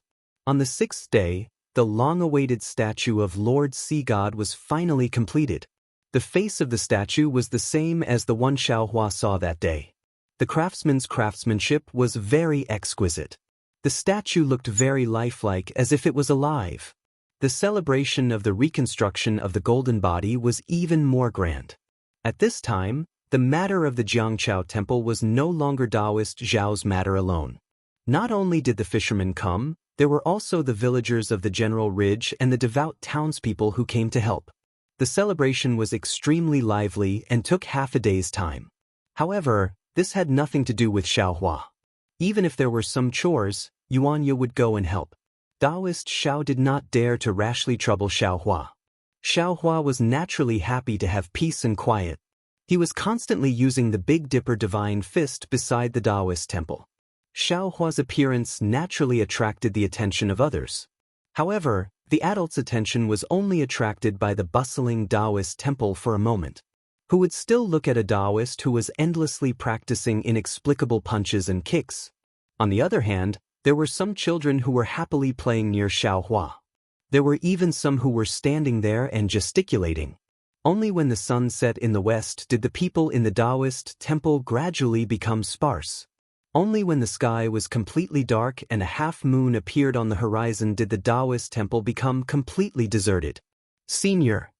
Xiao Jian walked out of the Taoist temple and stretched his body. He raised his voice and said, "You have been practicing punches and kicks here for an entire day. Aren't you tired?" "You have your tiredness, I have my leisure." Xiaohua withdrew his punches and kicks. Naturally, he would not be tired. However, this kind of boring punches and kicks, even though there was a cool current flowing from his bones and he enjoyed it very much, he also felt bored after a long time. "You don't look any more. Quickly go and boil some hot water for this old man." Xiao Jian shouted towards the banyan tree again. "This old man is tired for an entire day. My whole body stinks of sweat. You are just hiding on the tree and idling." "Yes, master." Yuan Ye's unchanging voice came from the top of the tree. Then, there was the sound of the branches swaying. The pitiful banyan tree, in these few days, other than Yuan Ye hiding on top of it, it was also ravaged by many good men and women. The effect of the banyan fruit was already equivalent to an immortal pill. Who didn't come to Jianghu temple to get one or two? Although Xiao Jian had already made it clear, how could a person's greed be dispelled with just a few words? Looking at this Xiao Taoist who was not too particular about cleanliness a few days ago, Xiaohua smiled and said, "Congratulations, Taoist Xiao. This Jianghu temple is becoming more and more prosperous. Today, Lord Sea God's golden body has been reconstructed. I'm afraid it won't be long before Jianghu temple is rebuilt." "Hee, isn't it all thanks to Senior's help?" Xiao Jian said with a smile, "And in a few days I still have to rely on Senior's help. Yes, if Senior wins against the Little Gold Temple, this disciple won't have to rebuild the River and Tide Temple. I'll just chase away the bald donkeys in the Little Gold Temple and erect the statue of Lord Sea God there." "It can't be that simple," Xiaohua said with a smile. "Jiang Chaoguan is but a single disciple of Yuan Ye. This old man doesn't know how many monks there are in Shaojin Temple, but there are definitely more than Jiang Chaoguan. With just the two of you, how can you stand firm in Shaojin Temple?" Hee, I won't hide it from Senior." Xiao Jian laughed softly and said, "Disciple is already considering how to recruit disciples." Speaking to here, he said regretfully, "It's a pity that this disciple has only used a few Taoist techniques. I can only rely on Yuan Ye to teach them some martial arts. I still can't form a real threat to Shaojin Temple." Xiaohua said with a smile, "Although this old man doesn't know, this old man doesn't believe that other than Jiang Chaoguan having Taoist disciples, there aren't any other places? As long as your Jiang Chaoguan's name is spread out, there will definitely be other Taoist disciples coming to contact you." Yes, it should be like this." Xiao Jian didn't hide anything from Xiaohua and sighed. Today's Jiangchaoguan can be considered as a paradise. It is the time for this disciple to be at peace. If other Taoist disciples were to find out, they would definitely reach out. But this disciple doesn't have any magic power, so I can only be used as a wedding dress by others. Actually, this disciple is sometimes very conflicted. On one hand, this disciple wants Jiang Chaoguan to have a flourishing incense and endless miracles to benefit the longevity town. But at the same time, this disciple knows that after the flourishing incense, this disciple is very unwilling to provoke. Hee hee. Hearing this, Xiao Hua laughed coldly and said, "This Xiao doesn't know what will happen in the future, but now, your trouble has already come." "It can't be? So fast?" Xiao Jian was shocked. His eyes flashed with a trace of panic as he hurriedly looked down the mountain. Unfortunately, at this time, the night had already enveloped the entire mountain. No matter how far Xiao Jian looked, other than darkness, there was only darkness. However, Xiao Jian immediately recovered his calm and said with a smile, "With Senior here, this disciple has nothing to be afraid of." "Hee hee, this Xiao only promised you to accept the challenge of Shaojin Temple." "I never promised." Xiao Hua said with a smile. Suddenly, he was slightly stunned and his brows slightly wrinkled. "Yuanya," Xiao Hua raised his voice. "Yes, master." Yuanya answered naturally, but when he appeared, there was a trace of awkwardness and embarrassment. Xiao Hua ordered, "There are 2 children at the bottom of the mountain, but you brought them up." "Bottom of the mountain?" Yuanya looked down the mountain in the darkness and was somewhat puzzled. However, he still obediently flew down. After a while, he came out of the darkness with a child in each hand. "Isn't this Brother Lu?" Without waiting for Xiao Hua to speak, Xiao Jian saw the blood-stained youth in Yuanya's left hand and the flesh on his body was lacerated. "You know him?" Xiao Hua asked curiously. "And this disciple doesn't know this Brother Lu's name, but he is a small hoodlum from the town of Longevity's cloak gang. This disciple often saw him when he was selling divination in Longevity's town of Longevity." Xiao Jian nodded. Yuanya came in front of the 2 and put Brother Lu down. Brother Lu shouted as soon as he landed, "Taoist Xiao, quickly leave. Boss Zheng is here to find you." "Boss Zheng? The boss of the cloak gang?" Xiao Jian was shocked. Why is he looking for this old man? My Jiangchao temple is in a complete mess. The few copper coins we have were all donated by benevolent people. Those are Lord Sea Gods. Ah? Immortal Elder. It really is you. At this moment, Lugu saw Xiao Hua at the side. Although there was a kind of surprise on his face, it was more of a gratification. Then, with a plop sound, he knelt in front of Xiao Hua and cried, "Immortal Elder, please reach out and save my sister. I know. Lord Sea God who saved Gore is you. As long as you give me a pill, my sister's life will be saved." "This child still hasn't recovered?" Xiao Hua looked at the girl in Yuanya's hand. Sure enough, the girl's eyes were tightly shut and she looked like she was unconscious. "That's right, Immortal Elder. That day, you gave me some copper coins. I immediately brought my sister to the medical hall. Lu Yi knelt on the ground and refused to get up. He cried and said, 'The doctor prescribed medicine for me. However, after taking it, not only did my sister's condition not get better, it became even worse. Now, the copper coins have been spent and my sister is unconscious. Moreover, my sister's body is very hot. No matter what, I can't lower her temperature. A few days ago, I heard about the miracle of the Jiangchao temple from the medical hall's doctor. I also wanted to ask Lord Sea God for help. But Boss Zheng has been looking for me. I don't dare to show myself." At this point, Lu Yi suddenly remembered something. He knelt and shouted, "Taoist Xiao, you must leave quickly. That Boss Zheng has invited an expert and is about to go to the Jiangchao temple. If you don't leave now, I'm afraid it will be too late." "Brother Lu, this old man's Jiangchao temple is extremely poor. Why did Boss Zheng come here?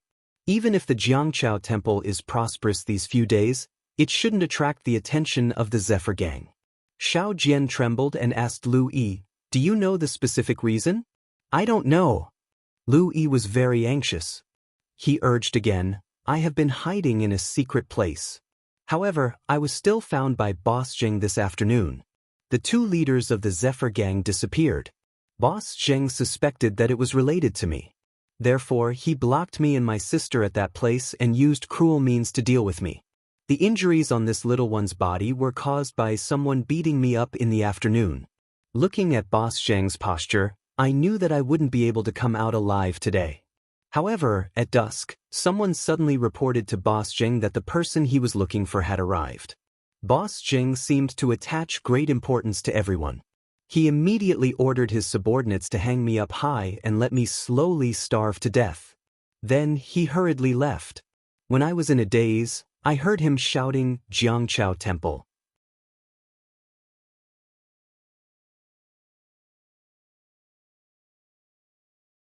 At this point, Lu Yi licked his dry lips and said with a trace of luck on his face, Fortunately, I used to have a life-and-death friend in Longevity Town who could be said to be congenial.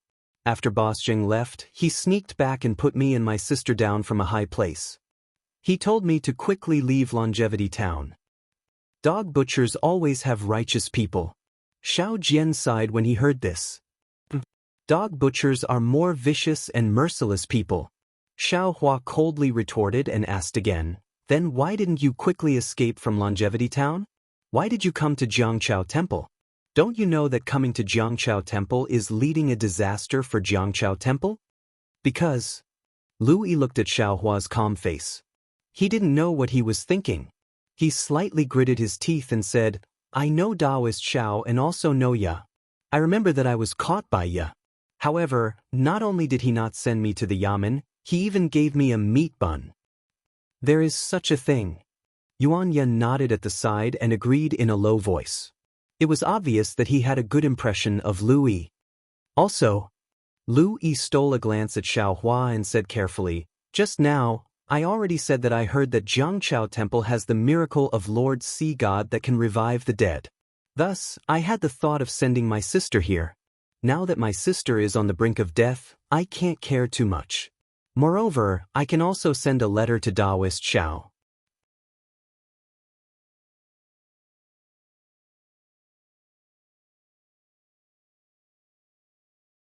Chapter 3189. Xiao Huan nodded inwardly. His heart was as clear as a mirror. That day when he met Lu Yi in Taoist robes, other than Taoist Xiao, wasn't he the only one in Changsheng Town to pass on Taoist robes? Since Lu Yi knew Xiao Jian, he naturally knew where he came from. Following that, so many things happened at Jianghu Temple, and Lu Yi had seen him easily kill 2 people from the cloak gang. With Lu Yi's intelligence, how could he not know that these things were done by him? Today, Lu Yi came for 2 reasons. First, he picked up the child and gave it to his sister. Second, he wanted to inform him. He was afraid that Boss Zheng was looking for him. Although Lu Yi didn't say it, Xiao Hua could tell that Lu Yi didn't say anything under Boss Zheng's torture. Moreover, he didn't mention anything in front of Xiao Jian and Yuanya. Lu Yi's mouth was really tight. If you're here. But you didn't think. Xiao Hua said indifferently, maybe Boss Zheng didn't think so much. Now that you've run away, he will think more? Perhaps that friend of yours was instructed by Boss Zheng to do this? You coming here, aren't you leading the way for them? This. Lu Yi's face was already pale from the loss of blood. He hurriedly shouted, This little one deserves to die, this little one deserves to die. This little one has implicated Immortal Elder. Hee, there's no need to be like this. Xiao Hua suddenly laughed. Jianghu Temple is here, it's not a secret place. Whatever bullshit Boss Zheng can come if he wants to, it has nothing to do with you. Of course, it has nothing to do with this old man. Yunya, give this child to me. You accompany Taoist Xiao to welcome Boss Zheng. Yes, Yuanya's consistent answer finally changed under Xiao Hua's threat. Taking the little girl from Yuanya, Xiao Hua unconsciously frowned. The little girl's body was especially hot, like the heat of an ordinary person. However, when Xiao Hua looked at her, this girl's face didn't have any special redness. She didn't look like a normal child with a fever. Lu Yi, come with this old man. Xiao Hua put away his cold face and said warmly. No. Lu Yi shook his head. Immortal Elder only needs to accept Xiao Yun. This little one will be at ease. This lowly one is preparing to escape from Longevity Town. Hee, Boss Zheng is already at the foot of the mountain. Where can you escape to? Xiao Hua waved his hand and said with a smile, with this old man here, there is no need to be afraid. Ah? Lu Yi stood up with difficulty and couldn't help but look back at the dark mountain road in surprise. That place was pitch black, and nothing could be seen clearly. Then, Lu Yi swayed slightly and was about to fall again. After being tortured, the fact that he was able to carry little Yun all the way to Jiangchao Ridge had already exhausted all of his strength. If it wasn't for Yuan Ye who had brought him to Jiangchao Ridge, he definitely wouldn't have been able to come up on his own. Now that he saw Xiao Hua and the others, the determination in his heart disappeared. How could he still hold on? Sigh, this child. Xiao Hua sighed. He reached out and grabbed Xiao Jian's neck, easily lifting him up. He didn't care about Xiao Jian's anxiety and returned to the Taoist temple. Taoist Zhao's heart was already beating like a drum. He looked at the mountain ridge where the night wind was howling and whispered, "Can you beat Boss Zheng?" This disciple has never seen Boss Zheng, so I don't know. Yuan Ye looked at the foot of the mountain and narrowed his eyes. He seemed to have noticed something. This disciple will go and get the hammer. With that, Yuan Ye quickly entered the Taoist temple. Seeing Yuan Ye being so serious, Xiao Jian became even more restless. He was almost about to pace back and forth. He even occasionally looked in the direction of the Taoist temple and secretly complained about Xiao Hua's decision. Master, don't worry. Yuan Ye eerily appeared from the shadows of the Taoist temple and said in a low voice, since my Jiangchao temple doesn't have any money that the cloak gang cares about, then it must be because they want the incense of Lord Sea God.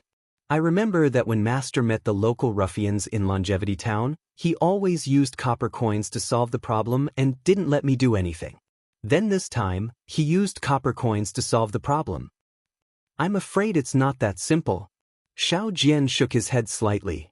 If Boss Zheng is interested in the prosperity of the Jiangchao temple, then it's easy to deal with.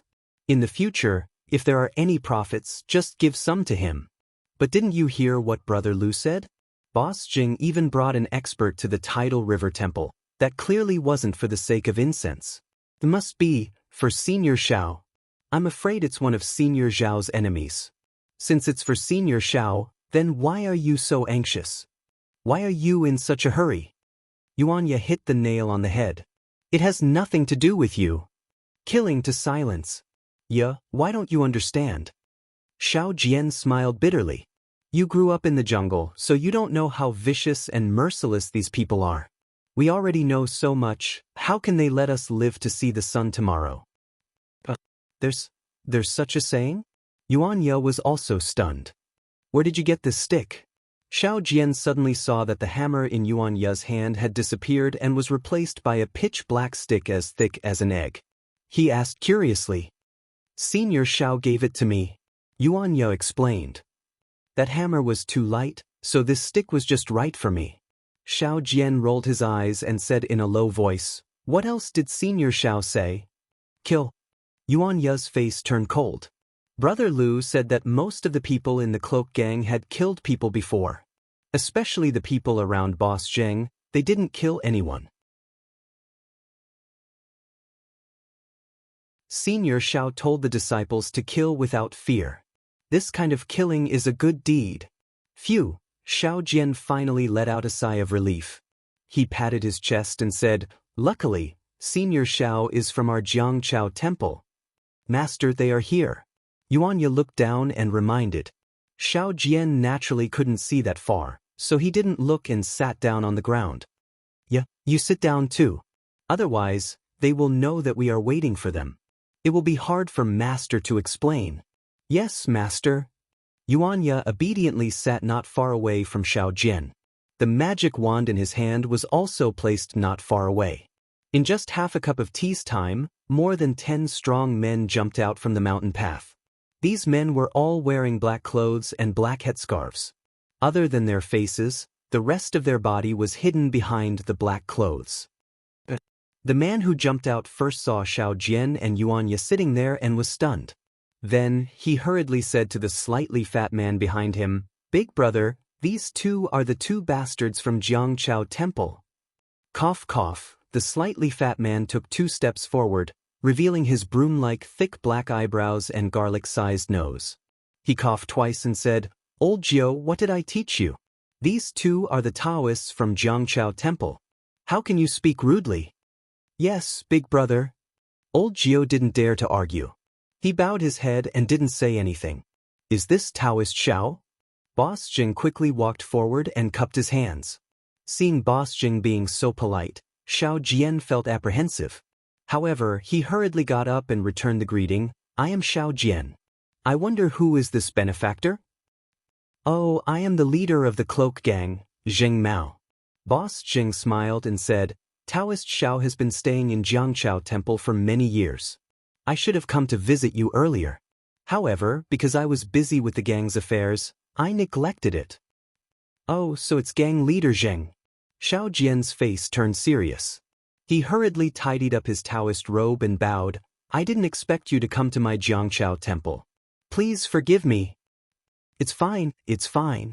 Zheng Mao waved his hand. "Taoist Xiao has already welcomed me at the entrance. How is this neglect? It really made me feel a little panicked." "What's going on?" Xiao Jian originally thought that they would start a fight the moment they met. Who knew that they would be so polite, which really made him confused. "Is gang leader Zheng here to burn incense in my Jianghu Temple?" Xiao Jian rolled his eyes and said with a smile, "If so, please come to the main hall and kowtow to Lord Sea God." Hee. Zheng Mao waved his hand and said with a smile, "I have never believed in ghosts. Although Jianghu Temple is prosperous now, in my eyes, those things are no different from the things that the monks of Shaojin Temple did. Moreover, I have never entered Shaojin Temple. Is this Jianghu Temple? It's better not to enter." "So it's like this." Xiao Jian panicked and asked again, "Then why did Lord Gang Leader come here so late at night?" "Forget it. A straightforward person doesn't resort to insinuations." Zheng Mao looked at the Taoist temple not far away and said, "I came here today to discuss a business deal with Taoist Xiao." "Business deal?" Xiao Jian saw that Zheng Mao was not looking for Xiao Hua, and his heart relaxed. He hurriedly said with a smile, "Since it's a business deal, it's easy to talk about it. Lord Gang Leader, please say a price. In the future, when my Jianghu Temple is prosperous, I will definitely send things to Cloak Gang on time to show my filial respect to Lord Gang Leader." "Ha!" Seeing Xiao Jian being so tactful, Zheng Mao laughed loudly. "How could your Jianghu Temple's little bit of incense money be in my eyes? How could it be worth for me to come here personally? Even for the little gold temple, I only sent a deputy gang leader over." When Xiao Jian heard this, he was even more baffled. He carefully said, "Since Lord Jing doesn't care about my Jianghu Temple's incense money, then I don't know what else my Jianghu Temple can do business with Lord Zheng. Taoist Xiao, what do you think this is?" Zheng Mao said as he took out something from his bosom and casually threw it to Xiao Jian. That thing was black. Xiao Jian didn't dare to catch it and hurriedly dodged. With a pew sound, that thing fell to the ground. "Hee, Taoist Xiao is quite cautious," Zheng Mao said with a smile. Xiao Jian hurriedly picked up that thing from the ground and said with a smile, "I am old and can't see clearly, ah." When Xiao Jian saw the thing in his hand, he couldn't help but stare blankly. "What? Taoist Xiao doesn't recognize this thing?" Zheng Mao narrowed his eyes and looked at the thing in his hand. He then looked at Xiao Jian with a smile. "You're tuning in to the Han Li's Immortal Journey YouTube channel. Don't forget to subscribe and join us on this journey to catch the most captivating stories.